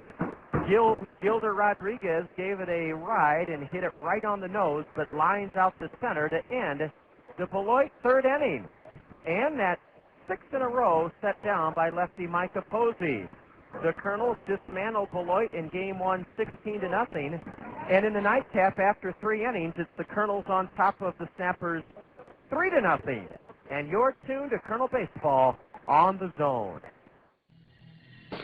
Whether you're a serious athlete or a weekend warrior, injuries can take you out of your game. Smart athletes know that Physiotherapy Associates in Cedar Rapids are the experts in the treatment and prevention of sport-related injuries. Our expert staff serves the metro and surrounding area high school athletes. Physiotherapy Associates of Cedar Rapids, the smart choice in sports medicine. Call us at 398-1569. That's 398-1569. We'll get you back in your game today. The way to pocket important savings is to take advantage of Chevron motor oils and lubricants from the Jepsen Oil Company, your local Chevron oil distributor. Chevron lubricants are made from higher quality base oils for better performance, and that means longer life for your engine.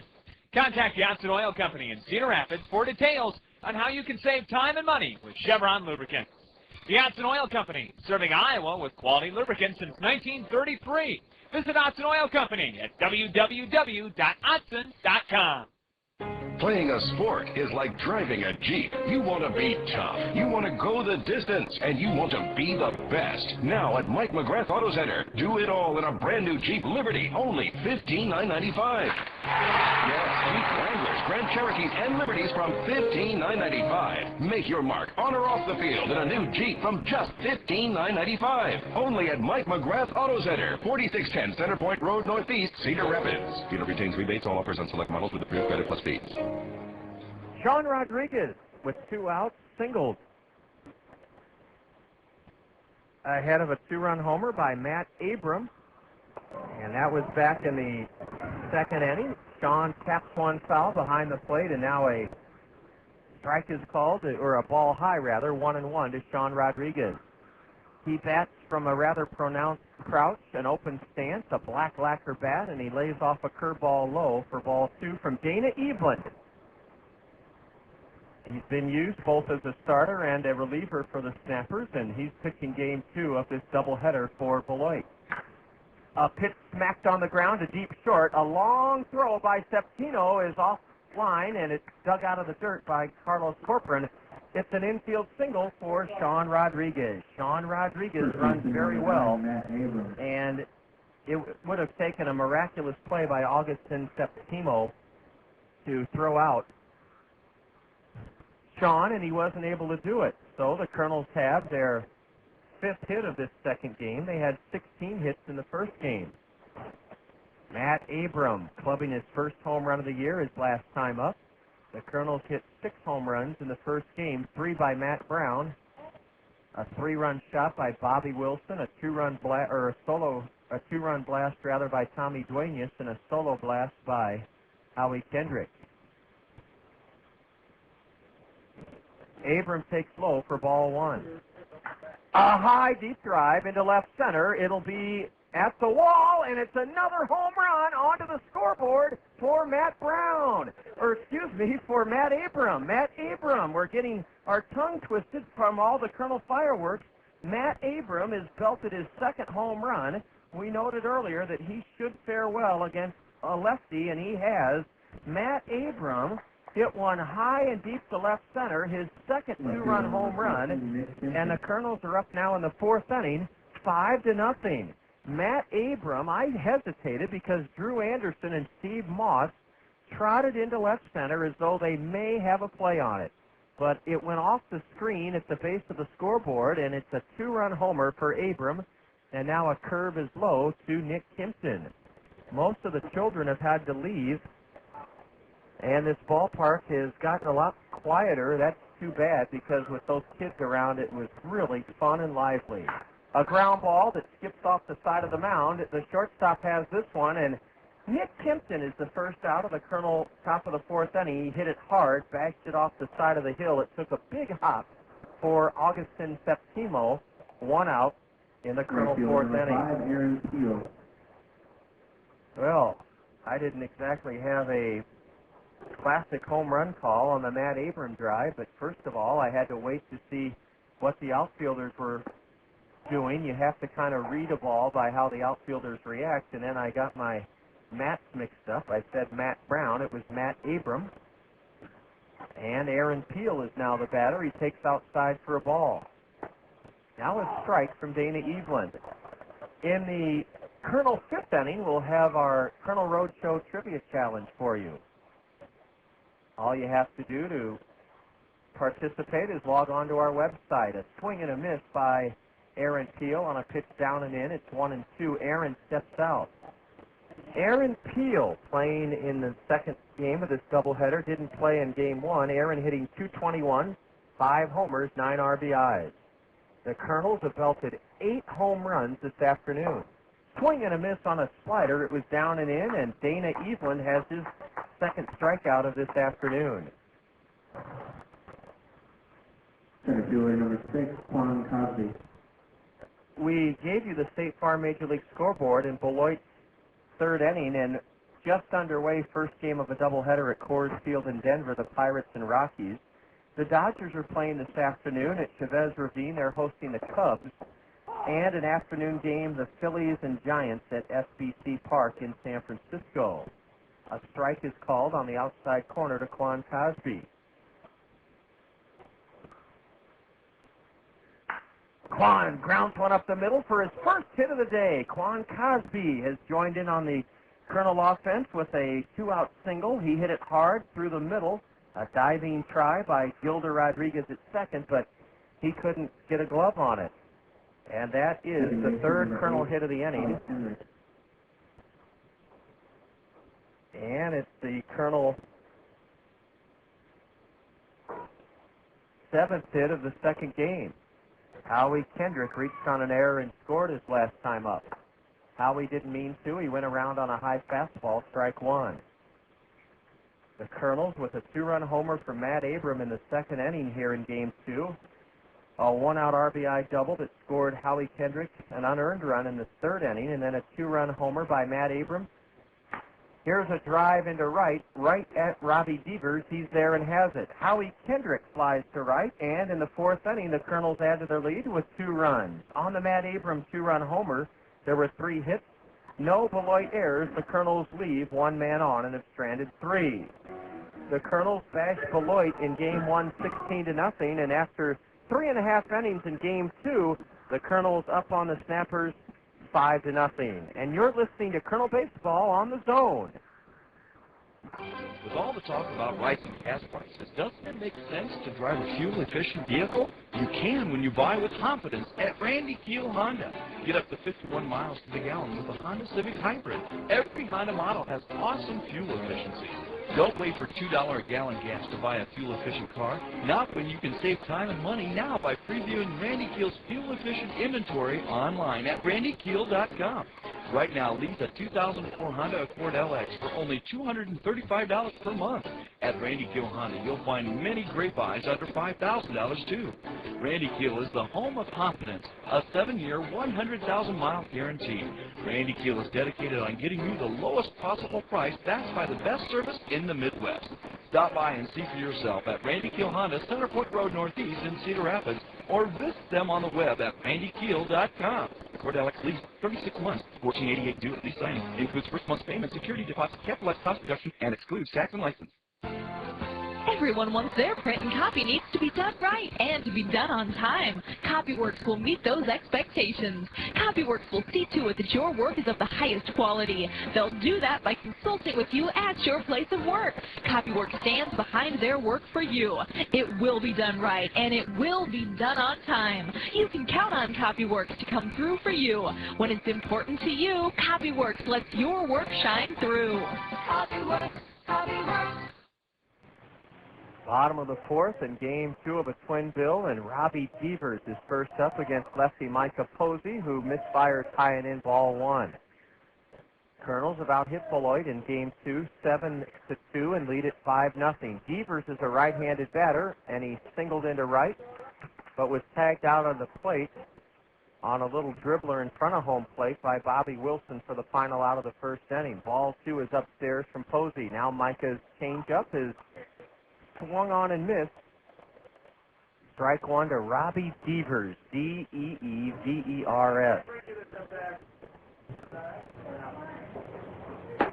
Ball 3 outside. And Micah has to come back if he's going to try to prevent Robbie Devers from reaching leading off this fourth inning. A ground ball, foul ball. The plate umpire initially thought I saw him signal fair, but he was just putting his mask in his left hand, and he took a good long look at it, and Mark Ripperger said foul ball. Robbie Devers missed a double by inches as he drilled one sharply on the ground past third. Our Colonel Roadshow Trivia Challenge comes your way in the top of the fifth inning. Ball 4 floats outside, and Micah Posey has issued his first free pass of the afternoon. A leadoff walk to right-handed hitter Robbie Devers to open up the fourth inning. Lou Palmisano grounded out to second in the first inning. Only one night game in the American League tonight. It's at Skydome, the Red Sox and Blue Jays. Tonight in the National League, the Marlins and Houston at Minute Maid Park. In Phoenix, the Diamondbacks entertain the Mets, and it's the Reds and Padres in sunny San Diego. A strike called on the inside corner to Lou Palmisano. Palmisano, a high draft pick of the Milwaukee Brewers, points his elbow high and grounds one foul past third. Boy, that one was hit hard, too. Lou is a catcher by trade, but he's serving as the designated hitter in Game 2. Palmisano, a third-round pick by Milwaukee last year, put together some year, hit almost 447 games with Helena. He hit .391 last year. Look out, a fastball over his head for ball 1. The entire left side of Lou's white home trousers is covered in dirt. Not sure if that's from Game 1 or this game. Ball 2 down and in to the right-handed batter. Palmisano with a .391 average in 47 games with Helena last year, belted 6 homers, drove in 43 runs, a slugging percentage of .592. He grounds one foul to the base of the backstop.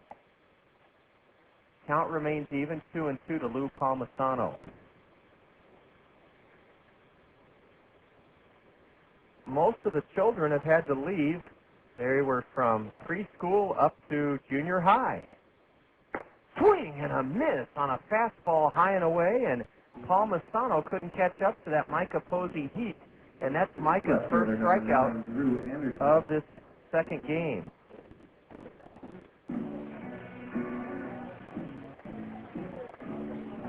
Our Kernel of Wisdom here in Game 2 is going to tell you an interesting fact about Hall of Famer Mel Ott. You probably remember pictures of, the pitch inside, and it hits Drew Anderson in the ribs. He's okay. Well, he's now walking down to first base. Micah Posey came inside on Drew Anderson and struck him. Robbie Devers into scoring position. First and second, one out for one of the best hitters in the league, Vinny Rotino. He had a 10-game hitting streak halted in Game 1. Our Kernel of Wisdom about Mel Ott. Mel had that distinctive high leg kick. I'd say the guy that came closest to it as a modern-day player was Harold Baines. Harold had that high front leg kick for over 20 years as an American leaguer. Mel Ott lifted his front foot off the ground about 2 feet and hit 500 career home runs. But our Kernel of Wisdom, did you know that 323 of those 511 career home runs came at the Polo Grounds, Mel Ott's home stadium where the New York Giants played? And the reason being, the lines were it was only 280 feet down the lines at the Polo Grounds. Now that doesn't take anything away from Mel Ott's achievement. 511 career home runs. It just happens to be that almost 70% of them were at the Polo Grounds. A double play ball to Sean Rodriguez. He throws to Howie for one, on to first to get them both. Vinny Rotino has hit into a 6-4-3 twin killing to end the threat by the Snappers here in the bottom of the fourth. It went 6-4-3. In the fourth, no runs for Beloit, no hits, a walk, a hit batter. There were no Kernel errors. And the Snappers left one man on, their second stranded of Game 2. The Kernels clobbered the Snappers in game one 16-0. And as we go to the top of the fifth inning with our Kernel Roadshow Trivia Challenge question coming up next, the Kernels lead Beloit 5-0. And you're listening to Kernel Baseball on the Zone. Toyota Financial Services of Cedar Rapids understands the importance of reading in the lives of our community's children. That's why they're proud to fund the 6th annual Toyota Financial Services Kernel Summer Reading Program. The generous support of Toyota Financial Services will result in Kernel players conducting a record 32 elementary school assemblies this spring to encourage girls and boys to read throughout the summer. Their reading accomplishments will be recognized by Toyota Financial Services with fabulous rewards. Toyota Financial Services, a true hero to the Kernels and the youth of our community. A batter connecting with one right on the sweet spot is one of the most comforting sounds of summer. Thanks to Comfort Solutions by Banks, you can experience the comforting sounds of our national pastime in a home comfort system from Lennox. You can count on Comfort Solutions by Banks for friendly sales and service, free quotes, and high-efficiency, environmentally friendly Lennox equipment. Receive up to a $1,000 rebate or up to a 10-year extended warranty with the purchase of qualifying Dave Lennox Signature Collection Home Comfort Systems from Comfort Solutions by Banks. Offer expires May 31st, 2004. One offer per qualifying installation. Lennox, making your home a better place. Lennox dealers include independently owned and operated businesses. See your participating Lennox dealer, Comfort Solutions by Banks, for details.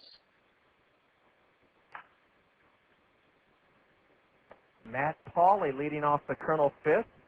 Hits one on the ground, and Gilder Rodriguez charges in from second and makes the play. Matt Pauley has played pepper with Gilder Rodriguez. He's grounded out to him 3 times here in game 2.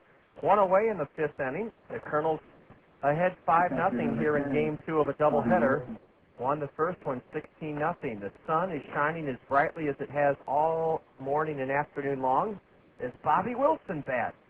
Bobby had 4 RBIs in the Kernel first game victory, and he drove in a run with an RBI double in the third inning. He's 1 for 2. He swings at a Dana Eveland curve and missed it. Strike 1. This may be Dana's last inning of work. A bouncer to second. Gilder Rodriguez has had a good day in the field, and he pegs to first. Bobby Wilson's gone. Log on now here in the top of the fifth inning for your chance to win a prize from the Bim Ritter Diamond Shop as our Kernel Roadshow Trivia Challenge question winner. Log on to www.kernels.com. That's Kernels. And then just hit the link that'll take you to the place you can answer the Kernel Roadshow Trivia Challenge question. We need your name, your address, your phone number, and then the answer to this question, a swing and a miss by Matt Brown. Neither Willie Mays, Ted Williams, Mickey Mantle, or Stan Musial hit the most home runs in the 1950s. Who did? A pitch in the dirt, and that's ball 1 to Matt. Our Kernel Roadshow Trivia Challenge, neither Willie Mays, Ted Williams, Mickey Mantle, or Stan Musial hit the most home runs during the decade of the 50s. We want to know who did. Put that answer down on your email to us along with your name, address, and phone number, and we'll congratulate our winner during tomorrow night's series finale. A pitch inside, and Matt Brown spins out of the way. He's ahead 2-1. He hit 3 home runs in game 1 and drove in 8 runs.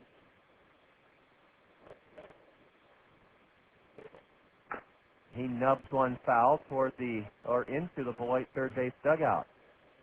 Again, our Kernel Roadshow Trivia Challenge question. Neither Willie Mays, Ted Williams, Mickey Mantle, or Stan Musial hit the most home runs during the decade of the 50s. We want to know who did.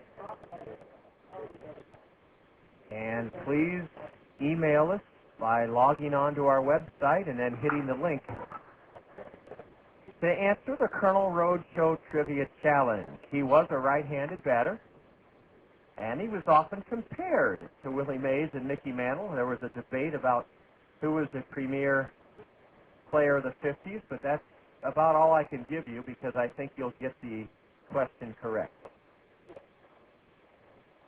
Ball 3, a fastball downstairs to Browning. He's trying to reach with The base is empty, 2 gone.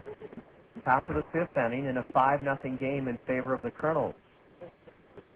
The right-hander warming up for Beloit in their bullpen is Dan Gribish.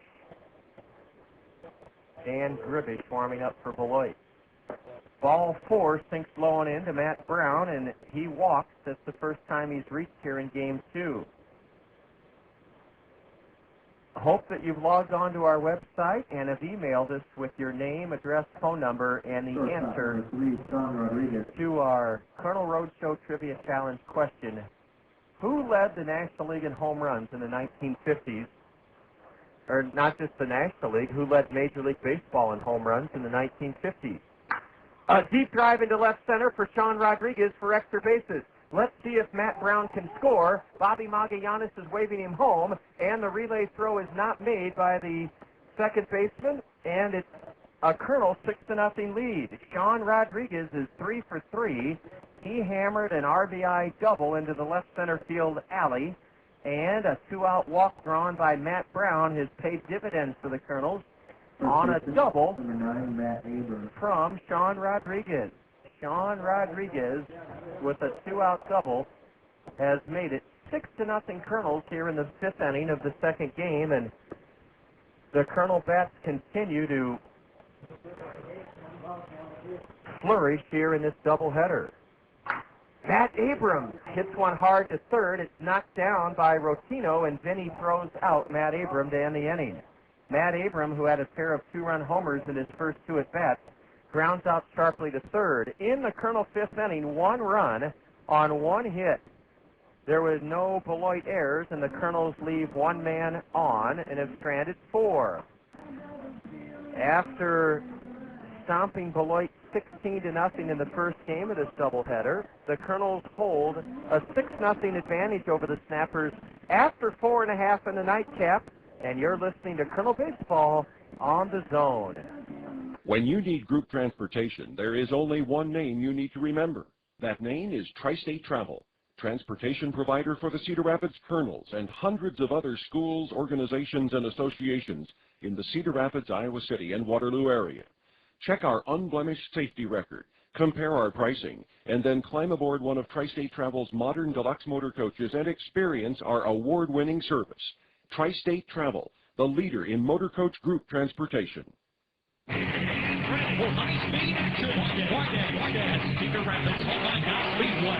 It's a Peloton Cup on wireless stock car racing. This Friday is also for Tampa. 6 racing divisions in action. It's another Hawkeye down Sabres night. This Friday, residents of Connecticut, Homestead, Oxford, Swisher, and Jepsen get in for just $1. Opening night action was spectacular last Friday night. The battle on the asphalt continues this Friday night. Also for Cat night. Friday night at Cedar Rapids Hawkeye Speedway.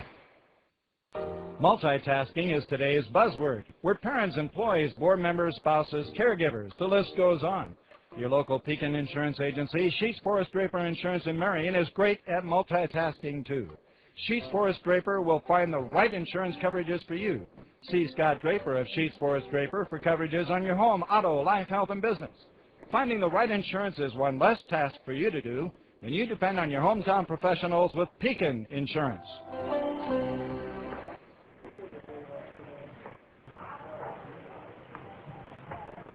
Steve Moss cuts at a Micah Posey fastball low and away, strike 1, and now a strike on the outside corner from the Colonel southpaw, Micah Posey. The Colonel pitching staff, to say the least, has done a fabulous job this afternoon, preventing the Snappers from putting one on the board. Steve Moss hits one deep to center. Quan Cosby back and has it. Quan Cosby had to race to deep right center. His next step after he caught it was into the wall, and Steve Moss was robbed of an extra base hit on a terrific running catch in deep center by Quan Cosby. Remember, when a right-hander tags one like that, it tails away from the center fielder, and Quan had to stay with that one, and on the warning track, he was able to haul it in.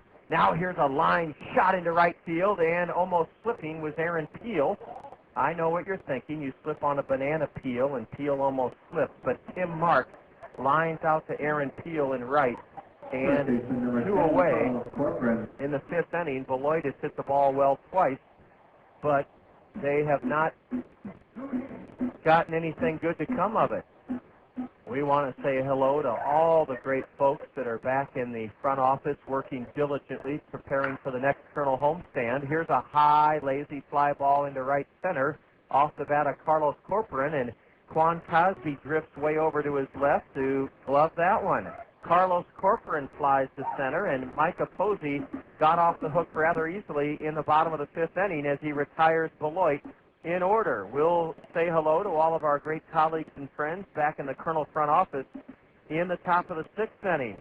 In game one, it was the Colonels 16 and the Snappers nothing, and in game two after 5, it's the Colonels 6, Beloit nothing, and you're listening to Colonel Baseball on the Zone. Checking out the classifieds? Yeah, I'm tired of working at dead-end jobs. I want to work for a company that offers opportunity. You know, I just got a job at Access Direct, and they're looking for people like you. Really? What makes Access Direct so different? I'm making $9 an hour, and I'll be getting a 50-cent increase within 6 months. Plus, there's always room for advancement. How about benefits? Access Direct has a full benefit package that includes 401k. And vacations? Access Direct offers 10 days vacation plus holidays. Why am I looking in the classified? Put that paper down. Can we go to Access Direct right now so I can apply? Let's go. Don't settle for just any job. Find your future at Access Direct. You'll enjoy a relaxed, friendly work environment, and you'll work with great people just like yourself. Plus, you'll receive a competitive wage, benefits including 401k, 10 days vacation, and holidays off. Check out Access Direct today, corner of Wiley and Williams Boulevard, and just off the Coralville Strip in Coralville. Quiznos Kernels Kids Club members. Did you know that your Quiznos Kernels Kids Club membership card is good for more than just great deals at the ballpark? That's right. By showing your Quiznos Kernels Kids Club membership card at any of the Cedar Rapids Quiznos, you'll receive a free small drink when you buy a Quiznos sub. That's a free small drink with the purchase of a Quiznos sub when you show your Quiznos Kernels Kids Club card. Quiznos. Toasty. 23-year-old right-hander Dan Gribish, G-R-Y-B-A-S-H, is on the hill now for the Snappers. In relief of starter Dana Eveland. Dana Eveland went 5 innings for Beloit in game 2, and he surrendered 6 runs on 8 hits. Gribish delivers high, ball 1 to Nick Kimpson. Lower 2 of the Colonel order here in the top of the 6th inning in the second game of a doubleheader that has been all Colonels so far. A high pop foul off to the left by Kimpson, and it's 1-1 to Nick. Dana Eveland, 5 innings pitched, 6 runs, 8 hits. The lefty struck out a pair, and he walked 1. Dan Gribish delivers, and a pitch poked fair down the first base side. Easy play for Carlos Corcoran as Nick Kimpson hit it very softly, bounding it to first base for the first out here in the Colonel 6th inning. We want to say hello to all the great folks back in the front office. Dave Soper, our Director of Concessions. Nancy Cram, our Merchandising Director. Jesse Rader and his assistant Matt, who do such a fine job with the grounds. A pitch inside, and it just nipped Aaron Peel. Aaron Peel was hit by a pitch by Dan Gribish. He's fine. Aaron to first base. We tip our cap to Charlie Patrick. Charlie Patrick, the comptroller and bursar of the Colonel, and Andrea Murphy. Her smiling face and terrific attitude are what makes it fun to come into the stadium every day. Andrea, our Director of Ticketing and Group Outings. Hello to Andy Pantini. Andy puts on all the great shows for the school nights up on the Rockwell Collins Game Link, works tirelessly behind the scenes doing all of our technical and graphic work. A strike is in to Quan Cosby. Now he pops one foul off to the left. And we bid a Colonel hello to Mike Kubeck. Mike, the Colonel Director of Marketing and Public Relations. Jack Rader and Doug Nelson team up to skipper the Colonel ship. And without their great leadership and foresight and vision, we certainly wouldn't be in the great position we are this spring, both on the field and business-wise. Quan fouls one off to the left. It's still 0-2 to Cosby. The snappers do not play behind the runner at first. That's Aaron Peel, and Quan stays alive by looping another one foul off to the left.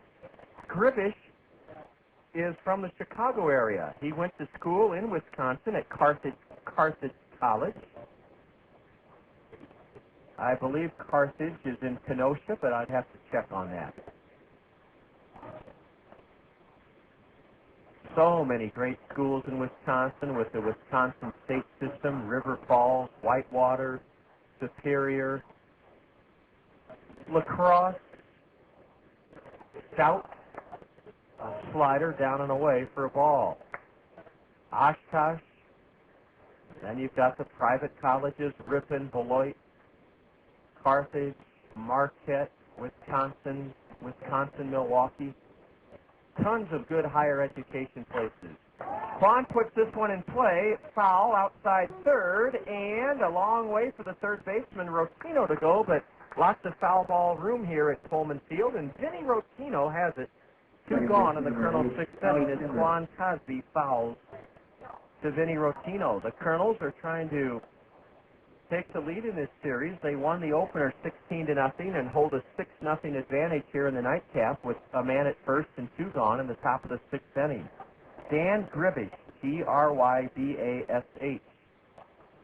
And I know what those 3 youngins are thinking. John, you forgot about the terrific trio that came aboard this past winter.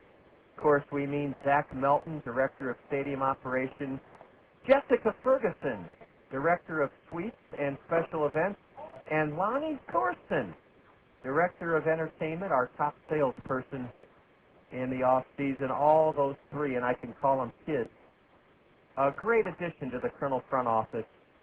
Jessica, Zach, and Lonnie. A swing and a foul off to the right by Howie Kendrick. And least we forget, Little Doug. Little Doug, our mainstay as an intern, is from Wartburg College. A line drive out of the reach of the second baseman by Howie Kendrick, and that'll send the lead runner, Aaron Peel, turning into third without a play. Howie Kendrick continues his hitting streak. He's now hit in 10 straight games. Howie was 5 for 5 in the first game, and I mean he lashed one hard just over the head of Gilda Rodriguez at second into right center, and that's the 9th hit of the second game for the Kernels. Also, always want to wish Bud Kern and Thermy Harris well. Thermy, I understand, is recovering well from a recent health setback. Bud Kern, well, what can you say other than Bud Kern? Legendary Kernel groundskeeper, now emeritus. Bud still gets out to the shed named in his honor and still brings the cart onto the field before every home game. Ball 2 is down and away to Matt Pauley. Pauley is grounded out 3 times to second baseman Gilda Rodriguez. First and third, 2 out in the Kernels 6-0 Kernels.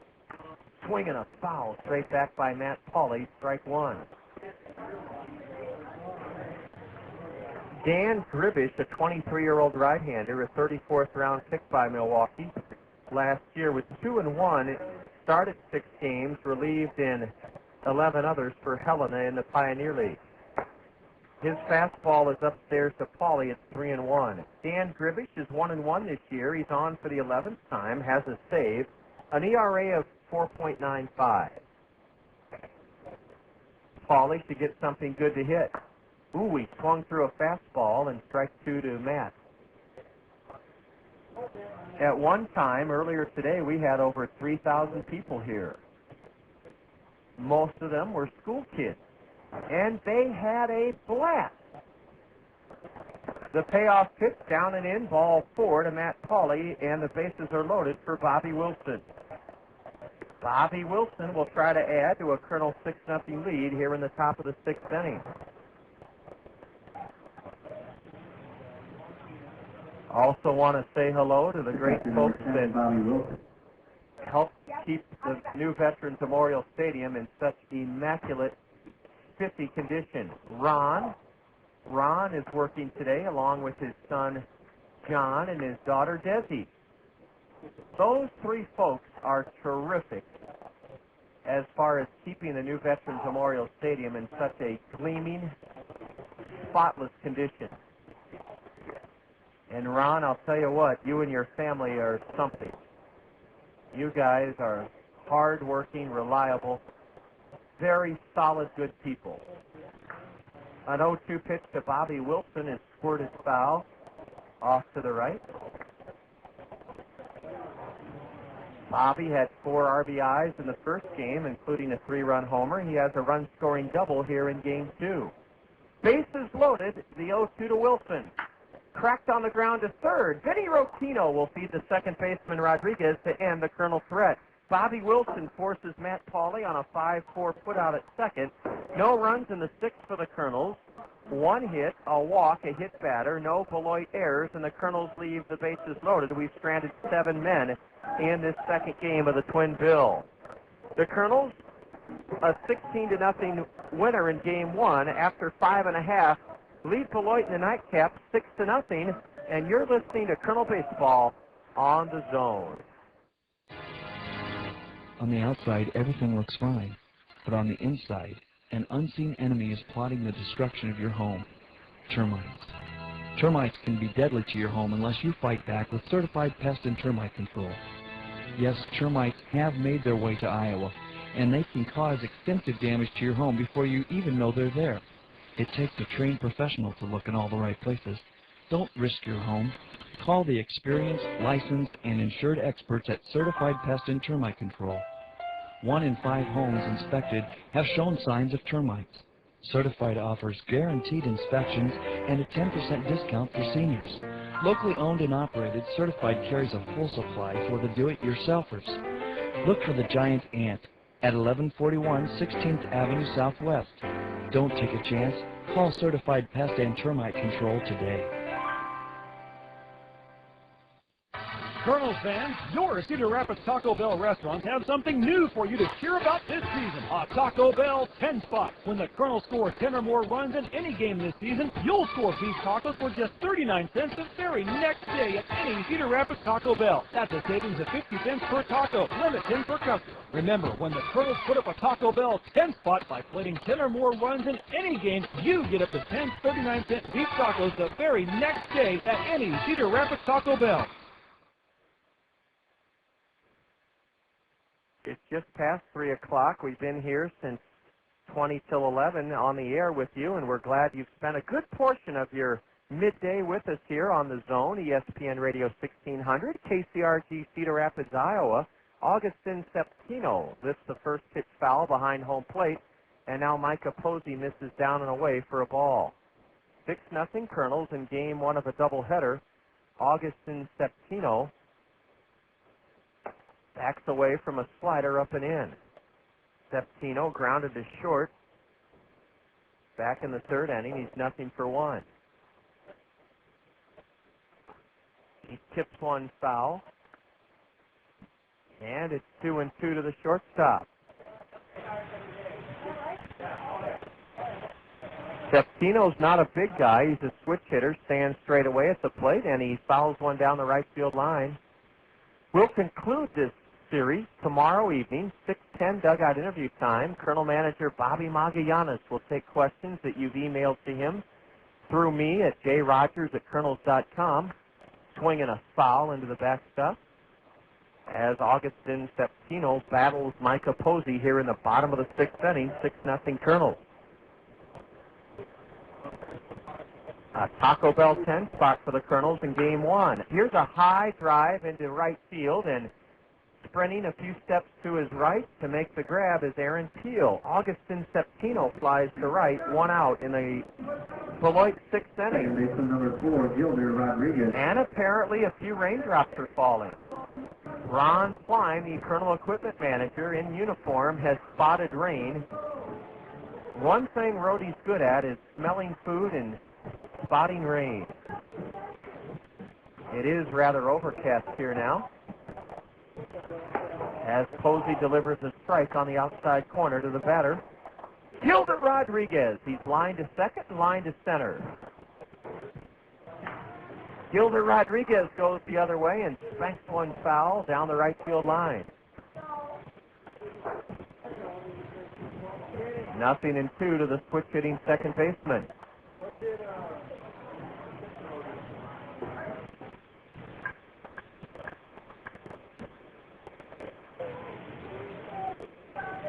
And he's down on strikes, a Micah Posey slider down and in. Micah Posey has thrown 5 2/3 shutout innings at the Snappers. Gilder Rodriguez is just the second strikeout victim of Micah, but Posey is only allowed 2 hits. They both came in the first inning. Micah Posey trying to up his record to 5-0.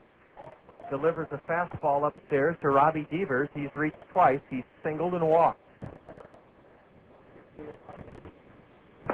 Swing and a miss by Robbie Devers. Strike one to Robbie.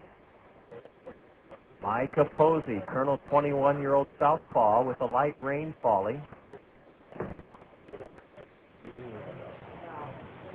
A ground ball, a worm burner to Matt Brown at third, and on to first to end the inning. Robbie Devers grounds out to third, and the Snappers go in order for, let's see, the first, second, third, fourth time this afternoon. In 6 innings, Micah Posey has retired Beloit in order 4 times. The Kernels could be headed to a doubleheader sweep of the Snappers here this afternoon. They won the opener 16-0 and lead after 6 in Game 2, 6-0. And you're tuned to Kernel Baseball on the Zone. Solo Mexico, her voice soars above the street, Spanish guitar. Her hair like Delta pepper, originality to make her a star. The taste of crystal pepper, the taste of originality, the roots of individuality, and gives life a personality. You do what you do. Be you, and it's better, that's the better. And then you find a stage, I shall again move age with a song of passion from the heart. And everyone could tell Anna Gabrielle was an original from the start. The taste of crystal pepper, the taste of originality, the roots of individuality, and gives life a personality. You do what you do. Be you, nothing better, nothing better. Be you, do what you do.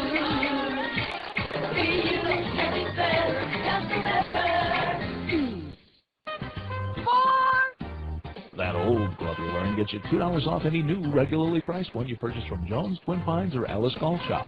Leather or all weather, get $2 off when you trade in any time in May. And 2004 golf shoes start at just $49.95. Top brands like FootJoy, the #1 shoe in golf, the new Dexter shoe, and Nike make selection easy. Great values from the Iowa PGA Section Award-winning golf shops. Cedar Rapids Golf, serving your needs to a T.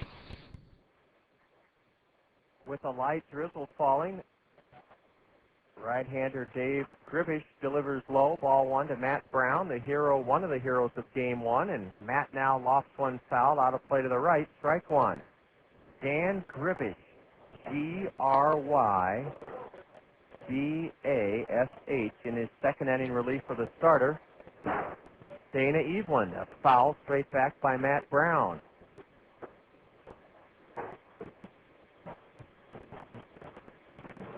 Matt with 3 home runs and 8 RBIs in the Game 1 16-0 Kernel victory. A curve from Gribish is low for ball 2 to Matt. Kevin Jepsen and lefty Micah Posey have combined for 13 shutout innings here this afternoon. Ooh, a fastball just outside, and the count is full now to Matt Brown. I'm surprised the plate umpire, Mark Ripperger, has not asked for the lights to be turned on. That's how darkened the skies have become.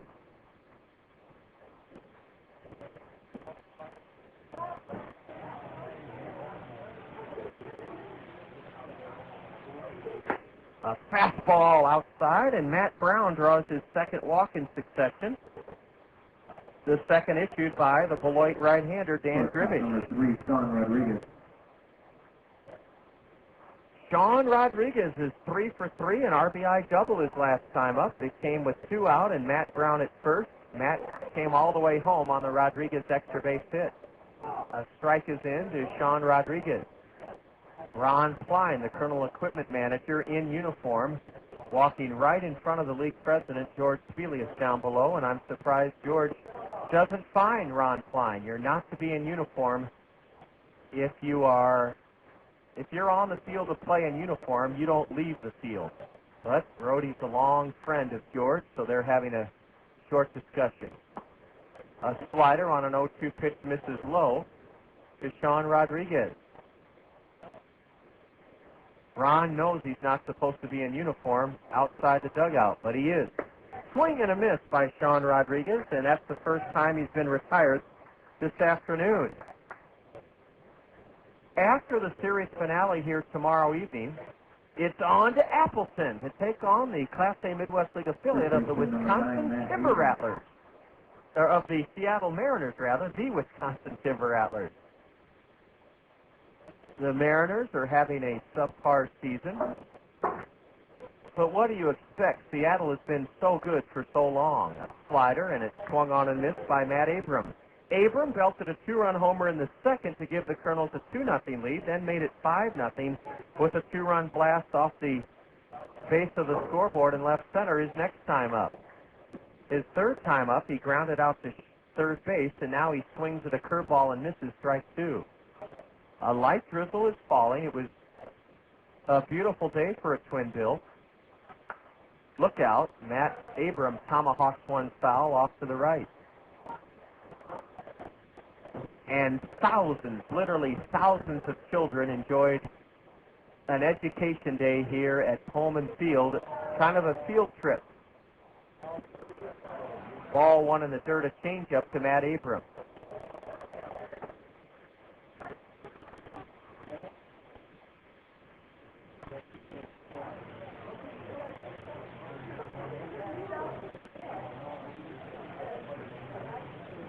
Matt, a right-handed hitter, fared well against the departed lefty.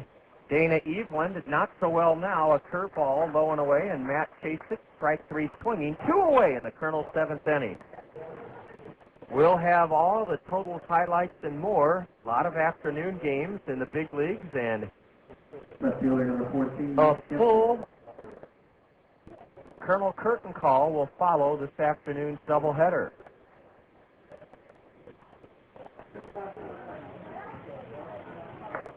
Nick Kimpton takes a letter-high fastball for a strike. Nick followed a 2-run homer by Abram with a bunt single in the second inning. Since then, Kimpton is grounded to short and bounced to first. A check swing, and Nick took it on took a curveball low. It's raining just a little bit harder now. Still nothing to prevent this game from continuing, though. Wrapping one foul into the screen is Nick Kimpton. A loose baseball for somebody. And that ball is still lying there before a fan in blue jeans and a royal blue shirt picks it up. Nick Kimpton dribbles one foul behind home plate. He's still in the hole, 1-2. The parent club of these snappers, the Milwaukee Brewers, are at Miller Park this afternoon, and they lead at the Expos 7-4 in the top of the 9th inning.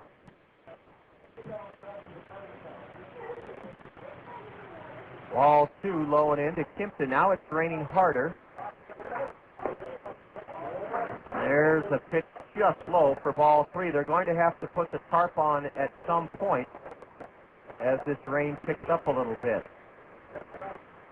We're in the top of the 7th, and the Kernels are ahead 6-0. They won the opener 16-0. Boy, it's really coming down pretty good now. Ball 4 high to Kimpton. Did he go around? Yes, says the base umpire. The base umpire punches Nick Kimpton out, so Dan Dribbage fans the side. In the 7th for the Kernels, no runs, a leadoff walk, no hits, no snapper errors. The Kernels leave one aboard and it's stranded 8. Let's see if we can get through the bottom of the 7th inning with the rain coming down pretty good, as the Kernels hope to sweep a doubleheader from the Snappers. They won the first game 16-0, lead in the nightcap 6-0. It's really raining hard, but the tarp has not been put on yet. So we'll send it back for our usual break. You're listening to Kernel Baseball on the Zone. There is a one-stop service center for your car or truck. Webb's Transmission in Cedar Rapids, where Mike, Tracy, and the gang will take care of your automotive needs.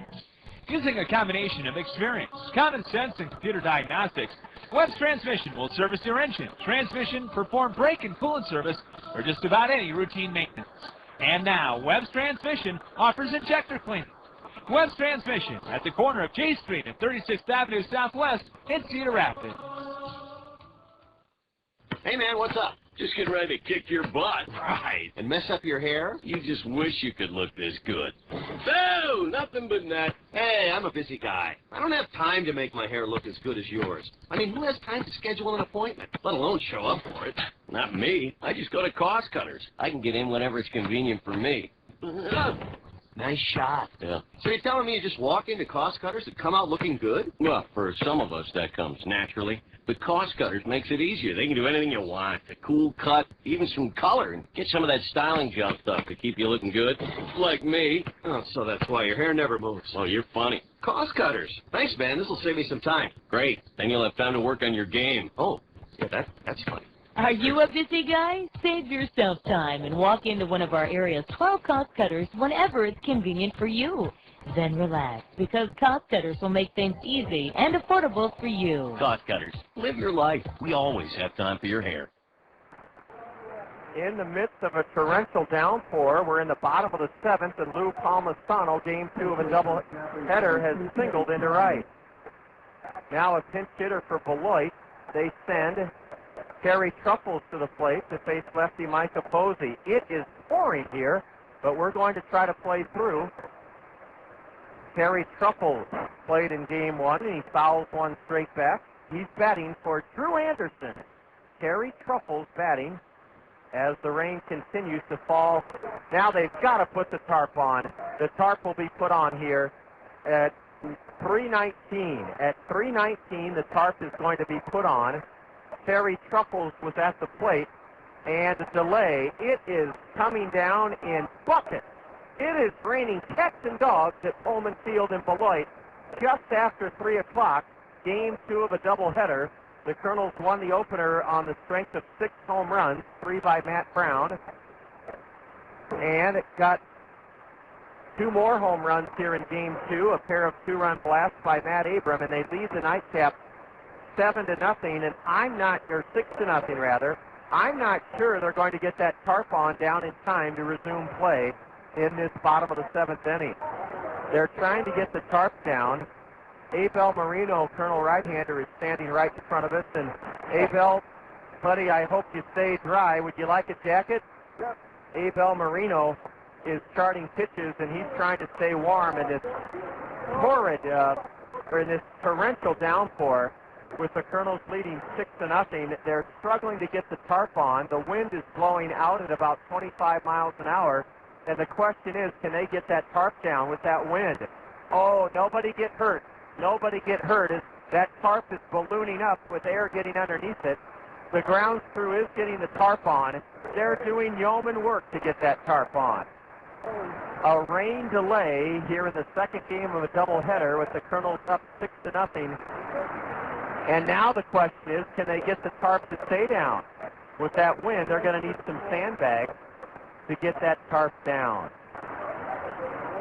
Well, let's do this. Let's give you a State Farm Major League scoreboard update as the Kernels are within 3 outs and possibly Mother Nature's downpour of a doubleheader win here against the Beloit Snappers. Thanks to State Farm Insurance agents Gary Schubat, Dale Thompson, Al Shetler, and Lanny Peterson, we can give you what we have on the State Farm Major League scoreboard here this afternoon with it raining very hard. Finals in the American League at Comerica Park this afternoon. The Tigers turn back the A's 3-1. Our parent club, the 2002 World Champion Angels, lost to the Yankees this afternoon 7-4 in the Bronx. A shutout, the Twins blanked Seattle 1-0 at the Metrodome this afternoon. They're in the bottom of the 7th at Comiskey Park, game 1 of a doubleheader. The Orioles won, the White Sox nothing. It is Texas and Tampa Bay tied 3-3 in the bottom of the fifth at Tropicana Field. In the National League, in the top of the ninth inning at Miller Park, the Brewers 7, Montreal 4. Bottom of the sixth inning at Busch Stadium, Atlanta leads the Cardinals 6-4. First game of a doubleheader in Denver, it's the Rockies 3, the Pirates 1. That's in the top of the fourth inning. In Los Angeles, the Cubs lead the Dodgers 6-0 in the bottom of the second. And top of the second in San Francisco, the Phillies 1, the Giants 0. Here, the Kernels got 3 home runs from Matt Brown and 8 RBIs in Game 1 as Kevin Jepsen pitched 5 scoreless innings, and the Kernels crushed the Snappers 16-0. And then here in the nightcap, a pair of 2-run homers by Matt Abram and RBIs from Bobby Wilson and Sean Rodriguez have given the Kernels a 6-0 lead after 6.5 innings. A runner at first, nobody out for Beloit in the bottom of the seventh, but I'm very doubtful whether we'll be able to continue this doubleheader. Let me remind you that we start a 12-game homestand on Thursday, May 20th, and we'll welcome in the Quad City River Bandits for single game, or the Swing of the Quad Cities for single games on Thursday and Friday nights, the 20th and 21st of May. And then Kane County comes in for a pair Saturday the 22nd at 5 o'clock, Sunday the 23rd at 2 o'clock. The Dayton Dragons are the middle part of our homestand. Monday, Tuesday, and Wednesday nights, the 24th, 25th, and 26th. Dayton plays at 6:30. A noon game on the 27th, that's the Thursday. And then we round out the homestand over Memorial Day weekend. Friday night the 28th versus the Lansing Lugnuts. They're the Cub minor leaguers. Then Saturday at 5 o'clock. Saturday the 29th at 5 o'clock. Sunday the 30th at 2 o'clock. And then Memorial Day itself, Memorial Day the 31st of May. A 12-game homestand concludes with a 2 o'clock game against the Lansing Lugnuts. Here it is absolutely pouring, a sheet of rain. The tarp is on, but I'm not sure whether we'll be able to finish this doubleheader or not. We're going to take a few minutes and send it back to Emily and ESPN Radio. Perhaps Scott Unash is standing by. And Scott, if you are there and would like to chat during this rain delay, since I blew it yesterday and forgot to call, we can certainly talk, Scott, if now is a good time. But we're going to send it back to the home studios of the Zone. I'll stay online and keep you updated as this rain delay progresses. Looks good for the Kernels in Beloit. Looks like we could be headed for a doubleheader win. We'll know more in a few minutes. You're listening to Kernel Baseball on the Zone. Back with you here on the Zone, ESPN Radio 1600 KCRG, Cedar Rapids, Iowa. We'll keep you abreast of the situation in Beloit. Just talked it over with John, and looks like they're going to get back to baseball probably in about 10 minutes or so. So in the meantime, we're going to have an abbreviated edition of the 19th hole, a Thursday edition, right here on the Zone. Scott Unash, joined by Bob Brooks here in the studio, as we're the rain delay theater for Kernel baseball. Well, I'm happy to be a rain delayer after the day the Kernels are having. My goodness. That's Brown, 3 home runs, 8 RBIs.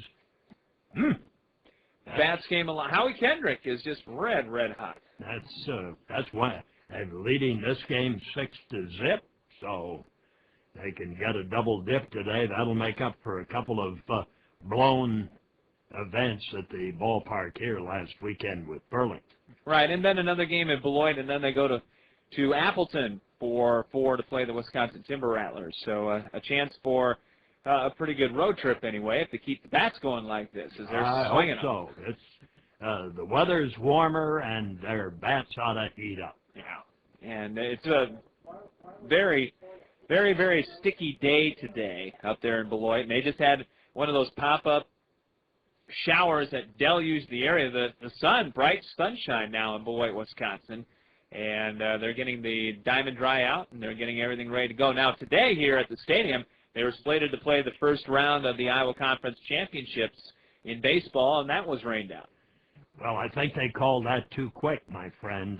I think that they could have played, I believe. Maybe they didn't have the tarp down, but I I rather doubt that, but anyway, they'll pick it up tomorrow and start their tournament with Wartburg as the #1 seed against Cornell, and they'll be off and running. First game will be at 1 at the ballpark. So that's a very, very nice thing for the Iowa Conference and for Cedar Rapids to get that Iowa Conference baseball tournament here. We have an announcement, Scott. All right, right now we're going to throw it to John Rogers up in Beloit because John just interrupted with us, and they've got some news up there. So, John, take it away. What do you got up there? Scott, thank you. This game has been called. They made every effort to they did get the diamond dry on. The sun is shining, but apparently the diamond dry did not take well on the soaked infield area, and Don Money out near home plate, he may be protesting a bit, but this is a doubleheader win, as you and Bob were discussing.